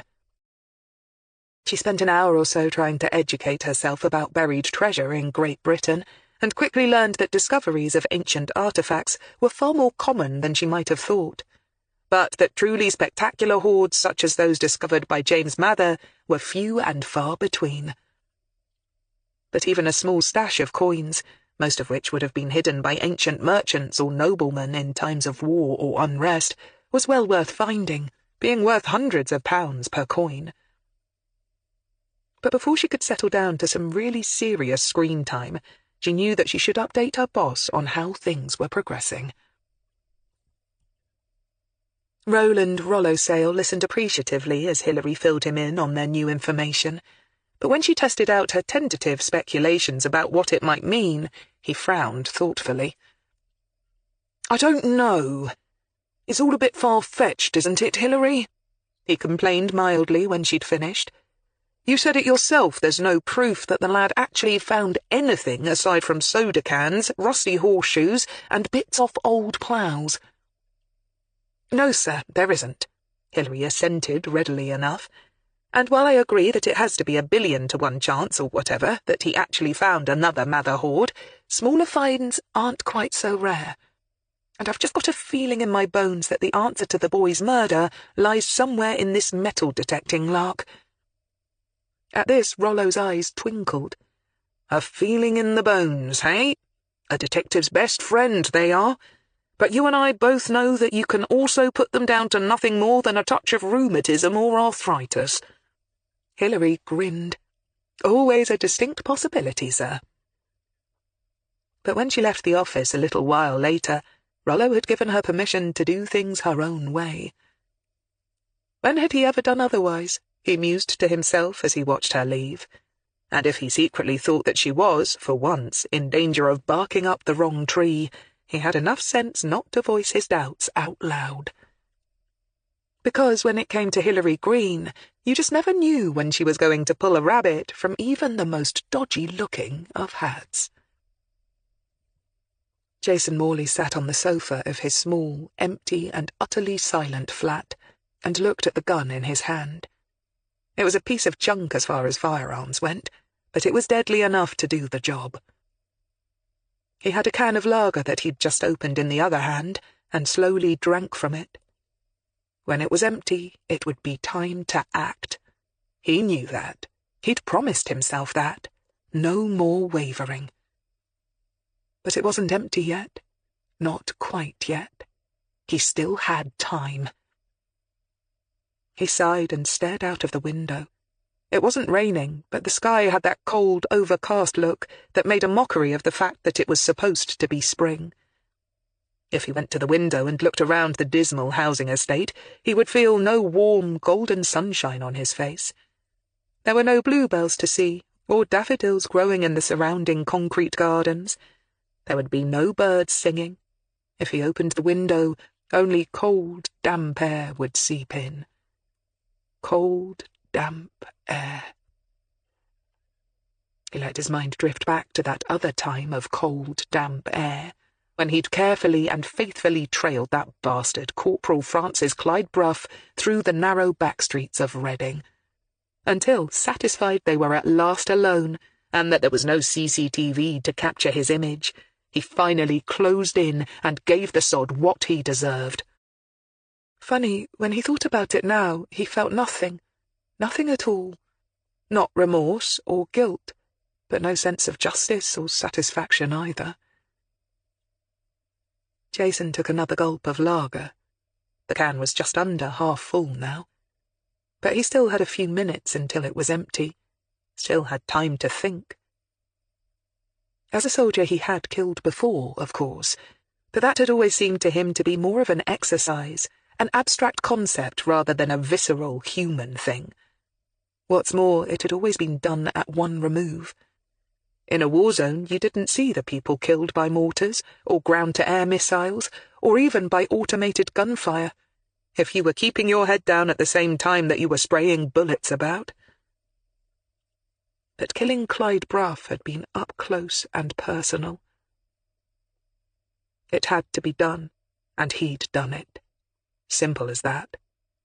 Oh, he'd got drunk afterwards, when he was safely away from Reading, and safe. Safe. Jason smiled at this odd, bizarre concept, and took another sip out of the can. Just one more mouthful left.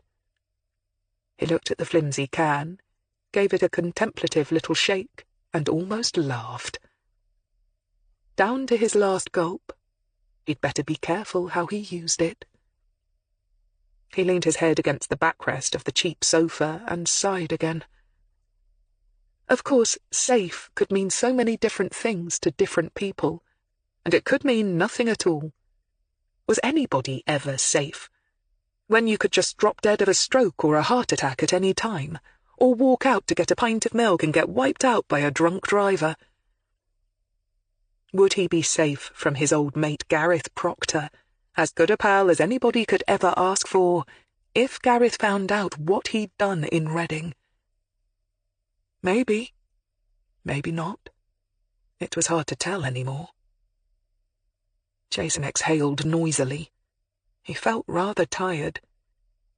When they'd both been serving army officers, he would have trusted Gareth Proctor with his life, and without hesitation, because he knew that clever, careful, and gutsy Gareth Proctor would always have his back. And he knew that Gareth would have felt the same way about him. But they weren't in the army anymore. Everything was different now. Slowly, deliberately, Jason raised the can of lager to his lips and drained it. Then he leaned forward and set it carefully on the floor. Then he reached for his mobile and began to write a text.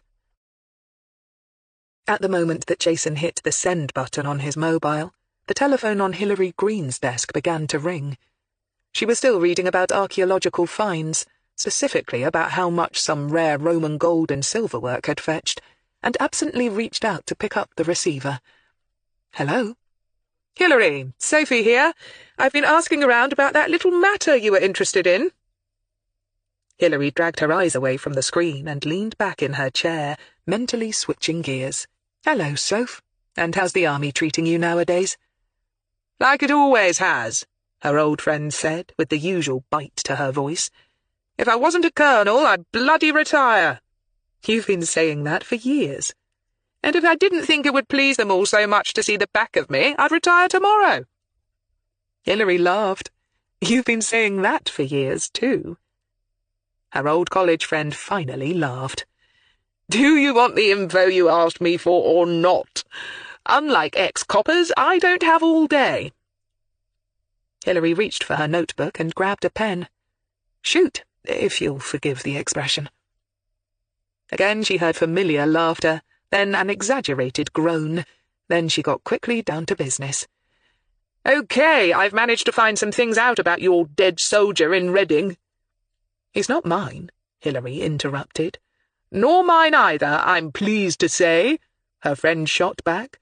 "The sod was kicked out a while ago, and good riddance. He's strictly a civilian matter now." Hilary could feel her spirits start to sink.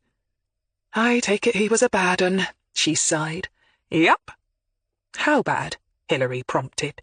"And before you say it, yes, I know you can't give me details, or you'll end up getting court-martialed or put up against a wall and shot, or whatever it is they do to you nowadays.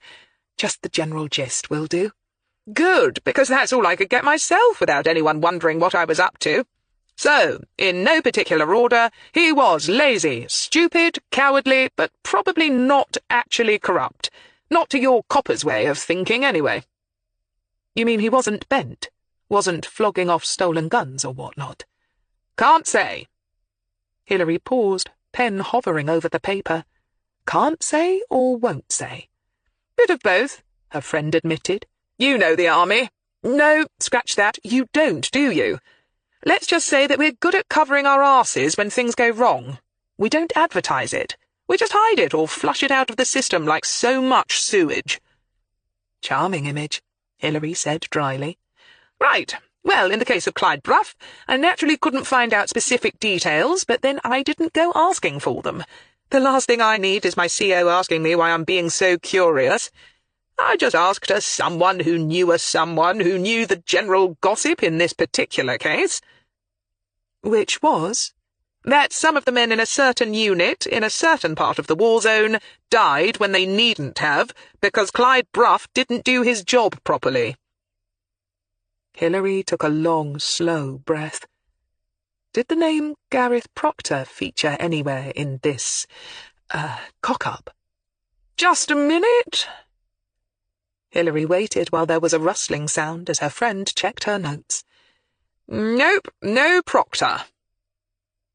Hilary wasn't aware that she'd been holding her breath until she suddenly had to let it out in a whoosh. Then the sense of relief washed away. "How about Jason Morley?" "Don't want much, do you?" Sophie grumbled. "Hold on. Hilary's heart sank. "I don't like the sound of that. Ah." "No. Do you know this Morley character?" her friend asked cautiously. "Never met him," Hilary said truthfully. Okay. Well, in that case, Morley was involved in the cock-up, as you call it, but he and several others were on the receiving end of it. Mind you, he was lucky. He got out alive. Let me see. Yeah, he got out without any physical injuries, but his psych eval wasn't good. He was given an honourable discharge, but, reading between the lines, in his case, I think PTSD had risen its ugly head. Hilary closed her eyes for a moment, then sighed. So, would I be right in thinking that Jason Morley would not have been a big fan of Clyde Bruff? Oh, I think you can most positively say that, Sophie agreed dryly. Thanks. Next time we meet up, the Chardonnay's on me, Hilary promised. So is the 3-course meal that goes with it, the Army Colonel said with a laugh, and hung up. For a moment, Hilary sat in her chair and thought. She was almost certain that her colleagues investigating the Reading murder case wouldn't have had access to this information. As her friend had said, the Army didn't air its dirty washing in public, and they definitely needed to know. But she couldn't ring Reading without telling Gareth she was going to do it first. He deserved to know.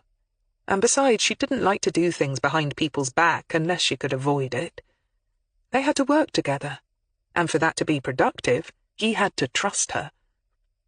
Besides, if Jason Morley was suffering from PTSD, he'd need a friend to help him cope with police scrutiny, and once Gareth knew it was going to happen, he could be there for him. So she got up and walked the short distance down the corridor to the small communal office. As she looked in, however, she was surprised to see the former soldier's chair empty. "Where's Gareth?" she asked Claire, who was frowning intently at her computer screen. Whatever she was doing, it was obviously engrossing, because she looked up only vaguely, then glanced at the empty chair opposite her and gave a brief shrug. "Oh, yeah, Gov. He got a text about 5 minutes ago. He said it was urgent. He looked a bit upset. I asked him if it was bad news, but he said he just needed to go and see a friend. He said to tell you he'd make up the time tonight, like he did the last time." "Okay," Hilary said, and went back to her office. In the modern computer age, it didn't take her more than a minute or two to find out the current address of Jason Morley. Grabbing her bag, she left the office at a run. She might be worrying over nothing, but she didn't like the way things were shaping up. Why had Gareth been so interested in the Clyde Bruff case to begin with, unless he suspected something? And if he knew that Jason had good reason to bitterly resent Clyde Bruff, he might not have been able to hide his worries or his suspicions when the man was murdered months later. And his friend Jason Morley might well have noticed his unease. And with Gareth then getting a new job working for the police... The desk sergeant watched her charge through the lobby, bolt out the door, and then run across the car park, and grinned. Somebody looked like they were about to get it in the neck, because when Hilary Greene went after you with a look like that on her face, somebody was definitely in for the high jump. Puff the tragic wagon started first go, and responded at once to her unusually heavy touch on the accelerator, as if he understood her sense of urgency. As she drove towards the ever-expanding market town of Bicester at just a touch over the speed limit, she tried to convince herself that she was overreacting. For a start, there was nothing to say that the text Gareth had received had even been from Morley. Her colleague must have more than one friend, after all. And even if it had been from Morley, there was no reason to suppose there was a crisis looming. She knew she was still feeling a little off-kilter after talking to Sophie, and that might be affecting her judgment. Nevertheless, she kept her speed up and a wary lookout for her colleagues in traffic. The last thing she needed was to get pulled over. Taking time to explain would strain her already tight nerves to breaking point. Plus, it would be a real pain to get a speeding fine. But she made it to Bicester in good time and without incident, only to have to wait in a long queue at the roundabout that led to the shopping mecca that was Bicester Village. Traffic was always heavy around the world-famous shopping precinct, so beloved of foreigners and domestic shoppers alike, and as the minutes ticked away, she drummed her fingers impatiently on Puff's steering wheel. From time to time she checked her phone, where the map showing Jason Morley's exact address was displayed. Just her luck.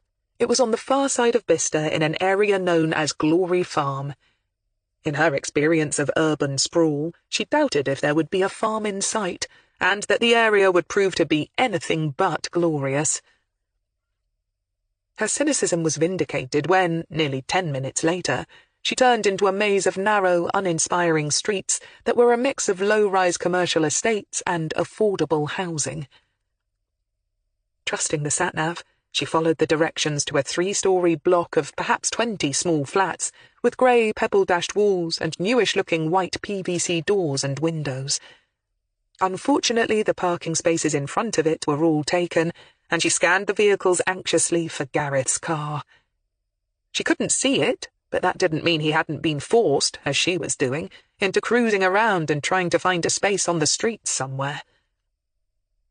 Eventually she found a free spot and moved quickly back towards the building, all but running by the time that she spotted the entrance. When she reached it, the door turned out to be unlocked, with not even an entry phone system to provide minimum security.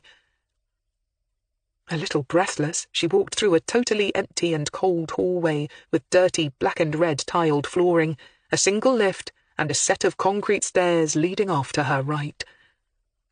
She guessed from the number of Jason Morley's flat that his would be one of those on the top floor, and, not fancying the look of the lift, went to the stairs and began to climb.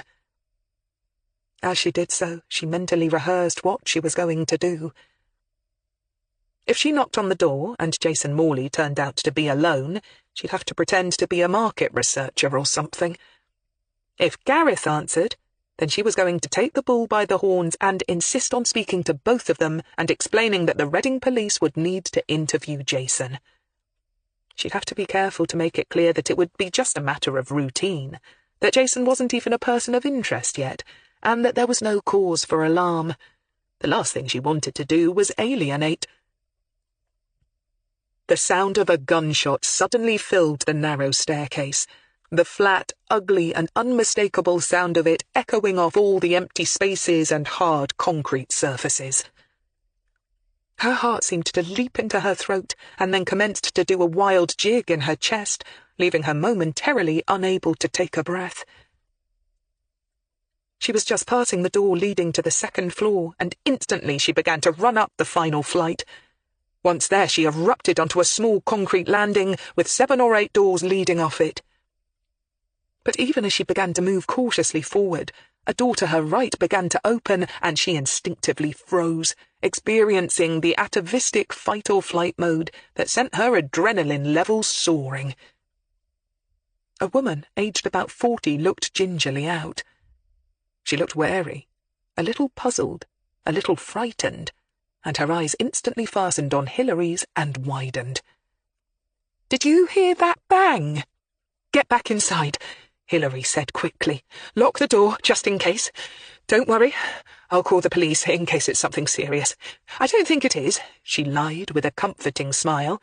"Probably someone just put an aerosol can in the wood burner or something. But I wouldn't open the door to anybody for a while unless they can post police identification through your letterbox, to be on the safe side." She hoped the woman was reassured. The last thing she needed was to have panic-stricken civilians running around. Then she thought of something else. "Wait," she said, as the woman began to close the door. "Do you know which door belongs to someone called Jason Morley?" "The new tenant? Right at the end on the left," the woman said helpfully. Cautiously, Hilary crept along the corridor. Her eyes constantly moved around, alert to any movement, but also registering her surroundings.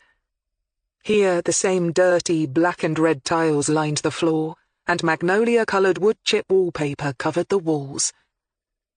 Her heart was still racing, but at least nobody else came to the doors to look out and nearly give her a heart attack. She could only hope that the vast majority of the building's occupants were out at work. As she moved, she fumbled around in her bag for her mobile phone. Retrieving it, she speed-dialed Rollo's sales number and put the phone to her ear. She was aware that her hand was shaking slightly and tried to control it. "Sale," a voice said cheerfully in her ear. Hilary went to speak, realised her mouth was bone dry, and swallowed hard to work up some saliva. "Sir, it's Hilary," she whispered. "Speak up, Hilary. I can barely hear you." "Sir, I can't," she whispered. "I'm in a block of flats in Bicester." She rattled off the address details. "And I've just heard a shot fired. I'm on the top floor, and I think the origin of the gunshot is a flat at the end. I'm outside it now, but there's no sign of a gunman." For a moment there was a profound silence, then Rollo's voice again, firm and clear but sharp with anxiety. "Get out, at once! I'll call for an armed response unit." "Sir, I have reason to believe Gareth Proctor may be in one of the flats, and probably the one where the gunshot was fired," she said urgently. There was another moment of profound silence, then, "My orders stand. Make sure you get everyone out that you find in the public areas, and don't let anyone else in. You need to secure the scene and prevent any casualties if possible." "Sir, Gareth might be injured and in need of assistance," she argued. "Assistance is on the way. I'll notify the armed response team to that effect and send for an ambulance. But no medical personnel can attend until given the all-clear by us. Do you have any information about the suspected gunman?" "Gunman might be Jason Morley," Hilary whispered.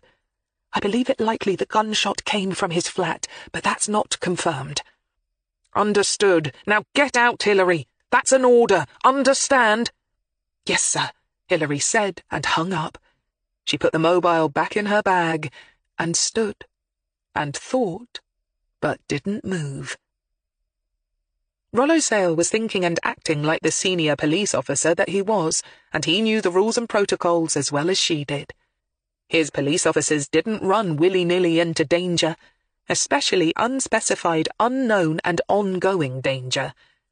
To do so would be reckless, hardly ever effective, and often resulted in others getting hurt, usually innocent bystanders.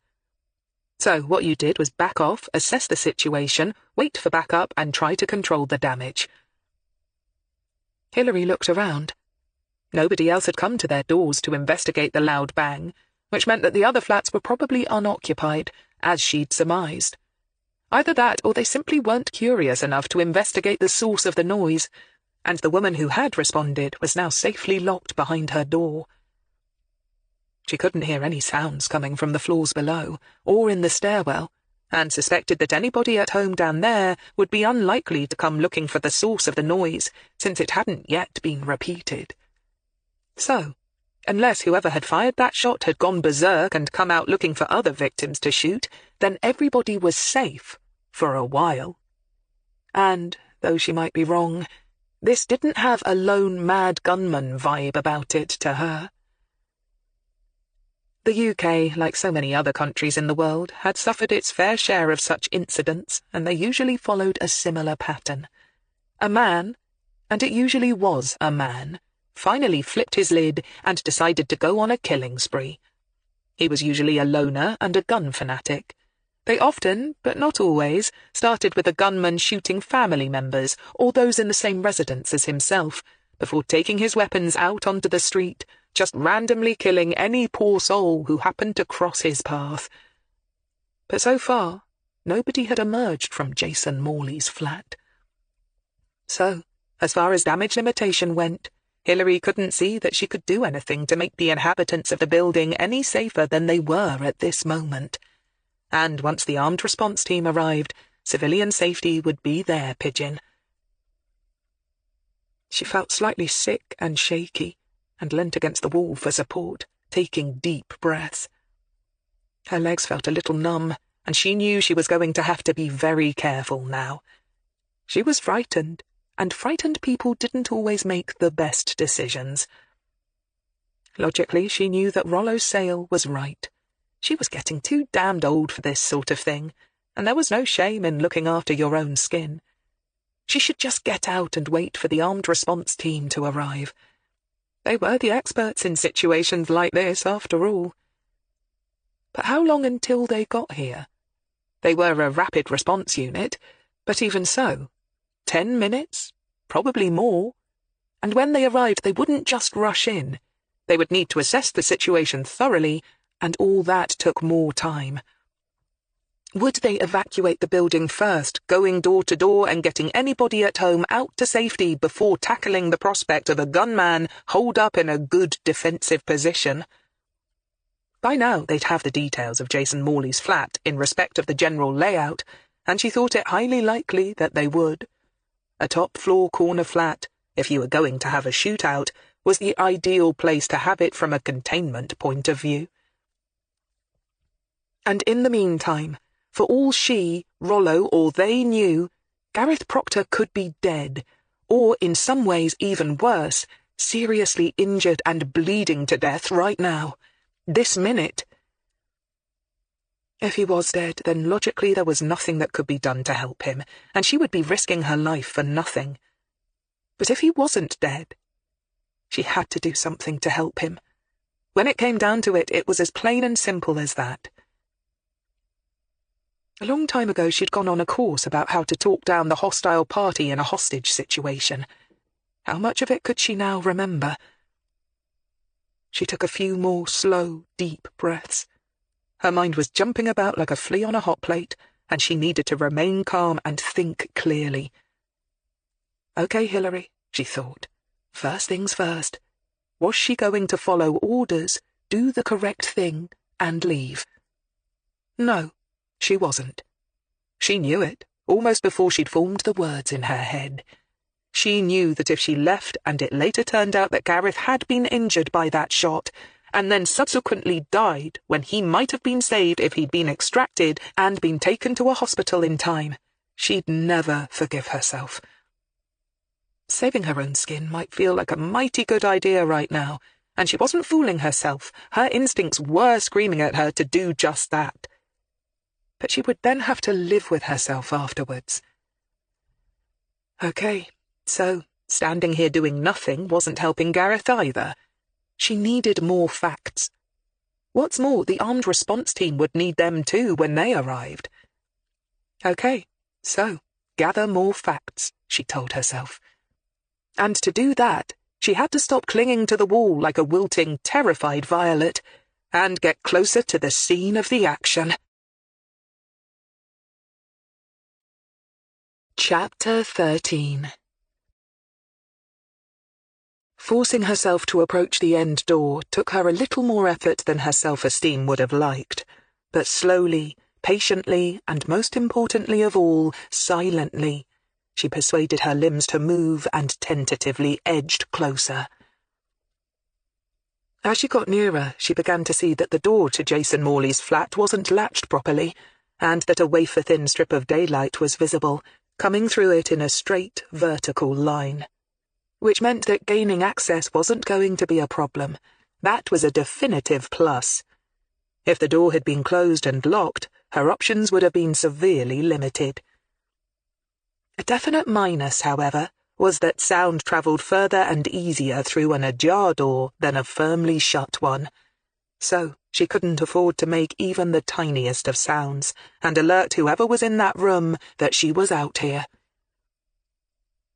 She swallowed hard again and kept edging forward, then abruptly stopped. A small voice was screaming some kind of a warning at her from the back of her mind, but through all the tension, fear, anxiety, and stress, it wasn't getting through. She forced herself to try and calm down. What? What was it she hadn't done, or needed to do? What? Her phone! She quickly scrambled in her bag and turned it off. The last thing she wanted was for Rollo to call her for an update and have the bloody thing ring. She might just as well draw a set of crosshairs on her back and write "Shoot here" on it. She realized she was grinning like a loon and knew she had to fight back imminent hysteria. She also felt as if she wanted to be thoroughly sick. After a few more deep breaths, she had control of herself again. The nausea caused by fright passed. And now came the next hurdle. At the moment she was pressed flat against the wall, with the door beside her, hinges closest to her. In order to be able to push it open a little further in order to see inside, she needed to cross in front of it and gain access to the door handle side. Of course she could reach her arm out and try and push the door open that way, but she would be doing that blind.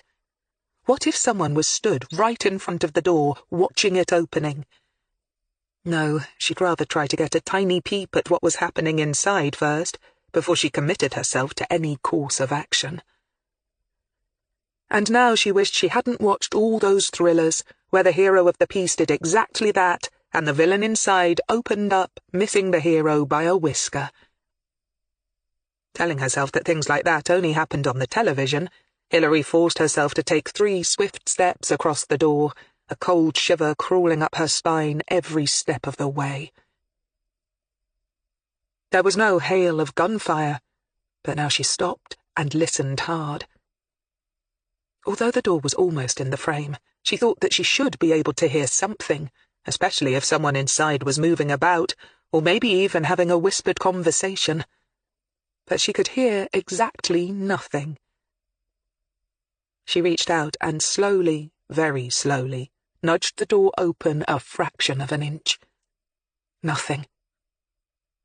Her mouth bone dry, her knees feeling decidedly wobbly, she nudged it open another fraction of an inch. Nothing. Of course, as she'd already speculated, whoever had fired that shot could be just standing there, watching the door slowly move with a big ugly smile on their face, just waiting for some idiot to give them a target. Or the gunshot might have come from another room in the flat altogether. Hilary, with one bent knuckle, nudged the door just wide enough to take the width of a human eye, and put her eye in the now wider crack, and looked inside.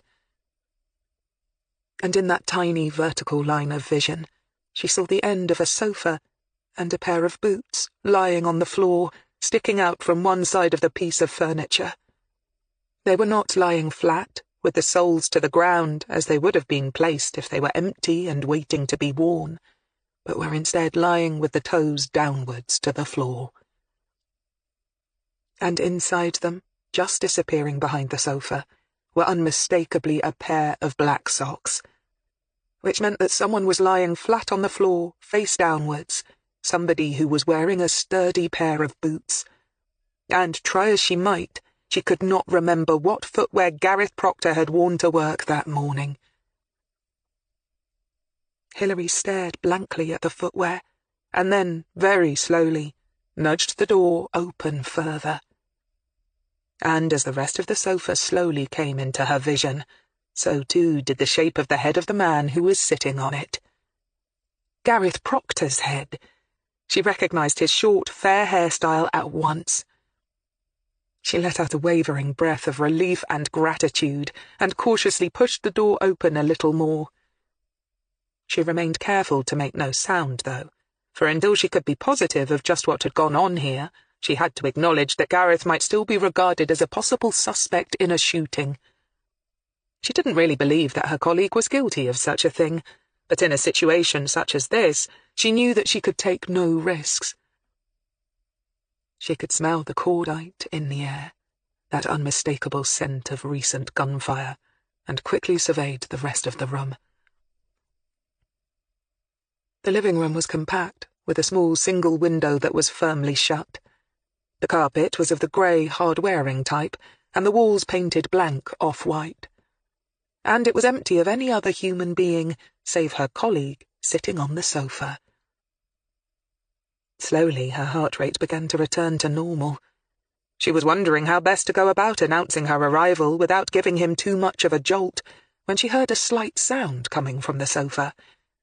She recognized it for what it was, a stifled sob. She began to move forward, and as she did so, got a better look at the man on the ground. She didn't look for long. It was not a sight that she wanted to burn into her retinas. When you put a gun in your mouth and pulled the trigger, it left one hell of a mess behind. Most of that mess had been hidden by the presence of the sofa, and Hilary quickly turned her gaze to the gun, which was still clasped in the dead man's right hand. It looked old, and she didn't recognize the make, but then she was no expert on firearms. A soft rustling sound had her eye swinging back to the sofa, and as she drew ever closer, and thus got a better view of him, she could see that Gareth Proctor was hunched over and reading something. A suicide note was her instant thought, and a rather long and detailed one at that. She felt instantly relieved. Once Socko got here, she was fairly sure they would confirm that they were dealing with a self-inflicted gunshot wound, but the presence of a suicide note written in the deceased's handwriting confirming that conclusion was always a welcome bonus. Coroner's juries usually liked having more than one indicator as to the cause of death. She was just about to softly call his name, but something about the intensity with which Gareth was looking through the pages suddenly changed her mind. Her colleague, who was still totally unaware of her presence, looked from one page to the other, holding one in his left hand and the other in the right, and then made a small sound. Not quite a word, not quite a sob, not quite a sigh. It defied interpretation. But what Gareth Proctor did next most certainly didn't, and it made her freeze on the spot. He took one of the pieces of paper and carefully folded it, and, reaching behind him, shoved it into the back pocket of his trousers. Hilary swore silently to herself and began to back away. Once at the now open door behind her, she withdrew, then tiptoed down the corridor and out onto the top of the stairs. There she put on her mobile phone, careful to switch it to vibrate, not ring, and saw that she'd missed a number of, probably frantic, calls from Rollo Sale. Of course he'd have called her back for an update more or less at once, and on discovering that her phone had been switched off, it wouldn't have taken him long to figure out why. After all, who would turn off their mobile in a crisis, when lines of communication meant everything, unless they had a good reason for wanting to go silent? And the only reason she'd want to go silent is because she'd put herself in a position where a giveaway noise could be very costly indeed. It was only then, as she stood looking at the missed calls from her boss, that she realized that in disobeying his direct orders and breaking protocol, she might well lose her job over this. But she couldn't worry about that right now.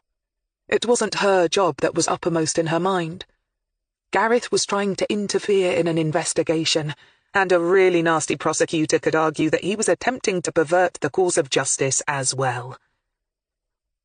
Hilary had a pretty good idea what that page of the suicide note would contain, and why Gareth was trying to suppress it. But if Jason Morley had confessed to killing Francis Clyde Bruff, her colleagues in Reading needed to know it. And much as she admired Gareth's loyalty to his dead friend, right now it presented her with a massive problem. For while she couldn't let it pass, or let him destroy the evidence, she didn't want to see him lose his job over it, or even worse, get a criminal record. Who the hell would hire him then? The problem was, she wasn't entirely sure that if she marched in there and demanded he put it back where it belonged, that he would obey her. And if he didn't, what then? He might try to destroy it, and she would have to try and stop him. But could she? Yes, his left side was weaker than his right, but he was a trained soldier, male, fitter, and younger than herself. Could she take him, if it came to it? She wasn't sure. But she sure as hell didn't want it to come to that. Because if it came down to a physical struggle between them, then Gareth Proctor was finished in his new career before it had hardly even begun. Oh, she wouldn't press charges. But how could they ever work together after something like that? He'd resign, and she'd have to let him go. She sought desperately for an answer to her predicament, and as she did so, felt the phone vibrate in her hand. Checking it, she saw that it was yet another call from Superintendent Sale. Grimly, she ignored it. Rollo Sale couldn't help her right now. In fact, she realized, there was only one person who could. Hilary Greene sighed heavily and began punching out the number that very few people at Thames Valley HQ had access to, the private number that would put her directly through to one Commander Marcus Donlevy. Hilary knew that a lot of people at Kidlington HQ speculated gleefully over the exact nature of her relationship with Donlevy, which wasn't surprising. Coppers were notoriously curious and total gossips. For a while, with human nature being what it was, she knew that they'd speculated on a possible affair between them. But that rumour, over the years, had slowly died a total death, with absolutely no corroborating evidence supporting it. Then it was conjectured that Hilary was Don Levy's in-house spy, but that rumour too withered on the vine as it became obvious that that wasn't the case. Some said that she was Don Levy's golden girl because of her solve rate, but they'd clashed often enough for them to realise that she was no teacher's pet either. In the end, they'd had to settle for simply not knowing why Don Levy and Hilary Greene were so close. Sometimes Hilary wondered herself, but the fact was Don Levy and the powers that be tended to regard her as a safe pair of hands when it came to sorting out certain problems that needed discretion. And this, Hilary thought grimly, was definitely something that needed discretion. If it came out that a civilian consultant had been allowed to tamper in an ongoing murder investigation, then the odorous brown stuff would hit the fan in no uncertain terms. In her ear she heard the phone connect and ring, and then his voice. "Commander Don Levy." "Sir, it's Hilary Greene." "Hilary, I've just had Rollo Sale on the line. He seems to think that you're in imminent danger of getting yourself shot," the commander said, his voice sounding less alarmed than amused. "Do you, by any chance, have a loaded gun pointed at your head right now?" "No, sir, but we might." She didn't need to clarify that by we she meant the police force as a whole. If something isn't done, PDQ. A long-suffering sigh came down the line. "What do you need?" "First, inform Rollo and the team he's dispatched that we're almost certainly dealing with a suicide here.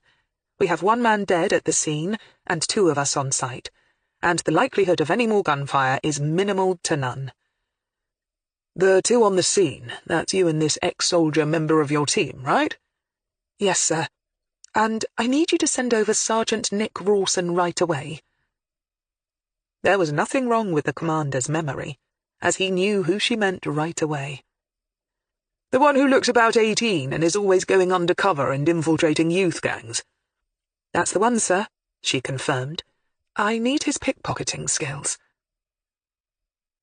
A year ago, she knew that a reformed pickpocket had taught Rawson all the tricks of the trade.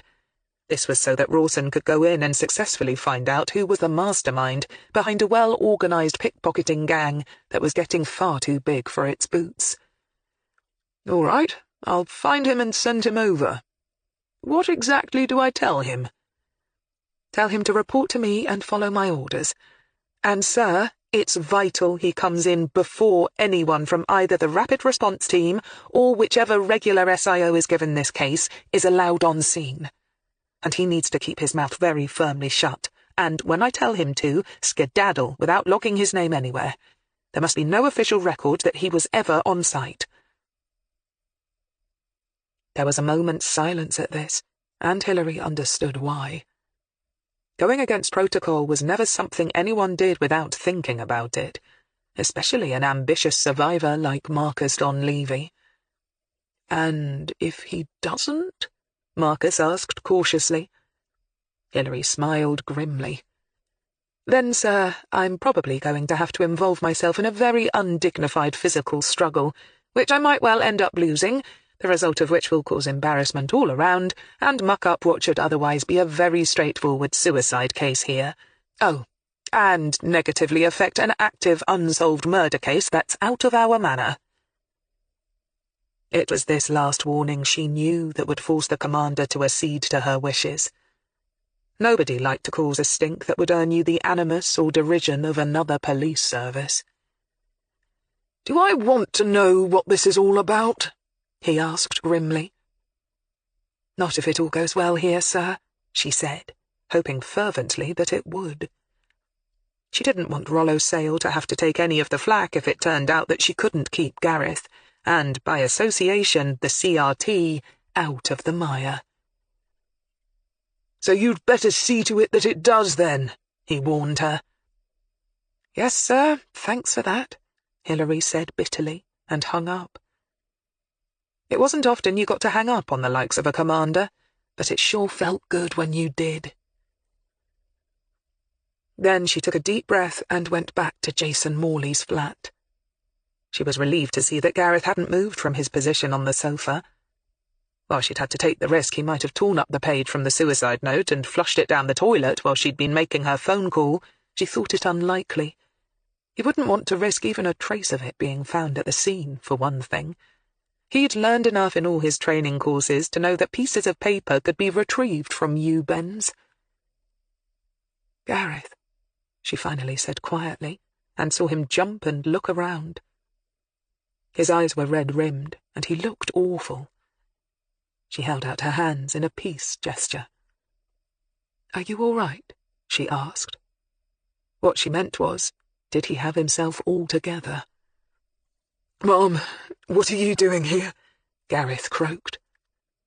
"When Claire told me that you'd got a text that seemed to upset you, I thought it might be something to do with your friend again. Jason Morley, right?" She glanced quickly at the dead man, then away again. "Is that him?" "Yes, Mom," he said, swallowing hard. "Were you here when he—" "Sort of, Mom." "Tell me what happened. I've already called for a team to come out, so you might as well get your thoughts in order by practicing on me first. Whoever they assign SIO will want your detailed statement." "Yes, Mom," he muttered, visibly pulling himself together. "As you know, Jason texted me about an hour ago, it must be now, saying that he needed to see me urgently. He's been really depressed lately, so I thought I'd better come." Hilary nodded. "You'll have the text on your phone? The SIO will want to see it." "Yes, Mom." "When I arrived, I rang his bell, and then immediately heard a gunshot. The door wasn't locked, so I rushed in and found him." He waved a hand in the direction of his dead friend, but didn't look at him. Hilary nodded. So Gareth must have arrived barely a minute or two before she did. He'd have taken the lift, given his weaker leg and the amount of stairs to climb, which is how they must have missed each other in the lobby. Had he given any indication of being suicidal? She asked gently. She needed to play for time now, to give Rawson time to arrive. If she remembered rightly, he was actually stationed at Bicester, so with a bit of luck he could be here within minutes. Gareth hesitated, then sighed. "Yes and no. He was depressed and angry and couldn't seem to hold down a job. He moved flats recently because he couldn't seem to settle, but he'd been like that for a while. Today, I suppose it just all got too much for him." He swallowed hard. No doubt, Hilary thought grimly. The poor sod was now thinking back, trying to see if he'd missed signs, and giving himself hell for not being a better friend. In her experience, the family and friends of suicide victims often blamed themselves unnecessarily. "Any idea why he waited for you to ring the bell before seeing it through?" she asked delicately. Gareth winced. "I suppose he wanted to be sure that I would be the one to find him, Mom. Spare any civilians the trauma of discovering him, I mean, or even a member of his family." Hilary nodded. She supposed that made some sort of macabre sense. She spent the next 5 minutes gently coaxing him to talk about Jason Morley, all the while listening out for the arrival of Rawson. It wasn't his footsteps coming along the corridor that announced his arrival, though, but the vibration of her phone. She brought it out and saw an unknown number on the screen.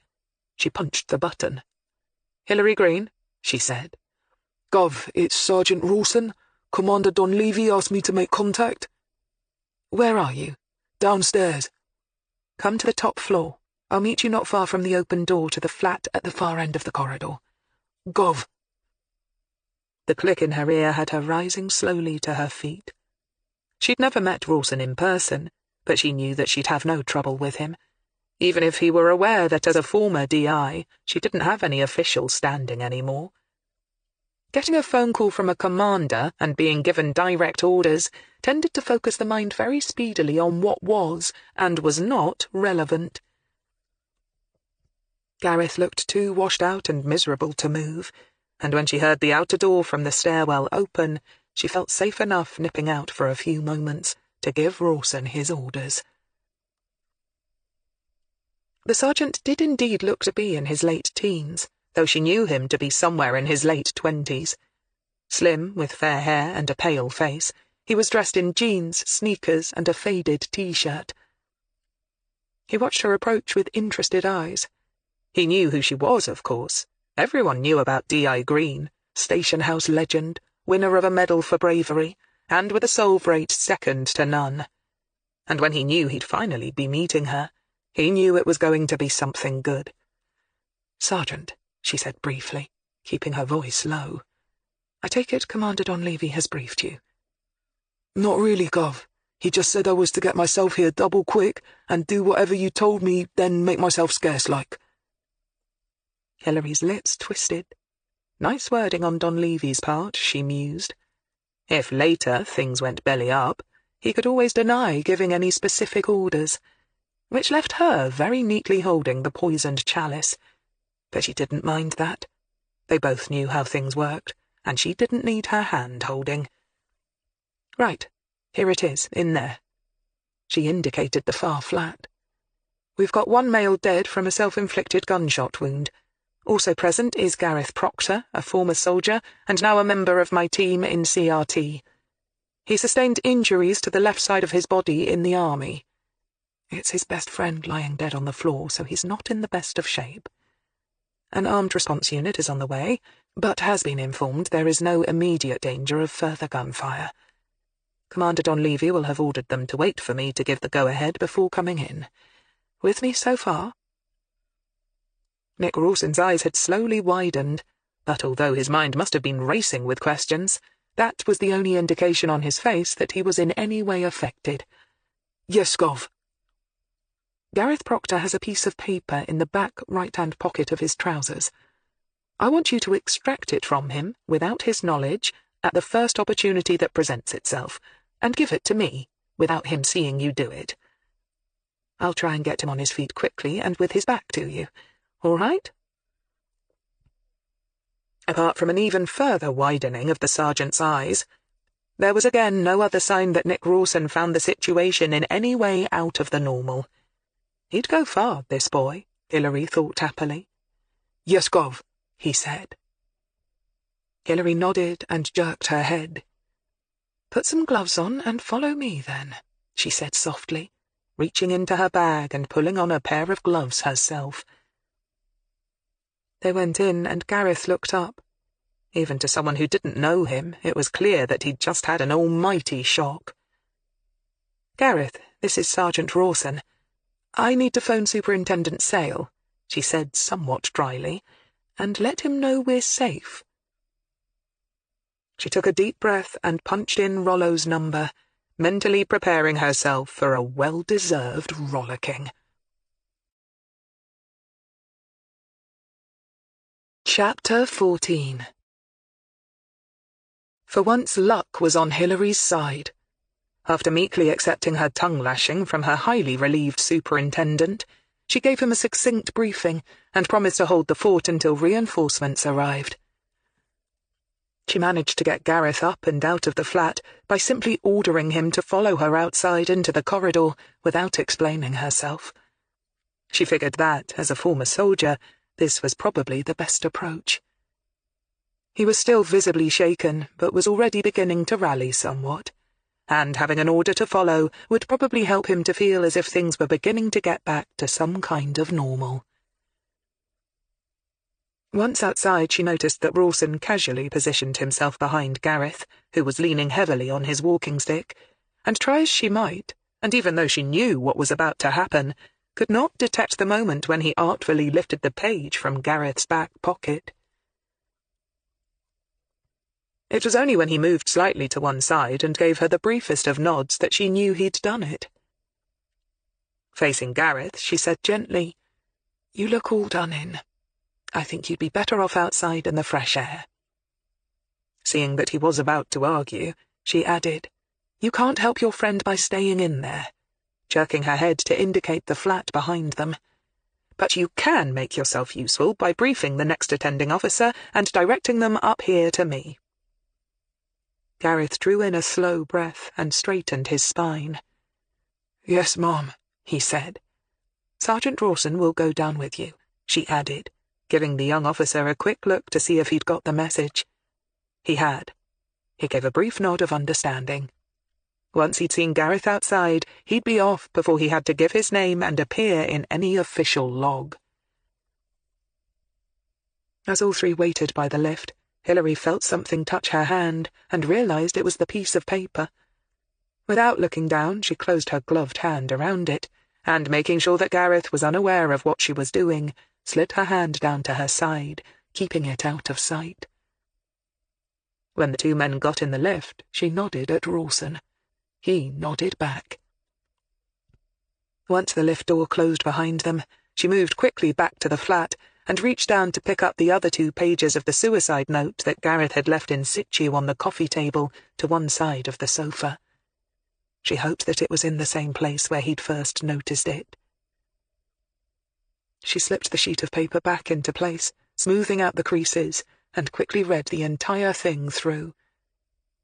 It was, as she'd thought, a suicide note, and was thankfully unambiguous. The first sheet began with an apology to Gareth for choosing him to be the first on the scene, and leaving him with the initial problem of starting to clean up his mess, and telling him the envelope he'd left with him contained his will and funeral preferences, as well as a slim, expensive watch, which he wanted Gareth to keep in remembrance of him. The second page stated simply and factually that he'd done for Clyde Brough, who had deserved everything he got, and gave enough details of the killing to satisfy her colleagues in Reading. The final page was a lament to his parents, and a brief word for the coroner, stating that nobody had helped or aided him in his efforts to kill himself.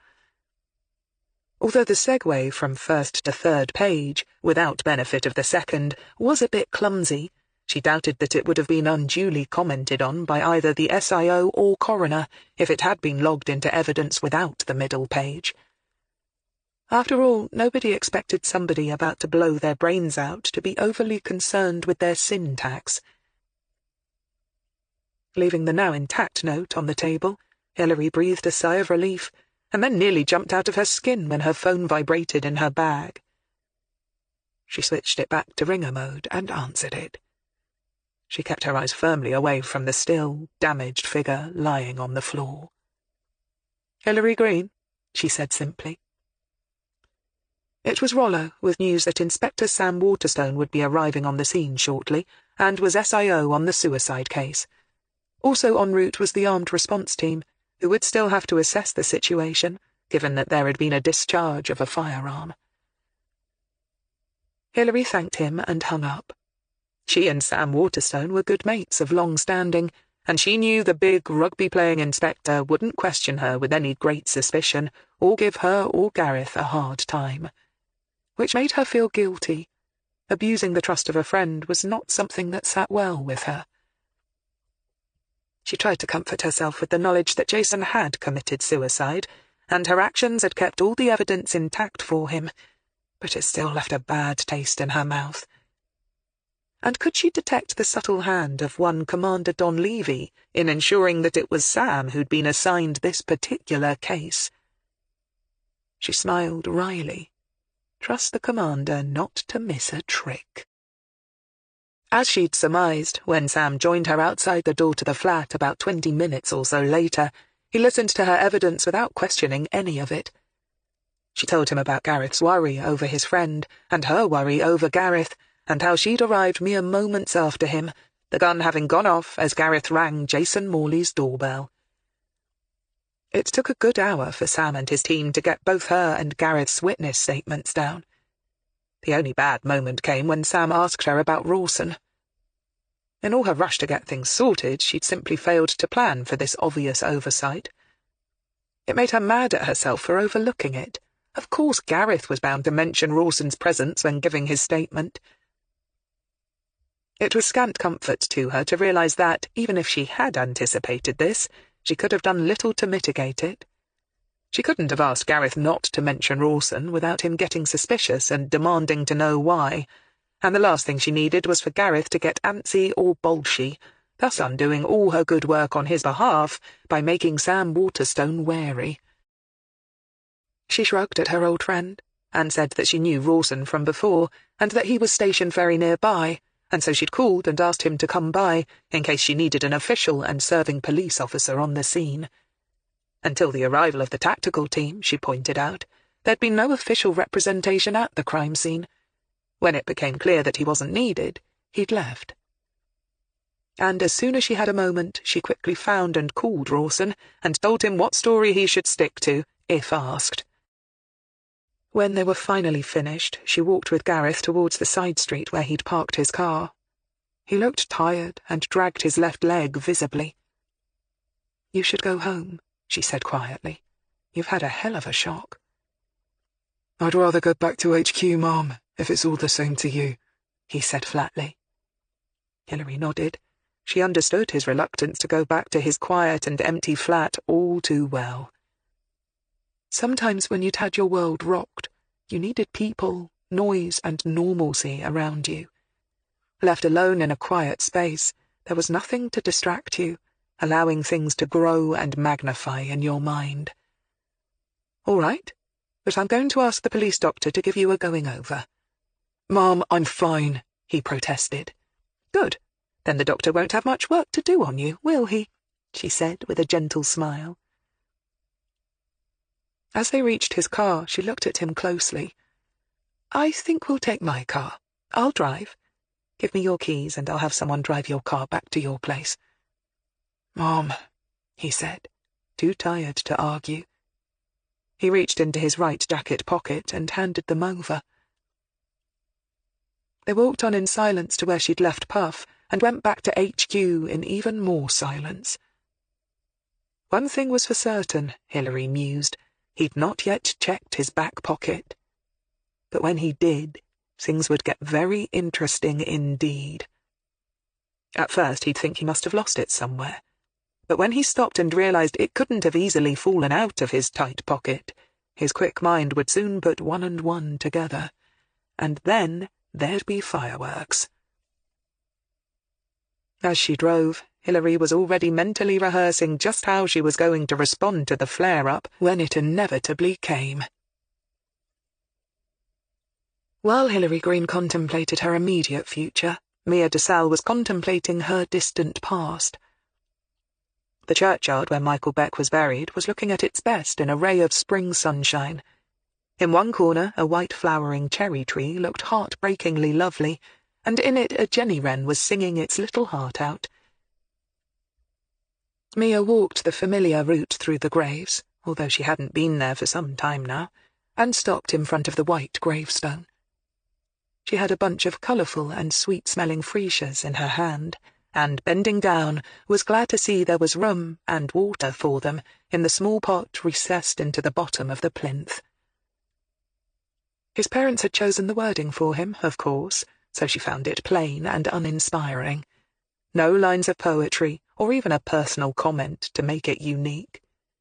Just his name, date of birth, and death, and the usual pious claim that he had been a beloved son as a final insult to her. Why didn't gravestones habitually say lover or soulmate of such and such? Of course, she thought fairly, she couldn't claim to be either of those things now.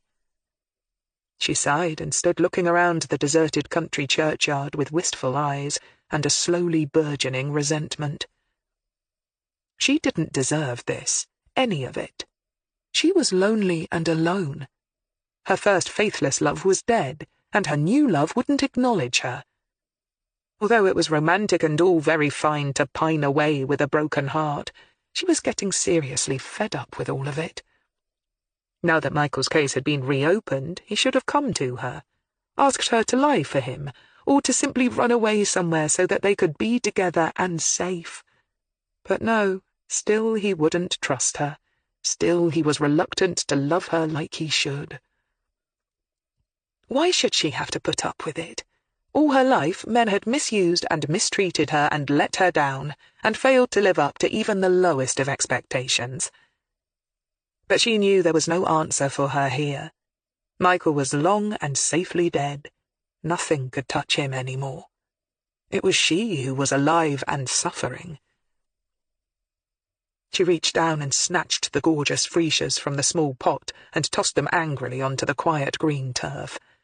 Then, deliberately, she put out her foot and ground their beautiful, fragrant petals into the ground. Wasn't that, after all, what the two men in her life had done to her, each in their own separate ways? She'd been patient, but his refusal to come to her now was one betrayal too far. And she would suffer in silence no longer. It was time she had vengeance. As Mia stalked from the mockingly empty and quiet country churchyard, Gareth Proctor was sitting at his desk, sipping from a mug of hot, sweet tea. It was Claire who had provided it, on learning from Hilary what had been happening, and it was Claire who watched him surreptitiously as he drank it. Her motherly eyes were anxious and concerned, and she found it hard to concentrate on her own work. Though she did remember to fill Hilary in briefly on what she'd come up with on some of her assignments. "About the financial status of Dr. Durning and Mia de Sal, Gov," she said. "Both of them live in houses that they own outright, as opposed to renting. Neither of them has a current mortgage, although Dr. Durning had one but has now paid it off. Dr. Durning doesn't earn much salary as a private tutor, and so far hasn't published any books that could be said to have earned him a decent living. But he owns a nice car and holidays abroad at least twice a year. Mia de Sal bought a very nice place in Woodstock as a cash buyer about 8 years ago." Hilary frowned. "Does her family have money?" Claire lifted a hand, palm flat, and rocked it from side to side. "They're not poor, Gov, but they aren't rolling in it either." Interesting," Hilary said. Then, seeing that Gareth was now settled down in the main office, she left them both to it, and, straightening her shoulders, went to report to Rollo Sale. From the superintendent's reception of her, she realized 2 things. One, now that the tension and anxiety had passed, and she and Gareth were both safely back at HQ, a fair amount of his worry and anger had had time to dissipate. And 2, at some point Commander Markiston Levy must have made it clear that she was not to be officially disciplined for disobeying his orders.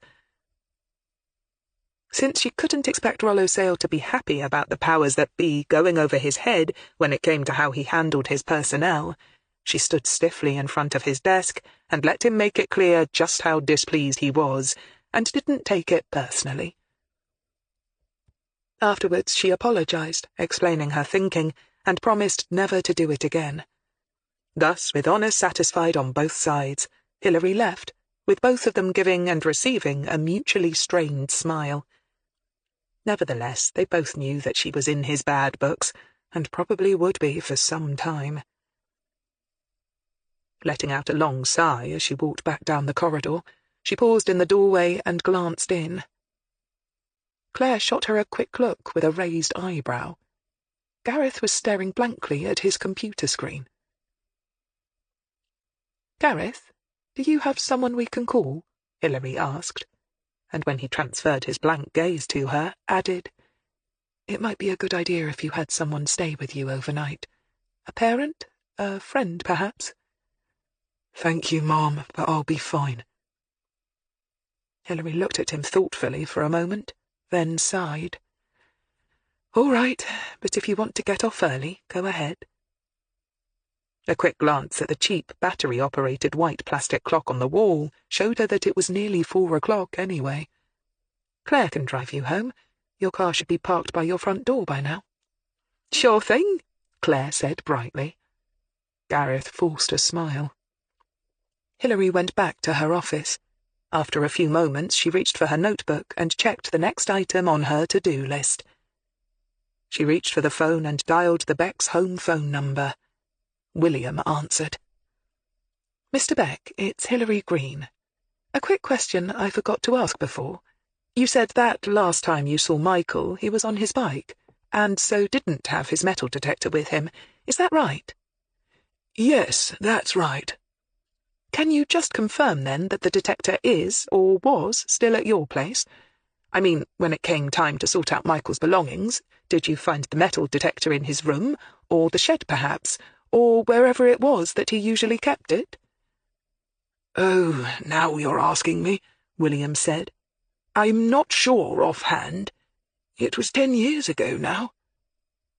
Yes, I can appreciate that, but it is something I need to know, she pressed gently. Hold on a moment.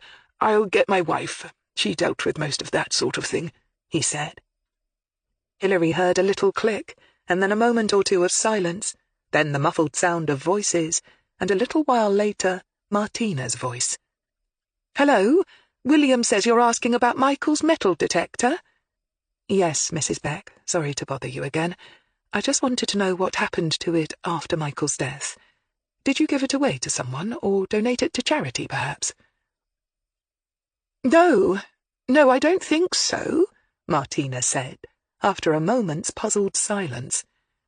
I remember giving his clothes to Oxfam, and his books to Sue Ryder. We kept his watch and St. Christopher, of course, but his metal detector... I'm sorry, I don't remember seeing it. Did he keep it in his room? No, in the shed with his bicycle and other stuff. Try and picture it in your mind, Hilary said helpfully. What other things of his were kept in there? Well, his bicycle, but we never got that back, as you know. He kept his Wellingtons and dirty sneakers and stuff in there, an old dog lead and a bowl of Tizers that he couldn't bear to get rid of. She heard Martina Beck's voice catch a little as she recalled the obviously long-gone family pet. Michael was heartbroken when he died. There's a spare freezer in there. You know, I really don't think I've seen his metal detector at all since he left us. Hilary, who'd been feeling a growing sense of being on to something at last, tried not to get ahead of herself. Do you know of anyone else in your circle of family or friends who might have had a use for it? It's possible you gave it away when you were still feeling below par and simply can't remember it now. As your husband said, it was 10 years ago. I suppose so, Martina said, but didn't sound particularly convinced. Do you want me to see if I can find it? Although I don't think it can be in the shed. If you wouldn't mind, Mrs. Beck, and if you could call me back and let me know. Yes, I will, she promised, sounding a little distracted, and abruptly hung up. So did Hilary, and she had the distinct feeling that when Martina Beck called her back, it would be to report that the metal detector was nowhere to be found, which meant she now had a fairly good working theory as to who had killed Michael Beck and why. But proving it was going to be a real challenge. It was at that moment that the door to her office flew open so hard that it hit the inner wall with a sound like a gunshot and started to ricochet back. Hilary's nerves, which had just begun to settle down, went abruptly into overdrive again, and she only just prevented herself from letting out a little scream. In the doorway, looking at her with a pale face and tight with fury, was Gareth Proctor. Hovering behind him, looking upset and bewildered, was Claire. "What the hell did you do?" Gareth thundered at her. He was breathing hard as if he'd just run a marathon, and was sweating slightly with tension. Hilary looked at him calmly, then let her eyes drift casually over his shoulder. "Claire, why don't you go home early? I'll drive Gareth back to his flat." "Yes, Gov," Claire said uncertainly. She looked at Hilary closely to see if she was signalling for her to go and get help, but Hilary merely stared flatly back at her. Claire nodded and backed away. When Gareth had stood up, checked his back pocket, and suddenly started acting really weirdly, she had instinctively followed him when he blundered out of the room. But she knew when it was wise to beat a retreat. Whatever it was that was happening between Hilary Greene and the newest member of the team, she intended to keep out of it. For a moment both Gareth and Hilary remained perfectly still and quiet, listening to Claire's retreating footsteps. "You needn't bother to drive me home. I'll call a taxi," Gareth grated. "Fine. Come in and close the door. There's no chair in here, so you're going to have to stand." "I prefer to stand, Mom," he said, his voice hard. "Good, because I prefer you to stand as well," Hilary said, her own voice just as hard. She saw his eyes flicker, just a little, in surprise at her clearly unexpected response, but he was still too obsessed with one thing to really take heed of the warning. "You stole something from me, didn't you?" He immediately went on the attack. His right hand was clenched into an angry fist, and he had his weight settled firmly on his right leg. He was leaning just slightly forward, everything about his body language screaming that this was a man in a combative mood. She, however, was sitting with the desk between them, in a tight space where he'd have no room to manoeuvre, and with backup from the technical boffins in the office down the corridor just a shout away. This time she had no doubts about who would come off best if things got physical. But she couldn't let it come to that. "Incorrect," she snapped back instantly. "You stole something from me, and I merely took steps to retrieve it." She again saw his eyes flicker uncertainly as, yet again, things didn't seem to be playing out as he'd expected. Maybe he thought she'd bluster or deny things or try and bluff it out. Or maybe he thought she'd be submissive and placatory and try to explain herself. Now, with just a few crisp sentences, he was beginning to sense that he'd read the situation, and her, all wrong. But he was still too angry and too shocked from his friend's brutal death to make the mental adjustment needed. He was still too focused on trying to do right by his dead friend to realize the danger he was in. But by the time she was finished with him, he would fully understand the danger he was in. "You read his suicide note, didn't you? Once you'd fobbed me off with Sergeant Rawson." He went back on the attack. "Of course I did," Hilary said flatly. Perhaps he had expected her to feel guilty about that, because her uncompromising statement seemed to wrong-foot him for a third time. But he quickly rallied, still so sure that he held the moral high ground. "Then you know it was meant for me to find and deal with." His eyes flashed. "You had no right to interfere. It was nothing to do with you." Hilary slowly leaned back in her chair and cocked her head slightly to one side. She let her eyes narrow a little. "Nothing to do with me," she said, deliberately elongating the spacing, her tone utterly disbelieving. "Let me see. I've been a police officer for all my adult life." She ticked the points off ostentatiously on her fingers as she spoke. "I'm still working for the police force as an investigator, and the murder of a man in Reading, of which I now have direct evidence and knowledge, is nothing to do with me." She smiled gently. An interesting hypothesis," she said sardonically. "Now let me just sit and think about that for a moment." She was relieved to see that a slightly guilty flush had now crept over his face, that some of his surety was being eroded. He opened his mouth to speak, and she instantly held up her hand. "Be quiet, Mr. Proctor," she said, the words a clear and unambiguous order. "You are going to listen to what I say next very carefully and without interruption. And I suggest you bury your anger and your burning sense of righteous indignation and engage your brain, because your future is going to depend on it." Gareth instinctively stiffened to attention at the voice of command, but then began to look almost instantly mulish again. No doubt he was beginning to remember that he was no longer actually in the army, and that Hilary was not his superior officer. Before he could begin to get his head properly around that, she began to speak. "What you did today was a criminal offence," she began, her words crisp and clear, "for which you could be charged, and, if found guilty, be sentenced to jail time. you would have to serve your sentence and come out with a criminal record at the end of it.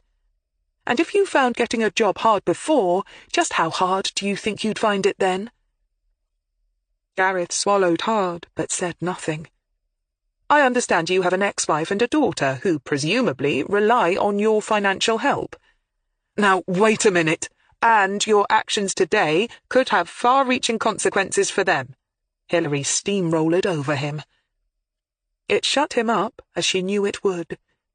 No doubt, during the heat of the moment, and then the awful, numbing aftermath of his friend's suicide, all his thoughts had been with Jason Morley. Now she needed to make him see that he had other commitments.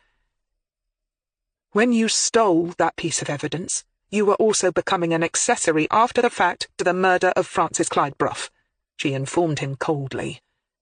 "That bastard deserved everything he got," Gareth said hotly, unable to control himself any longer. Hilary had no doubt that he was gearing himself up to explain just what awful thing it was that the murdered soldier had done overseas, which had resulted in Jason Morley and probably several others wanting him dead, and that he fully expected her to be as outraged as himself, and she probably would be too. But again she ruthlessly cut across him. "You may well be right about that, Mr. Proctor," she said briskly, "but right now that's irrelevant." "No, Mum," Gareth snapped out. "It isn't. Jason only did what his friends couldn't because they were dead. Killed hundreds of miles from home because of that stupid bastard's incompetence and cowardice. Clyde Bruff might as well have killed Jason as well, because he was never right afterwards. Oh yes, he was one of the lucky ones who came home, but he couldn't forget, couldn't settle. He became depressed, had terrible nightmares. He just kept spiraling down and down until he did what he did out of sheer desperation. You can't judge him. You don't have the right." He paused for a much-needed breath, which came rasping in and out noisily from his throat. "Jace doesn't deserve to be remembered as a killer. His family doesn't deserve to have his memory dishonoured. Don't you get it?" Gareth's righteous anger turned to appeal. "He texted me, and waited for me to come at the darkest moment of his life. And then he shot himself when I was at his door, so that I would be on hand to make sure everything went as he would have wanted it. Because I was his mate, and he knew he could trust me. Trust me! And now you've made me let him down." Hilary sighed heavily, but wasn't all that convinced by Gareth's scenario. To make your best friend part of your suicide sounded more like an act of aggression to her, rather than a matter of trust. She wasn't surprised that Gareth was seeing things from only one side, but she would be willing to bet a fair amount that, friend or not, Jason Morley had probably harboured some resentment towards his friend. Maybe subconscious and unacknowledged, but there, nevertheless. Gareth obviously hadn't been part of whatever it was that Clyde Bruff had got so drastically wrong. And Gareth, although suffering the results of his own disaster, had still come through it and was managing to cope. He'd got a new flat, a new job, a new life. Friend or no, Jason Morley's feelings towards his mate must have been mixed, to say the least. But she knew it was no good saying any of this to Gareth now. He wouldn't want to hear it. He'd probably never want to hear it. She nodded slowly, giving him time to calm down. "I understand how you feel," she said quietly. Gareth snorted insultingly. Hilary's eyes hardened again. "Do you think you're the only one who understands loyalty to a colleague, Mr. Proctor?" she asked him, her voice dangerously quiet now. And suddenly Gareth remembered Hilary's resume and her award for bravery for taking a bullet for a friend. "Mom, I didn't mean to suggest—" "When I watched you tampering with a crime scene, do you know what I should have done, Mr. Proctor?" she asked, again cutting across him, but careful this time to keep her tone casual. "I should have backed out, called Superintendent Sale, told him what I'd seen, and have Sergeant Rawson come over to arrest you on the spot. I'd then have retrieved Jason's confession to the killing of Clyde Bruff, when it would have been used not only to clear the Reading murder off the books, but also at your own trial. That's what I should have done. That's what my duty as someone working for the police dictated I should have done, she emphasized. She let that hang in the air for a moment, and was glad to see that he was having difficulty looking her in the eye now. But is that what I did? When he remained silent, she repeated gently, "Is that what I did, Mr. Proctor?" "No, Mom," he said reluctantly. "No, I didn't, did I? Instead, I called in a favour and got Sergeant Rawson, who, in case you were wondering, was taught the tricks of the trade by a very successful pickpocket, to come and retrieve the evidence without any fuss, and then leave, making no report of it anywhere, and agreeing to keep his mouth firmly shut, thus putting his own professional neck on the line to save yours." This direct hit made Gareth flinch. Good. He was beginning to realize that he, and more importantly Jason Morley, were not the only ones he needed to think of now. I then returned the now intact suicide note to the coffee table, compounding the irregularities, thus putting my neck on the block too. And what's more, never said a word to the SIO who'd been given the case. And by the way, just in case you're interested, Sam Waterstone is a good mate of mine, she said flatly, and lying to him didn't sit well with me at all. Gareth shook his head. "I never asked you to do any of that," he said stubbornly, but without much force now. "No, you didn't," Hilary agreed, suddenly feeling very tired.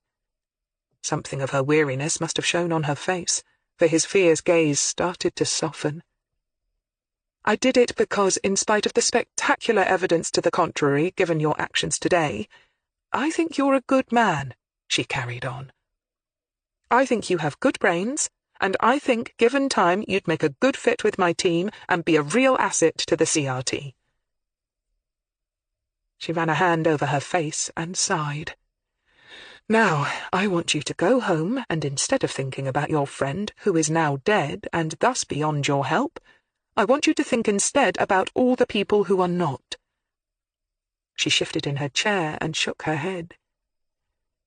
"Gareth, you've been with us long enough now to know and fully grasp the importance of what the CRT does. It finds killers. It brings the truth out into the open, delivers justice for the dead, and hopefully brings some kind of peace and closure to the loved ones of the victims. People like the Becks. And you need to make a decision now. Perhaps one of the more important ones of your life. Do you want to stay a part of that?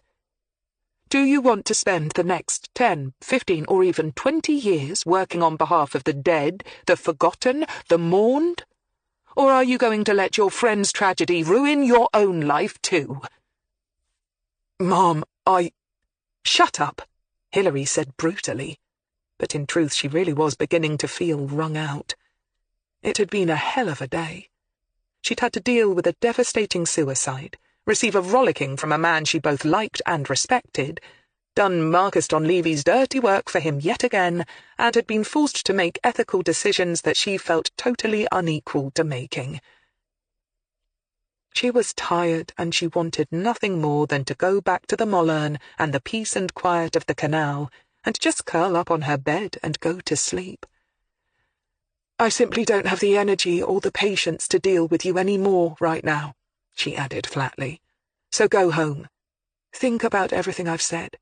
Then come into work tomorrow and either hand in your resignation or be prepared to do your bloody job. I have a feeling things will be moving in the Michael Beck case very soon, and we're going to have to be on the top of our game. Go on." She waved to the door behind him. "Get out of my sight." He stiffened, looking about as tired and beat as she felt, but turned to go. When he was halfway out of the door, she said laconically, "And by the way, Mr. Proctor, if you do decide to stay on and do a worthwhile job, don't ever expect me to pull your fat from the fire again. If I can't trust you, you're of no use to me." For answer to that warning, he slammed the door behind him. Hilary sighed and closed her eyes for a few moments, then gave a weary half-snort, half-laugh. Well, she'd either got through to him or she hadn't. By now Sam Waterstone would have read Jason Morley's suicide note, bagged it in evidence, and been in contact with the Reading murder squad, who would no doubt greet his news with open arms. There would be no scandal or newspaper headlines tearing into Thames Valley's performance over the mishandling of a suicide, and Commander Marcus Donlevy and Superintendent Rollo Sale could rest easy in their beds tonight. And Hilary Greene? She suddenly grinned.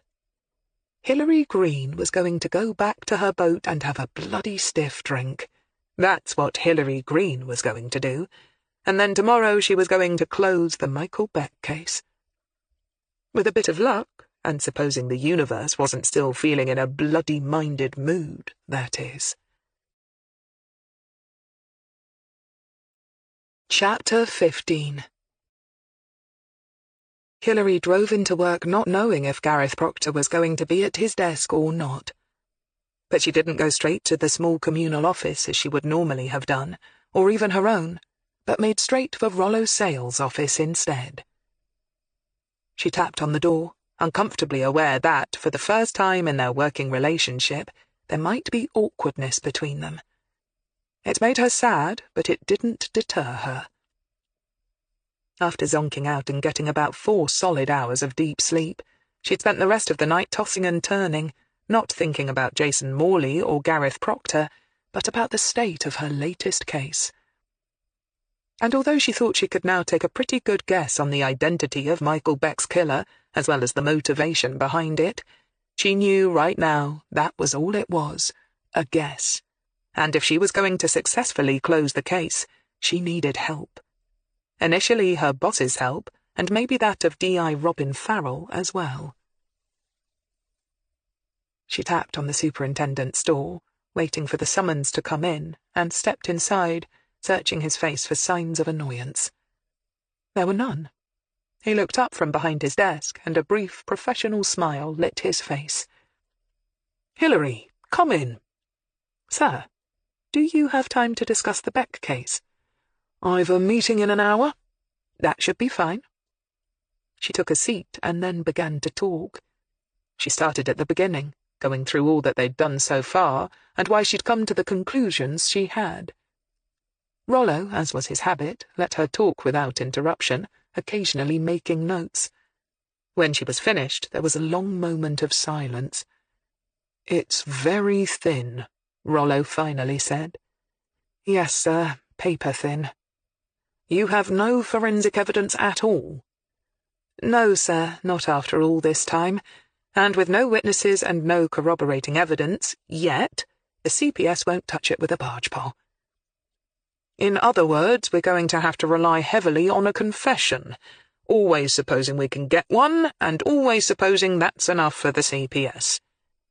"Yes, sir," Hilary said, then said cautiously, "Of course, the murders that D.I. Farrell is investigating might hold out better hope of a result."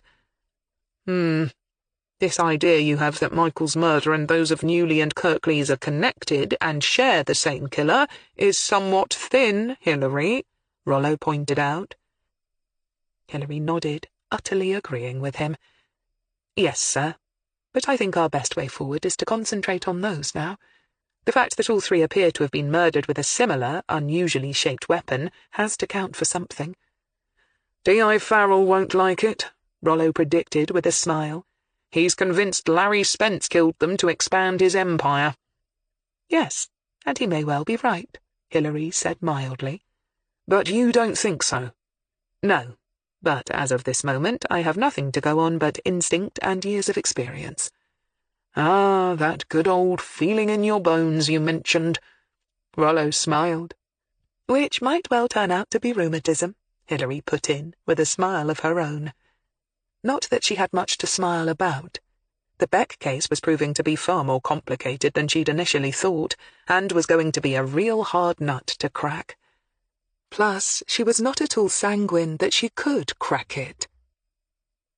Although the idea that Michael Beck's killer would never be brought to account was a hard one to stomach, she knew that the chances had to be pretty high that she might just have to deal with exactly that scenario. "We need to get D.I. Farrell on board," Rollo mused. "I've been keeping an ear out for news about that, and I'm pretty certain that the newly Kirklees case stalled and Farrell's governor had powered it down. So, it might just be that Farrell will jump at any chance to keep it active, even if it doesn't align with his own thinking on it. Let me get him down here anyway, and see what he thinks. What exactly do you want done?" Hilary felt some of the tension drain out of her. "Well, sir, as you know, here in CRT we can't really do surveillance. We don't have the manpower or the training for it. If D.I. Farrell and his team can be persuaded to keep a watch on our target, we might get lucky. If I'm right, and Michael Beck found treasure trove all those years ago, and was killed because of it, at some point the killer will want to offload some of the items. I think that, over the years, that's what had been happening, with Newley acting as go-between."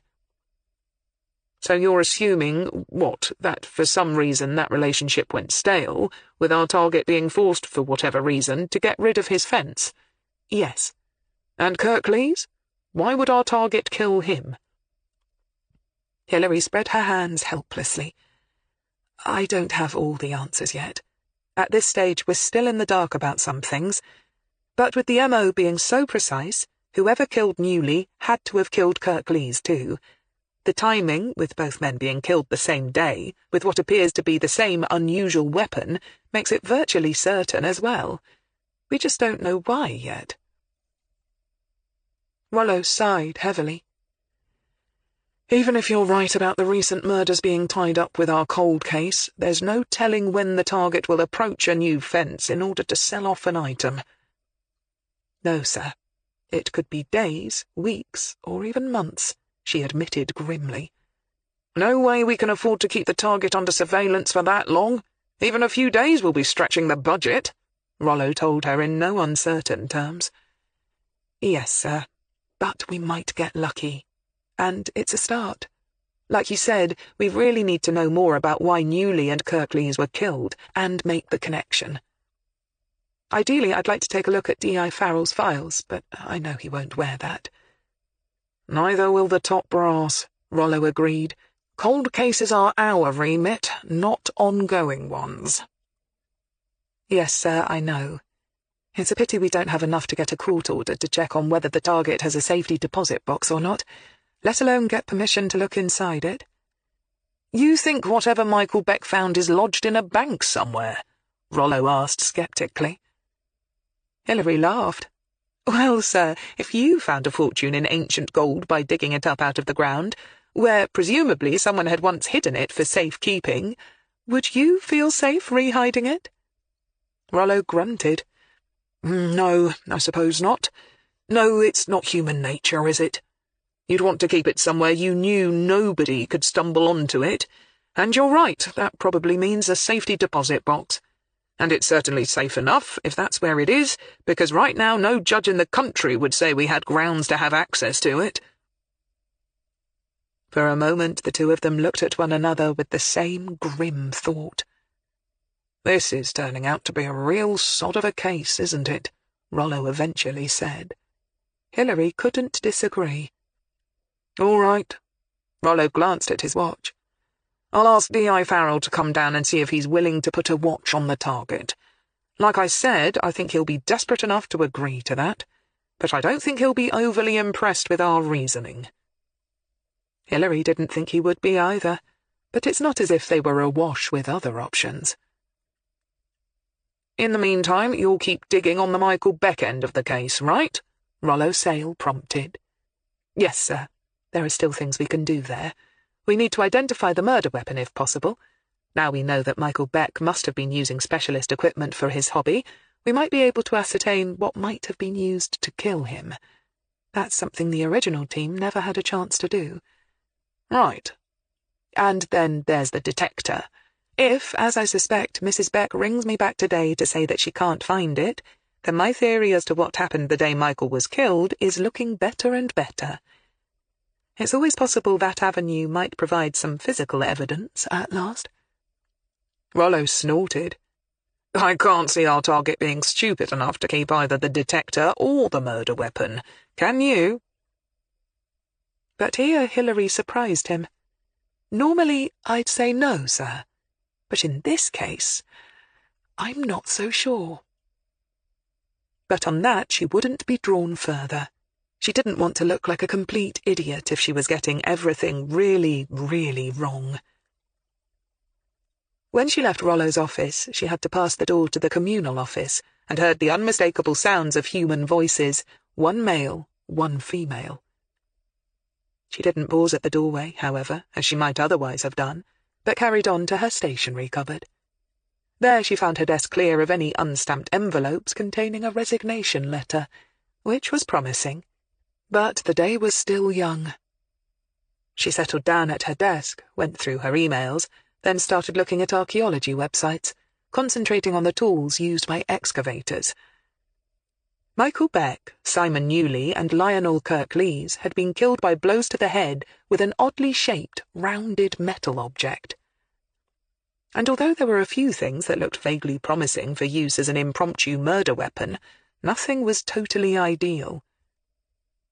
It wasn't until she left the professional sites and started looking at more amateur posts, usually set up by how-to-get-rich-quick merchants, peddling the idea that anyone could find hidden treasure, that she finally found what she was looking for.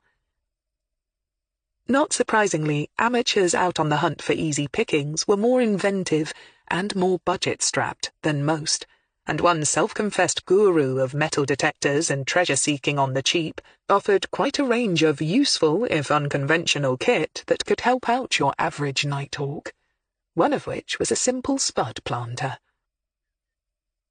And on finding more information on this humble gardening accessory, Hilary began to feel as if she was earning her salary at last. A spud planter was exactly what its name suggested. It was an implement for people who wanted to plant potatoes, or anything of similar size or shape, one presumed, which saved the gardener or allotment owner the need to dig a trench. Some of these were long-handled, with a round metal tube or cone shape on the end, with a bar just above it, allowing the user to apply the weight of their foot, a bit as you would with a normal spade. The idea being that you stuck it in the ground, pressed down and pulled up, removing a deep, round piece of sod. You then dropped the spud in, and by releasing the handle, popped the divot back on top. Great for planting a row of spuds, or if you'd just had a beep on your metal detector and didn't fancy digging a bloody great hole with a regular spade, pushing it into the ground directly over the ping in the hope of pulling up something very interesting in your divot of turf. Rounded, metallic, hefty, but probably not commonly used as a murder weapon. Just then her phone rang. It was Rollo Sale, telling her that D.I. Farrell had just reluctantly permitted 2 of his greenest constables to get some surveillance practice on the target, starting immediately, which they both concurred was no more than they could reasonably have hoped for. She had just hung up and found the original forensic pathologist's file, which to her relief did confirm that spud planters hadn't been looked at as a potential murder weapon, when the phone rang again. This time it was Martina Beck, confirming that her son's metal detector was nowhere to be found, and that she could not recall seeing it after her son's murder. Hilary thanked her, assured her she'd been very helpful, and hung up. Things were beginning to fall into place, but they were only minor things, just little pats on the back here and there to reassure her that she was on the right track. But there was nothing yet that she could say was going to light a fire under her case. And yet, for once, Hilary's pessimism was uncalled for. Perhaps she'd just had her quota of bad luck for a while, or perhaps the random whims of fate had turned once again capriciously in her favour. But barely 4 hours later, when D.I. Farrell's Green constables had been watching the target for less than 2 hours, they hit pay dirt. The first indication she had that things were moving, and moving in quite a spectacular fashion, was when Rollo called and asked her to come to his office pronto. Once she'd hot-footed it to his door and answered his summons to come in, the first face she saw was not that of her boss, but that of Robin Farrell. And he was grinning from ear to ear. "You're not going to believe this," he said, his eyes glowing with satisfaction. 1 hour before Hilary Greene was summoned to Rollo's office, Teddy Bear walked into the park and found one particular bench under a large cedar tree, just as Larry Spence had described it. Less than 5 minutes later, Larry himself came strolling along and casually took the seat beside him.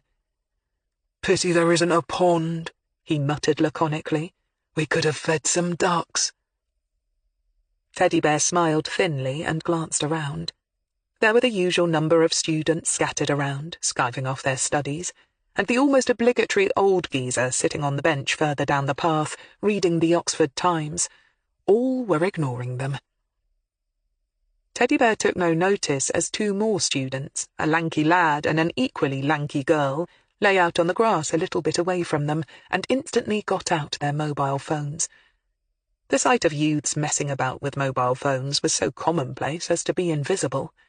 But mobile phones had cameras in them, and not all the young people in Oxford's parks were students. Some of them were excited constables, let out of uniform and given a fun assignment.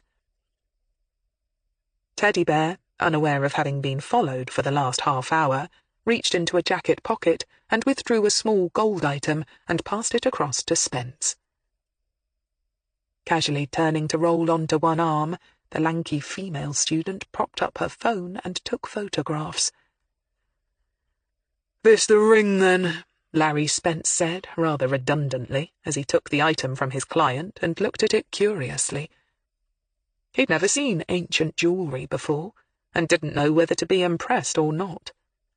It was rather crude, by modern jewellery standards and design, the actual loop of the ring itself a little uneven in thickness, and it had a distinct dent in it, making it far from circular. Perhaps at some point a farmer had driven over it with a plough or something. The beaten gold top disc was also chunky and uneven, but it had been carved at some point with some design that meant nothing to him.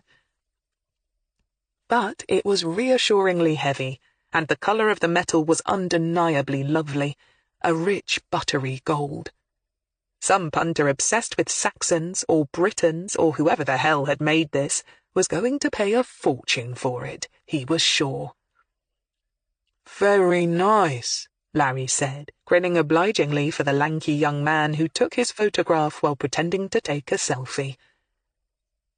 "Can you get a good price for it?" Teddy Bear asked flatly. "Oh, yes.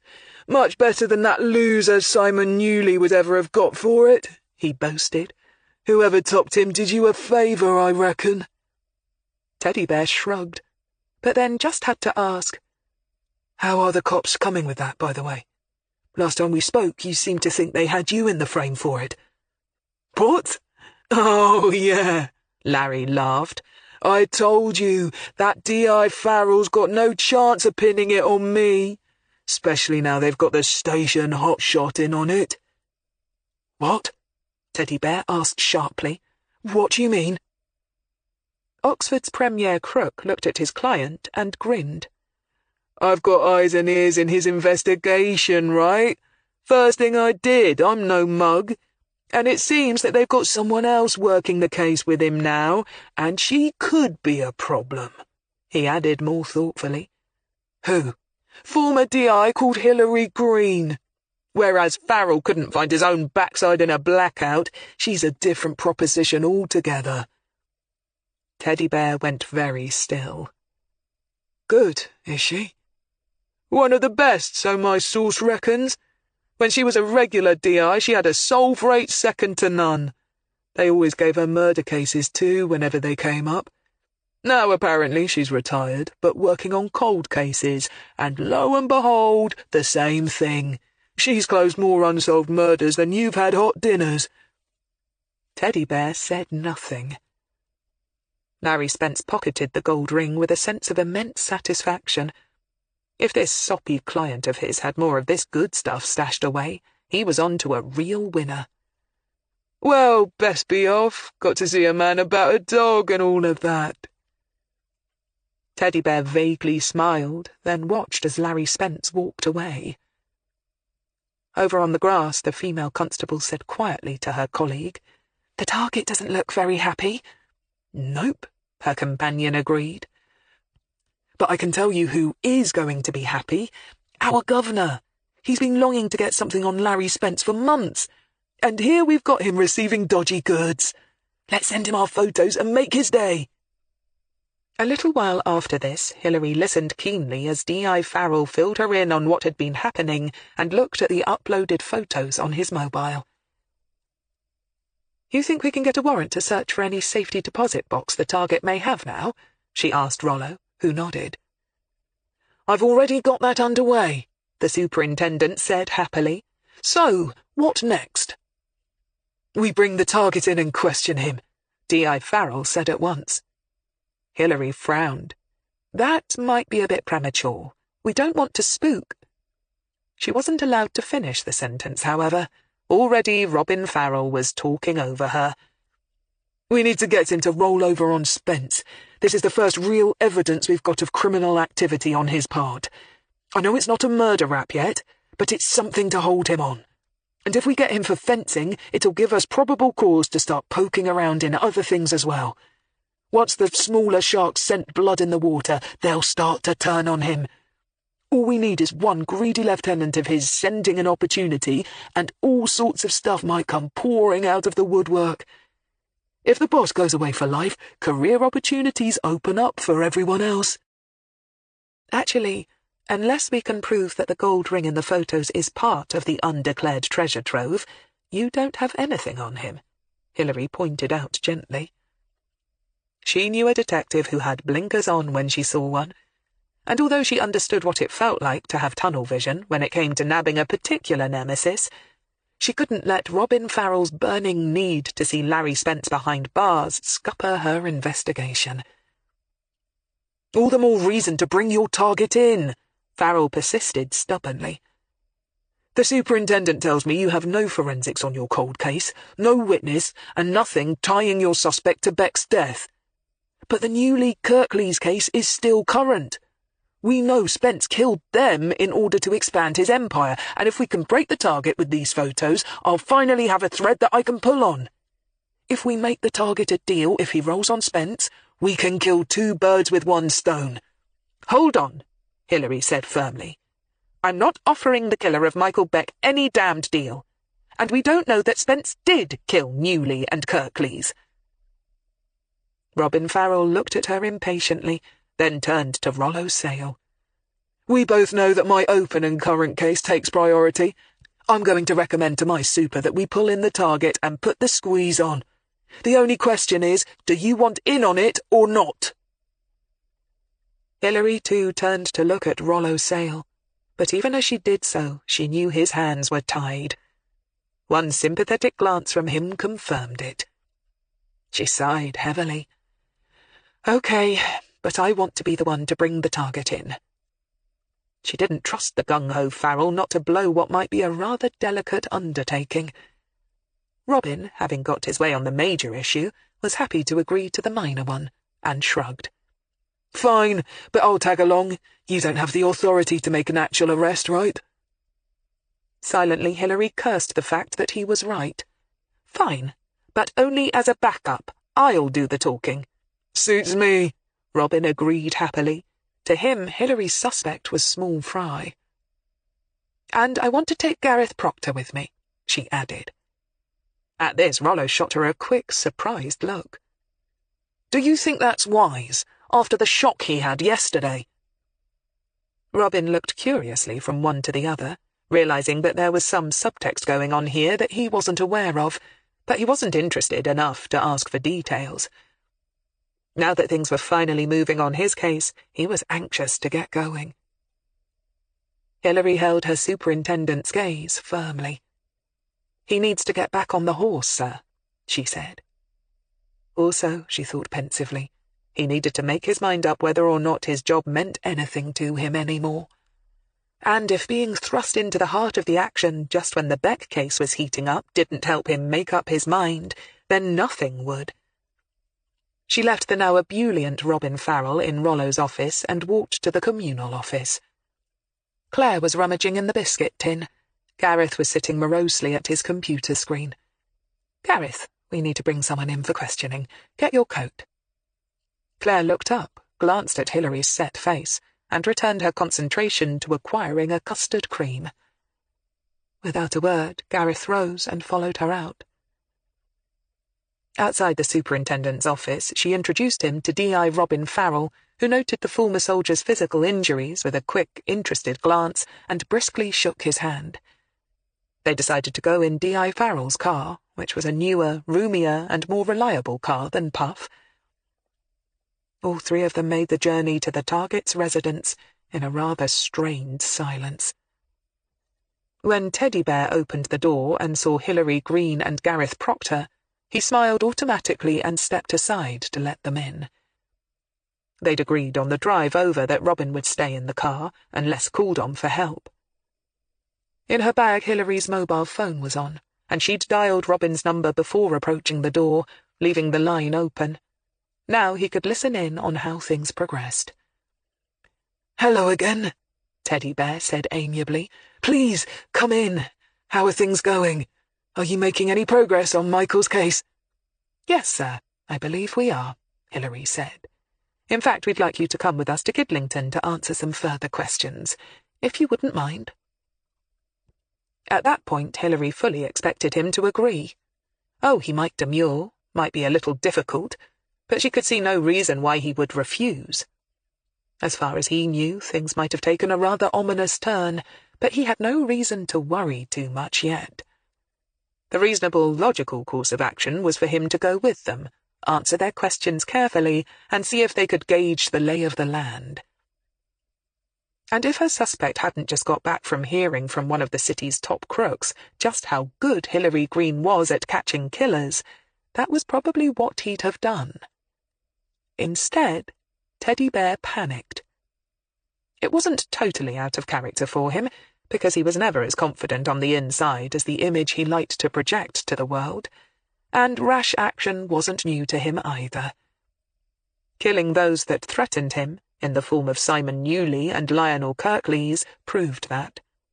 And yet it had definitely taken a toll on his nerves. After a decade of feeling safe and comfortable, the events of the last 6 months had shaken him. And now this!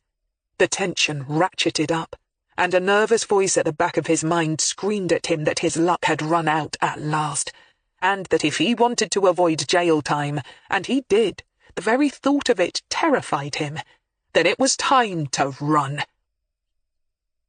If he'd had time to think, to swallow down his intense fear, to make some sort of a rational plan, then the killer of Michael Beck might have acted differently than he did. Instead, he acted instinctively. He smiled, said mildly, "Of course, anything I can do to help. Just let me get my phone," and walked away to a sideboard, where he pulled open a drawer and reached inside. When he turned around, however, he didn't have a mobile phone in his hand, but a taser. Hilary recognized it at once and yelled, "Weapon!" at the top of her lungs. At this, Gareth reacted instantly, leaping towards the target. The target turned, and at that point Gareth's weak leg buckled suddenly beneath him with the abrupt pressure being put on it, and he felt himself lurch sideways and slightly forward. Hilary, seeing his peril, instinctively went to his aid and stepped forward, putting herself between him and the man with the taser, thus making herself the most obvious and most immediate danger. At which point, Kevin Philpott turned the taser in her direction and fired it. Chapter 16. Hilary's world became an instant jumble of shock, pain, and weirdness. She thought she heard a buzzing sound, thought she could smell burning.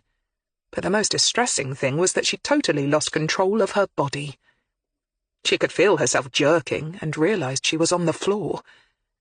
She thought she was making some sort of a sound, but didn't know what it was.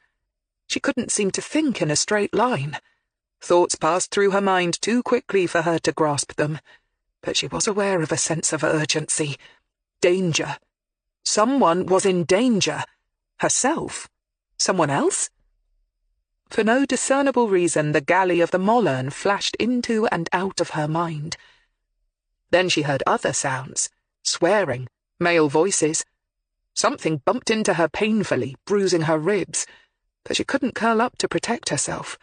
Her limbs were splayed, and through one eye she got a really good close-up, side-on view of her right hand. It was lying on a carpet, palm uppermost, and her knuckles were doing an odd little jig up and down against the floor. What the hell? Then she heard a hard, sharp sound like a gunshot. But it wasn't a gunshot. Or at least she didn't think so. What was it? She was sure she'd heard it before, not so long ago. Then she was back in her office, and Gareth Proctor, looking good and mad, was standing there, having just opened the door so hard and fast it— Gareth. Gareth was in danger, not her. That was right, wasn't it? Something or someone landed beside her heavily with a groan and a thump. And then someone was leaning over who or whatever had joined her on the floor. Yes, floor. She was lying on the floor. She tried to turn her head, but couldn't. But her peripheral vision was all right, and she could see that, lying a little way down from her, was Kevin Philpott, one side of his cheek squished to the carpet. The chubby man was writhing, swearing, and then crying, big fat tears running down his face. She should help him. No. Hilary blinked. Her teeth chattered. But the male voices she could hear were beginning to make sense now.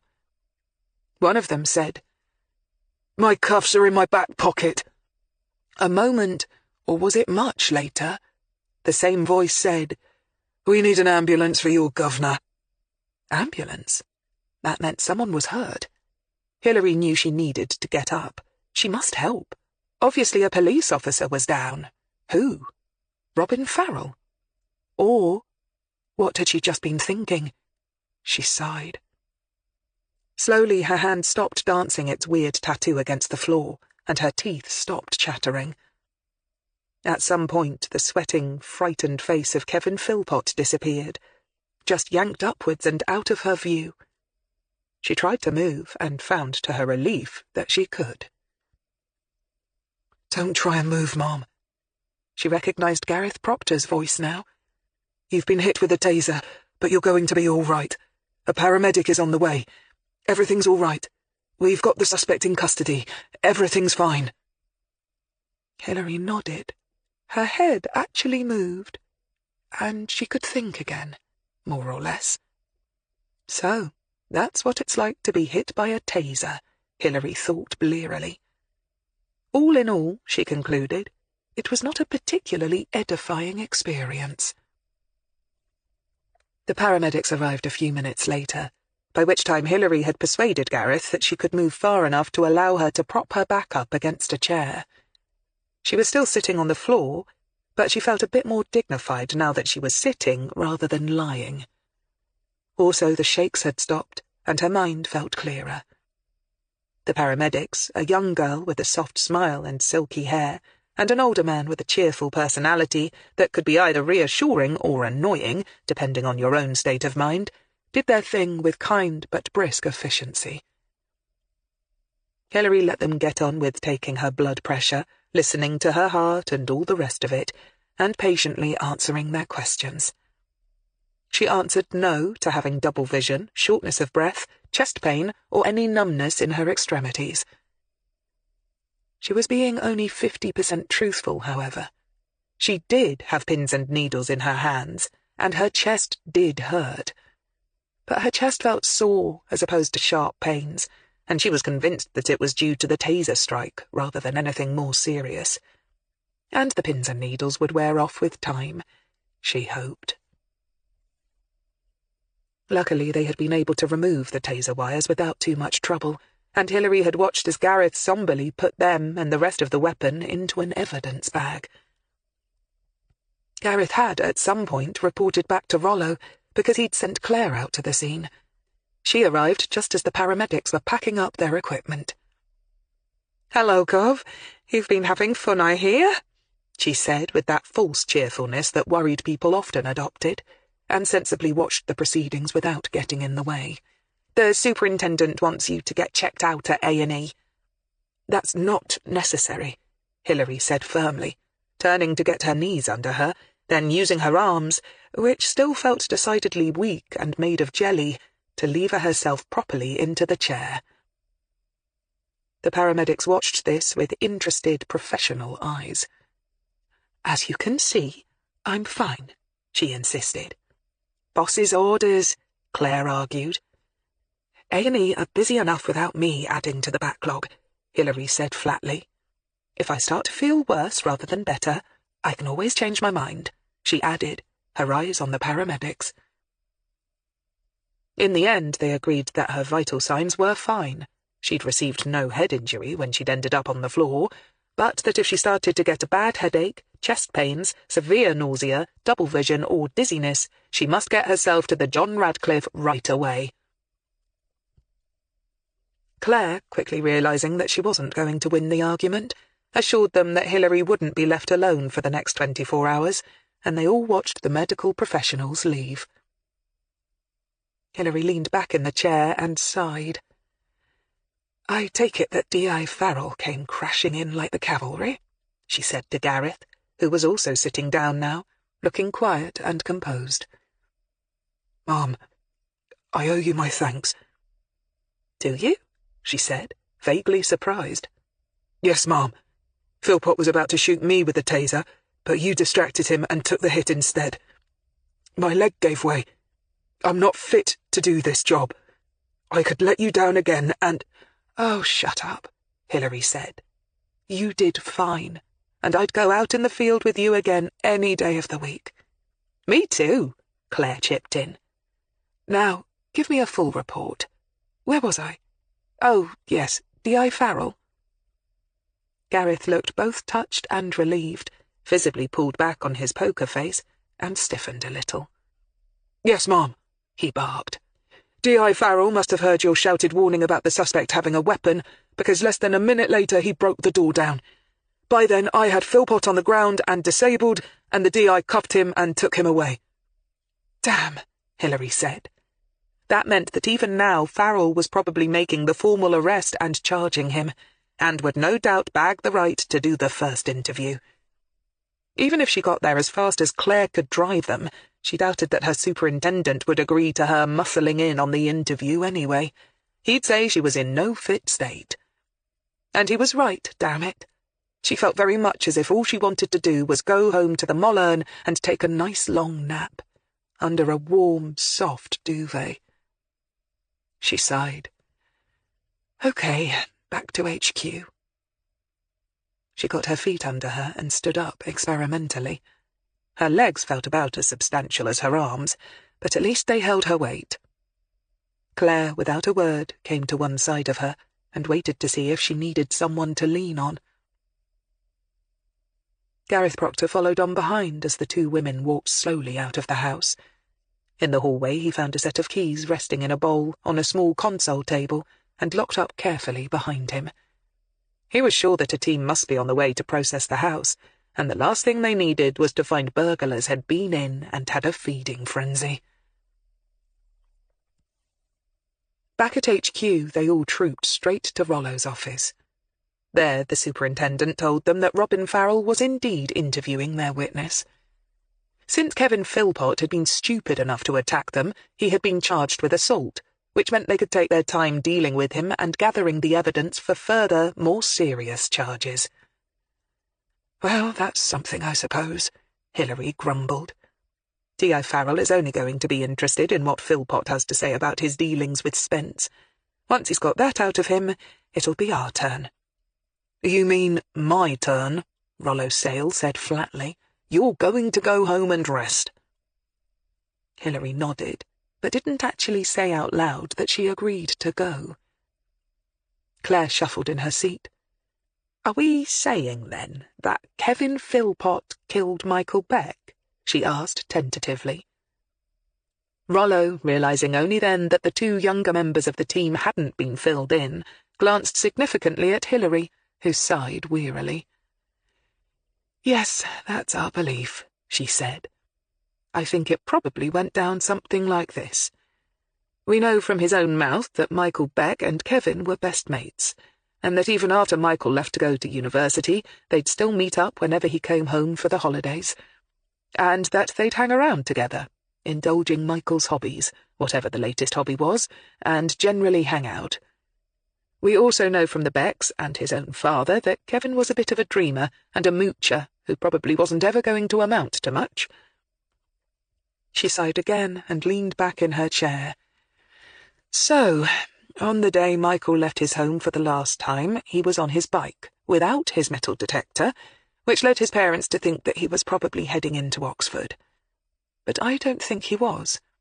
I think Kevin, who had an old work van that he used for his various business ventures, had agreed to meet up with Michael that day for a spot of treasure hunting, probably at a site not far from Woodeaton.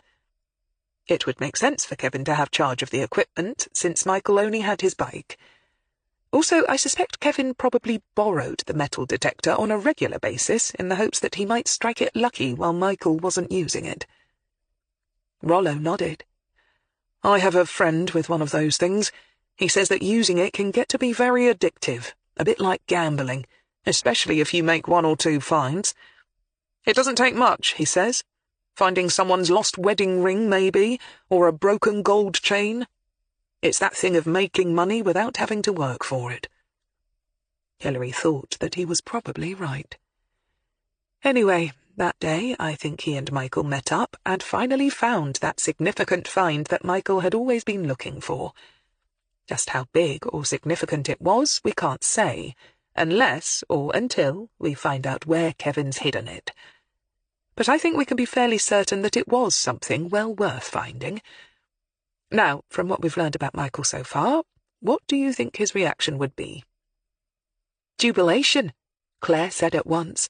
"His research was vindicated, and he'd just given himself a real leg up on the academic ladder if he wanted to teach either history or go into archaeology in any big way. Being the one to make a big discovery was almost a guarantee that he'd be able to forge himself a successful career, not to mention the kudos of having the collection named after him or whatever." "Right," Hilary agreed.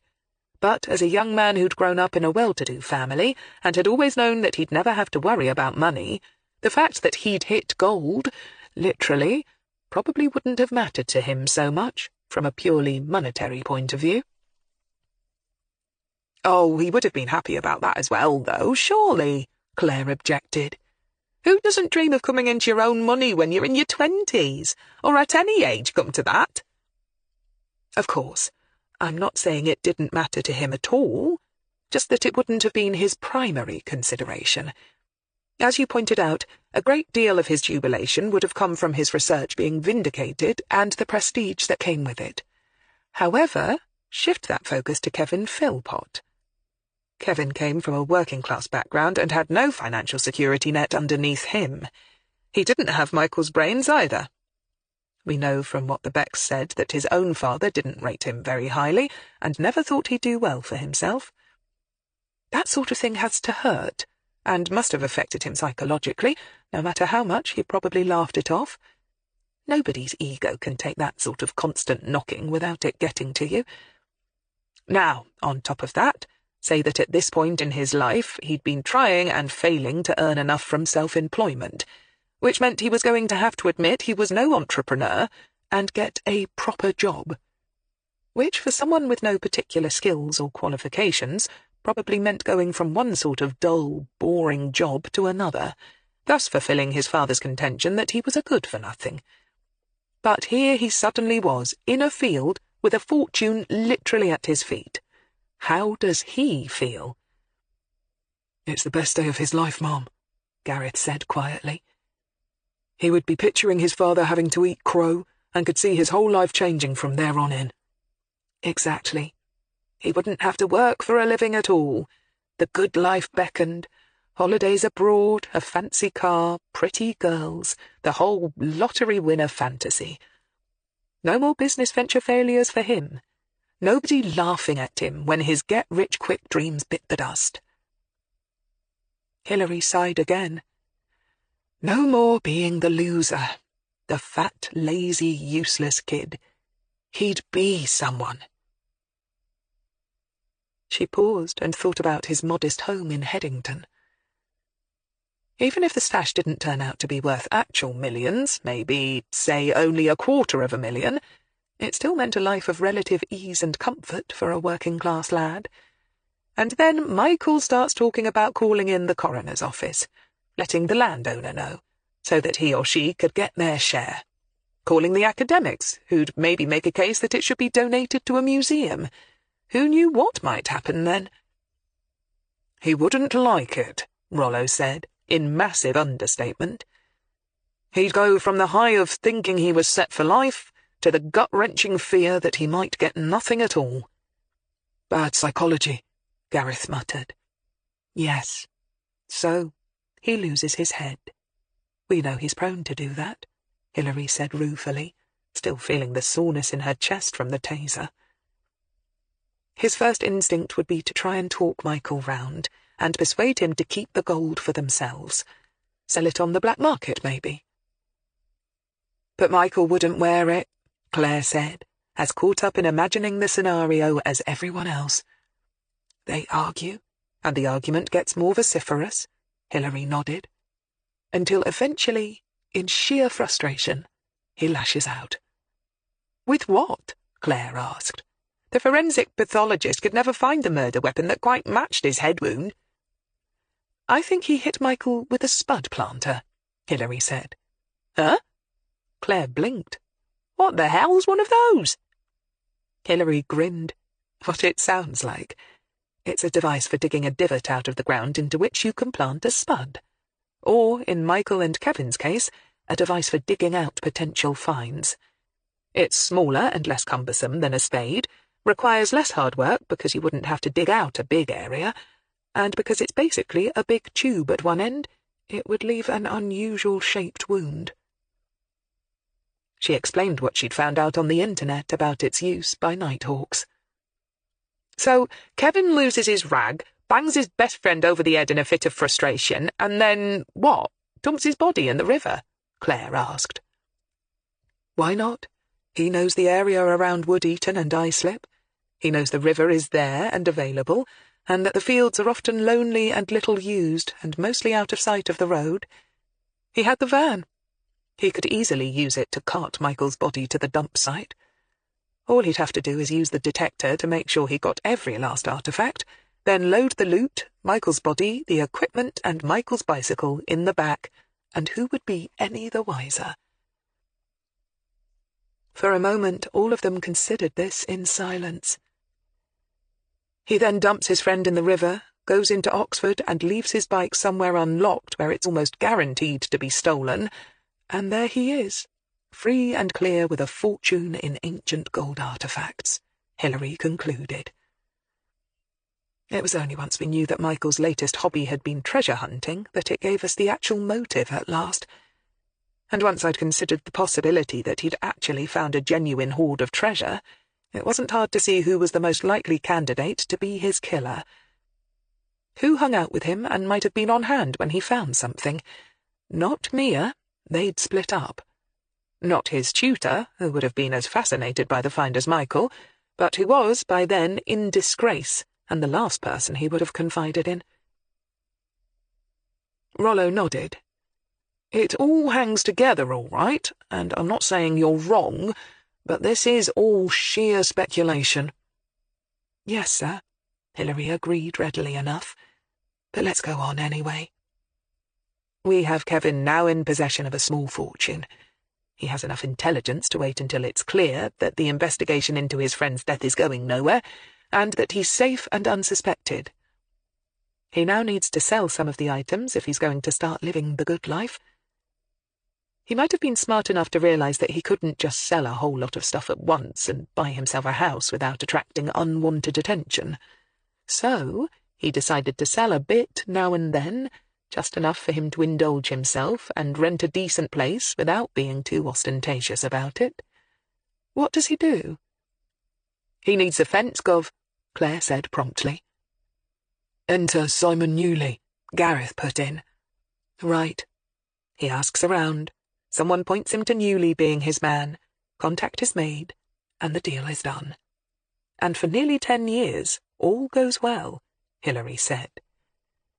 Every now and then Kevin took him an item to sell on, and Kevin lived on Easy Street. His needs were relatively few, and I think he lacked the imagination needed to really fly high. I can see him just loafing around, making it clear to his family that he was doing all right for himself, and that his imaginary business ventures were providing him with a nice little income, thank you. That alone must have been very satisfying for him, seeing his relatives slogging away at regular jobs while he never had to. So what went wrong? Gareth asked. Why did he kill Newley? Because you think he did, don't you? Hilary nodded. Yes, I think we'll find that the head wound for both Newley and Kirklees will be a close match to that of Michael Beck. But he won't have kept the murder weapon all these years, Gov, Claire immediately objected.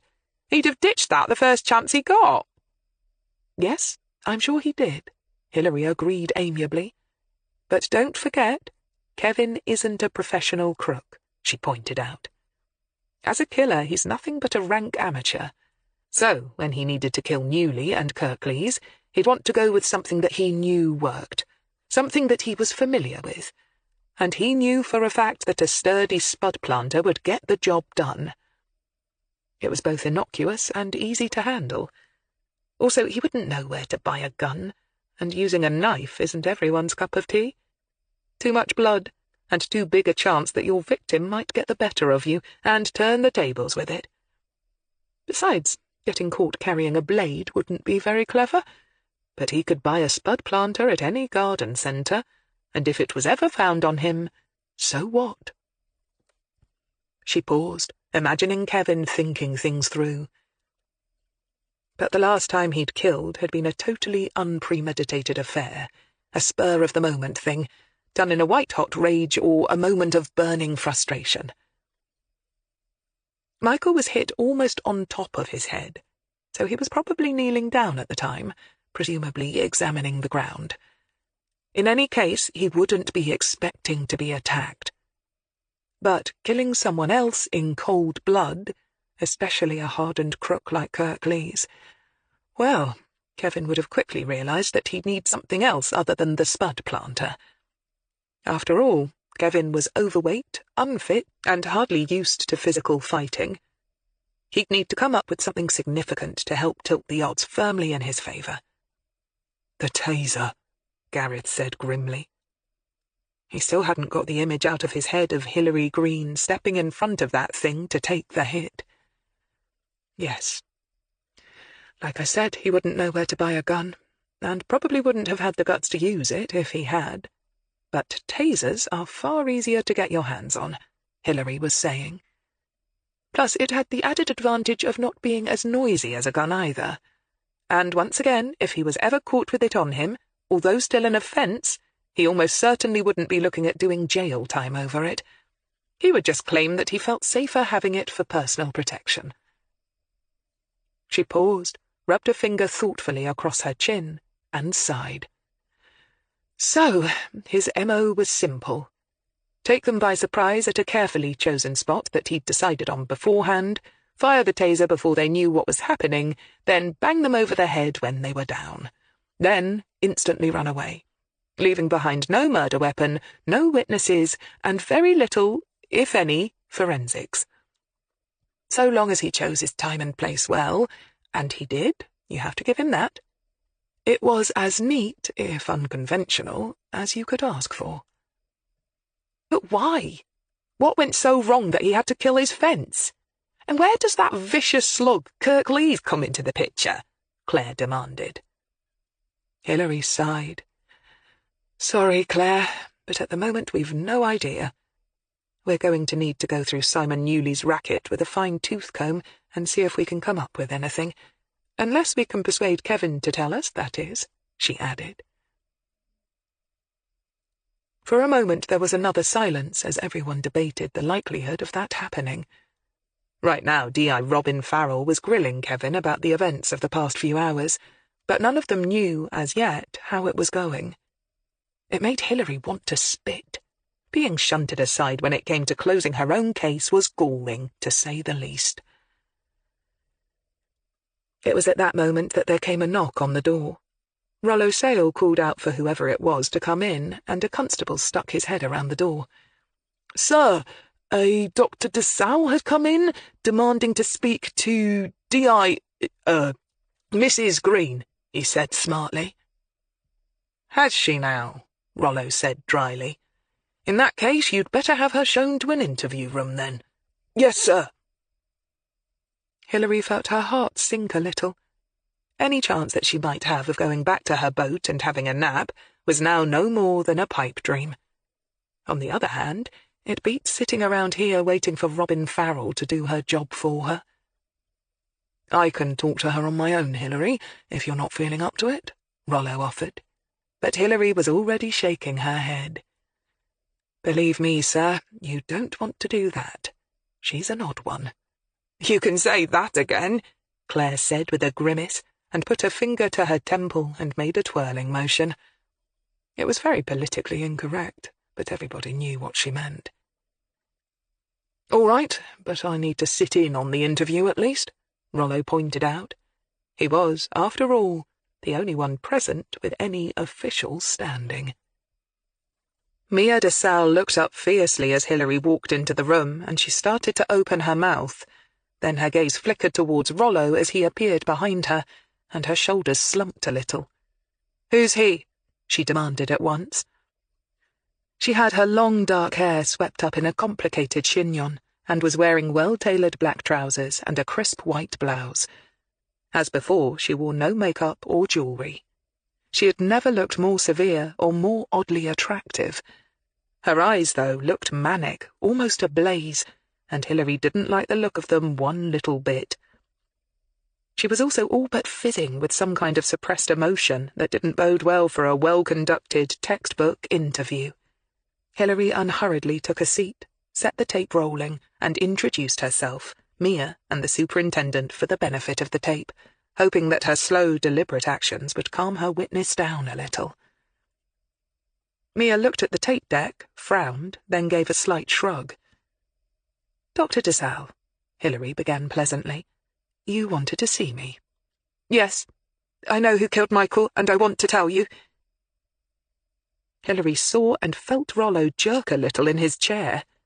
She was feeling a mite surprised by the boldness of the statement herself. "I see," she said cautiously. "And how do you know this, Dr. DeSalle?" "Because I saw it happen. Well, not literally with my own eyes, but I know it must have happened, because later I heard that Michael was dead." Hilary bit back a groan. If this was an example of what was in store, then this was going to take some time. Before, this woman had been almost monosyllabic. Now she was clearly going to be all over the place. "Perhaps we should start at the beginning," she tried gently. "Let's go to the day that Michael died. Where were you?"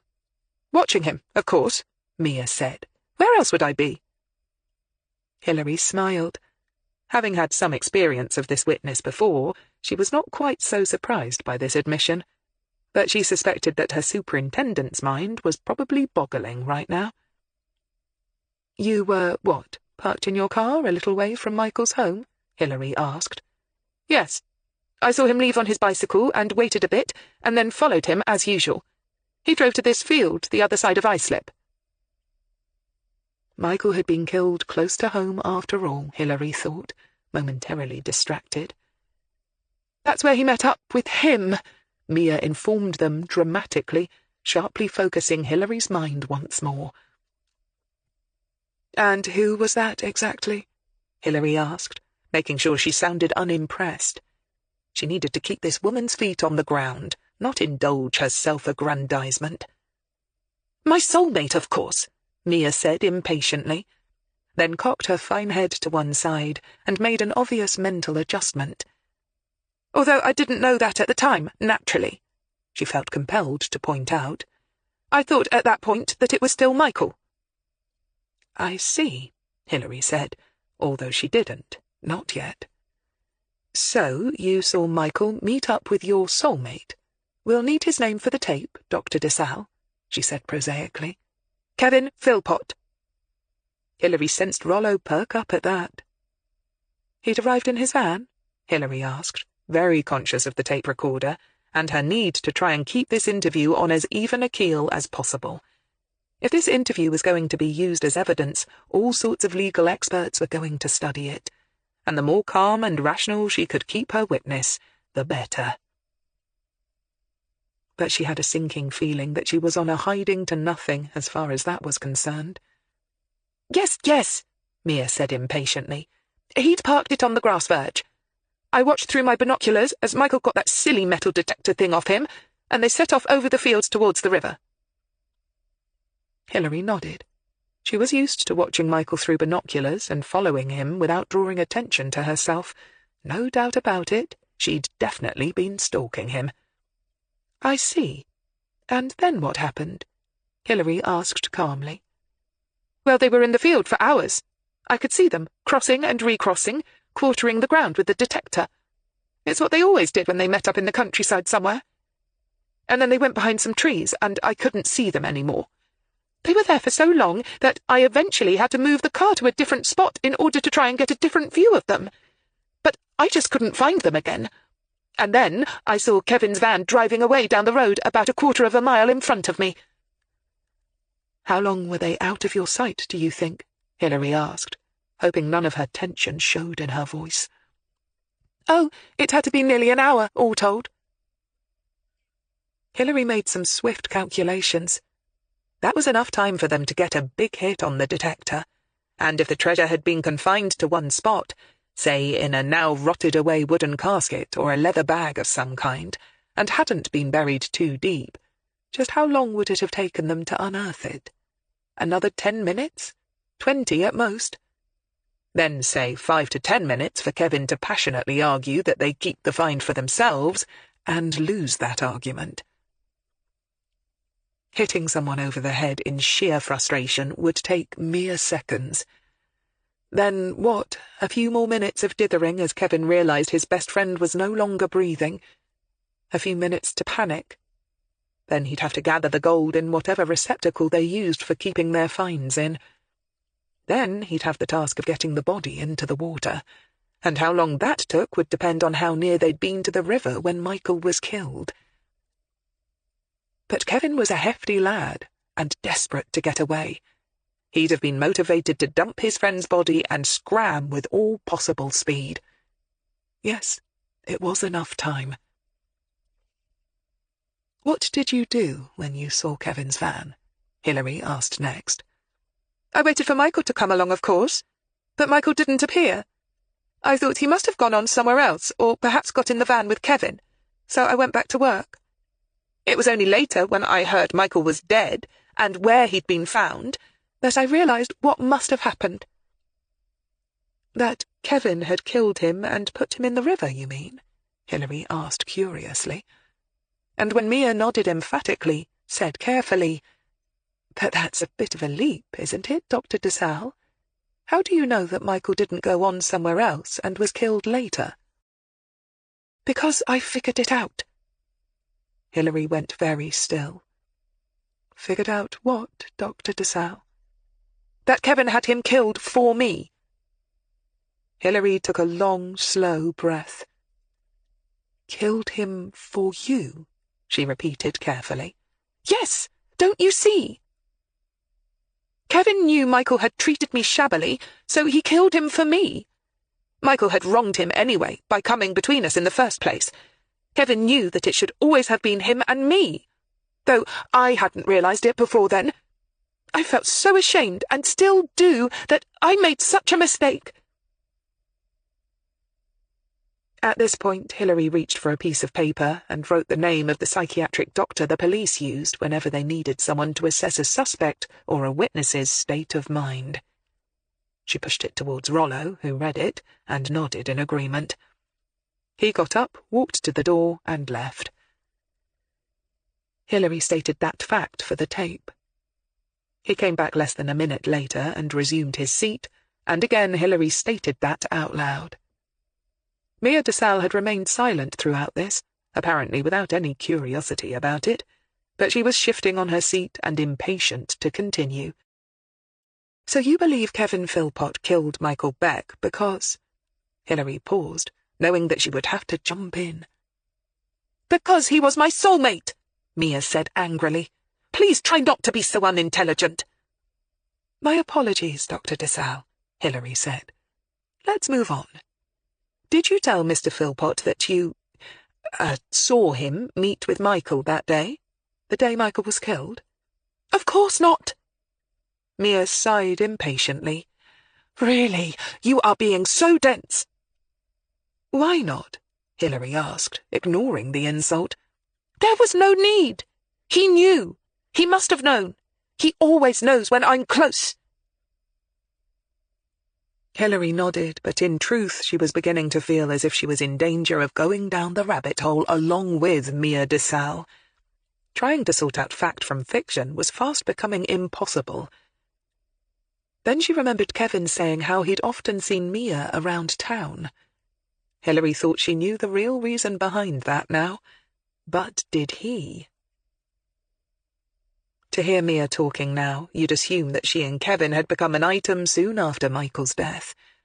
But had they, Hilary wondered, or was it all just in Mia's head? She knew that lots of stalkers believed they had a relationship with the object of their affections when, in reality, none existed. This was especially true when it came to film stars or other famous personalities. Some fan would become obsessed and begin stalking them, always trying to catch sight of them, and would eventually believe that they were a couple. Of course, they self-rationalized away any inconsistencies.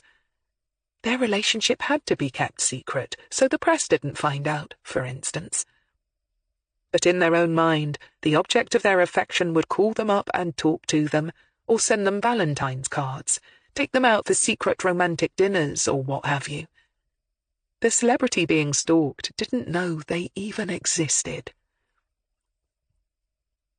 "Dr. de Salle, after Michael's death, you say you realized that Mr. Kevin Philpott was really your soulmate?" Hilary began carefully. "Yes, he killed Michael for me. He avenged my honour. He was my Heathcliff after all. I know he isn't classically handsome, but what does that matter?" Hilary swallowed and hoped that the doctor would arrive soon. She was getting well and truly out of her depth here. "Yes, I see. And so you, began following Mr. Philpott then?" "Yes, I just had to see him, you see. Oh, I knew we couldn't acknowledge our love, not in the open. He was still in danger." "Of being charged with Michael's murder?" Hilary hazarded. "Yes, they'd have thrown him in prison. We couldn't have that. We had to be patient. I knew that.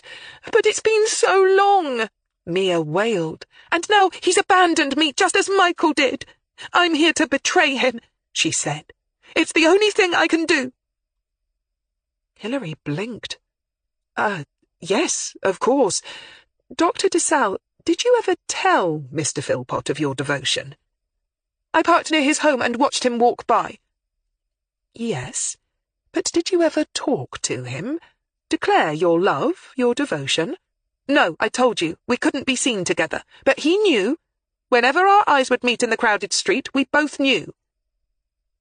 Well, Hilary mused, since Mia was in such a talkative mood, she might as well see if there was anything that was actually helpful that she could tell them.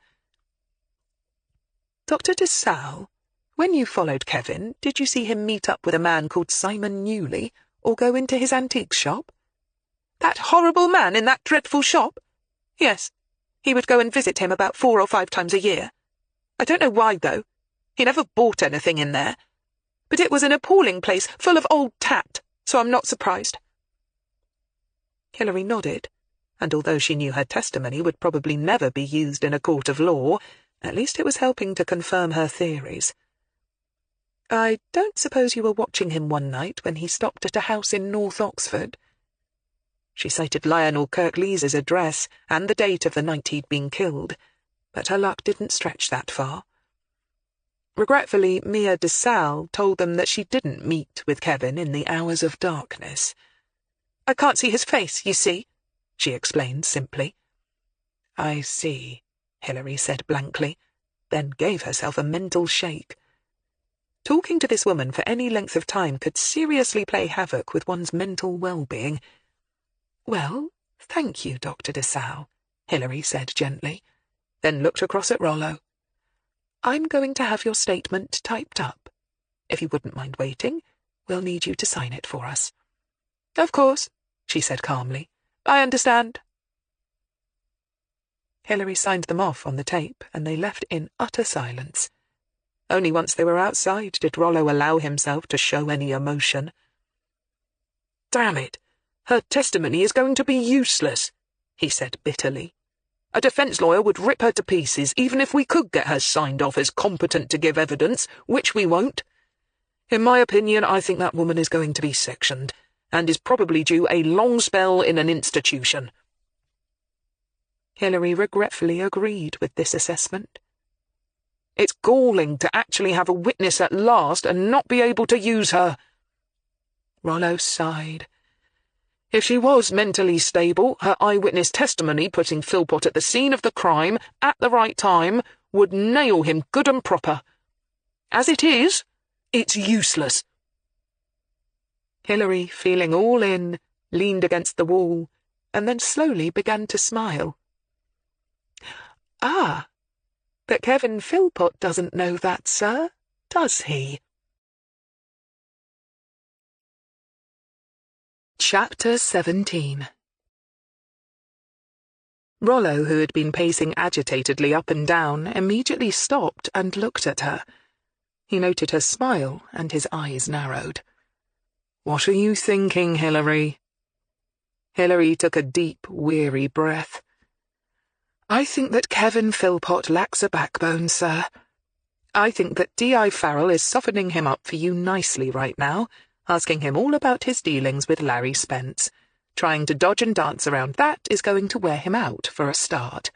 Then I think it's only a matter of time before we find that safety deposit box or other hiding place that he must have somewhere or other, and when we find it, we're going to find his precious Saxon gold. And when he learns that his nest egg is gone, he'll be feeling really sorry for himself. And if we can prove that he bought a spud planter not long before the 2 recent murders, even better. And on top of all that, if you then let him know that we now have an eyewitness that puts him and Michael together at the time of Michael's death, near the river where his body was later recovered, I reckon he's going to crack." The superintendent began to look a little less angry, but not totally convinced.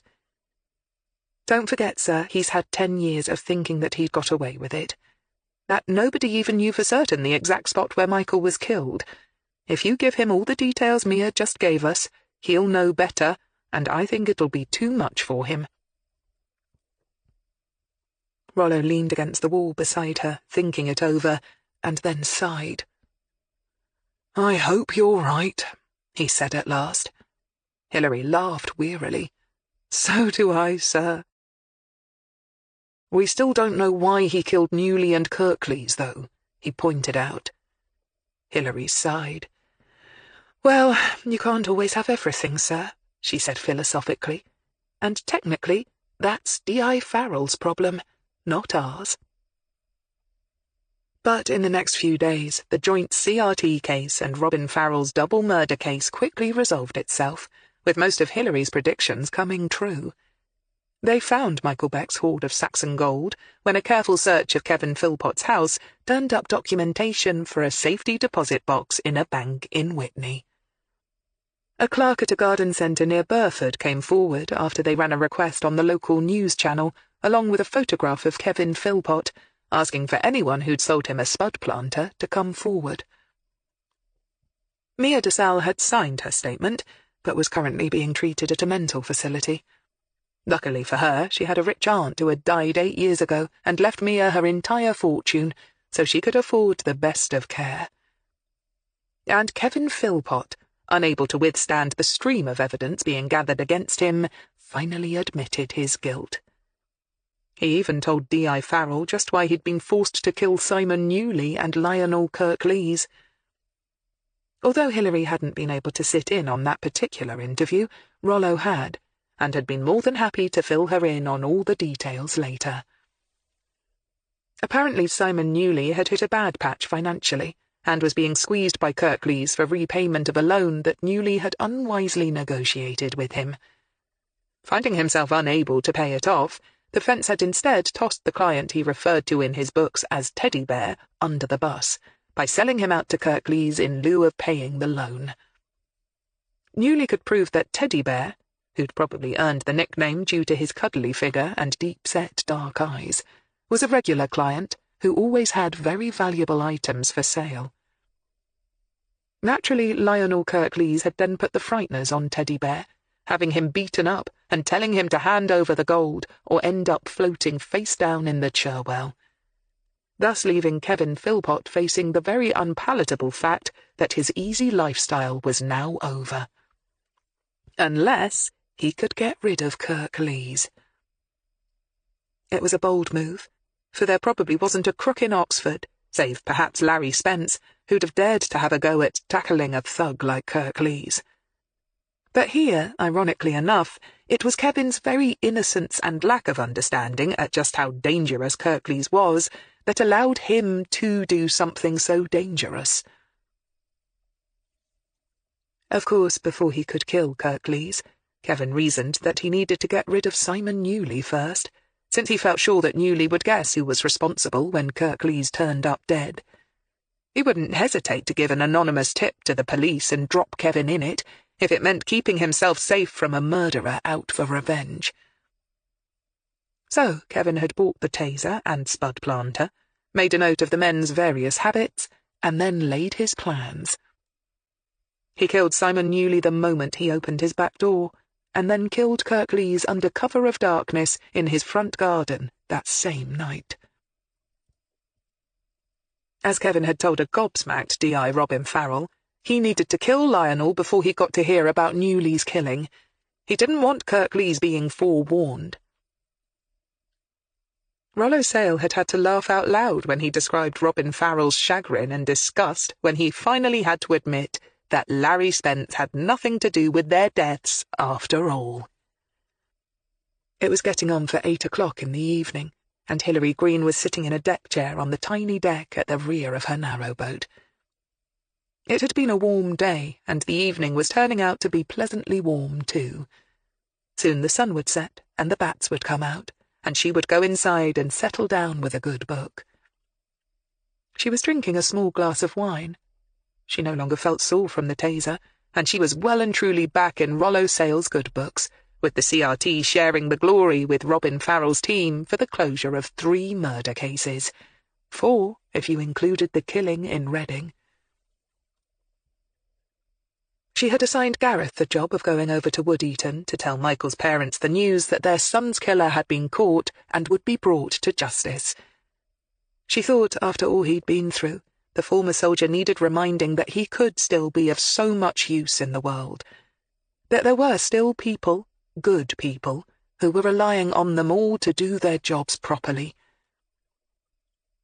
Hilary found herself in a philosophical mood, however. Had she done the right thing in saving Gareth from committing professional suicide after his friend had committed the real thing? She wasn't altogether sure. She knew that some people would argue, quite rightly, that she had stepped over the line there. But would it have been better for her to have followed the letter of the law and see a good man ruined? A man who had fought for his country and been injured in the process. A man who had only been trying to do right by his dead friend. She didn't think so, but she didn't really know for sure. How could she? How could anyone really be their own judge and jury? She sipped her wine and sighed. Her job had never been easy, and it could certainly take its toll at times, but she couldn't see herself doing anything else. And if she made mistakes along the way, well, in the end she knew that she was as imperfect as any other member of the human race, and as long as she could look herself in the mirror every day, she shouldn't really complain. When it came right down to it, she supposed, feeling just a touch melancholy, she could only do her best and hope for the best. She took another sip of wine. And if there was a better way of going about life than that, then she didn't know what the hell it was.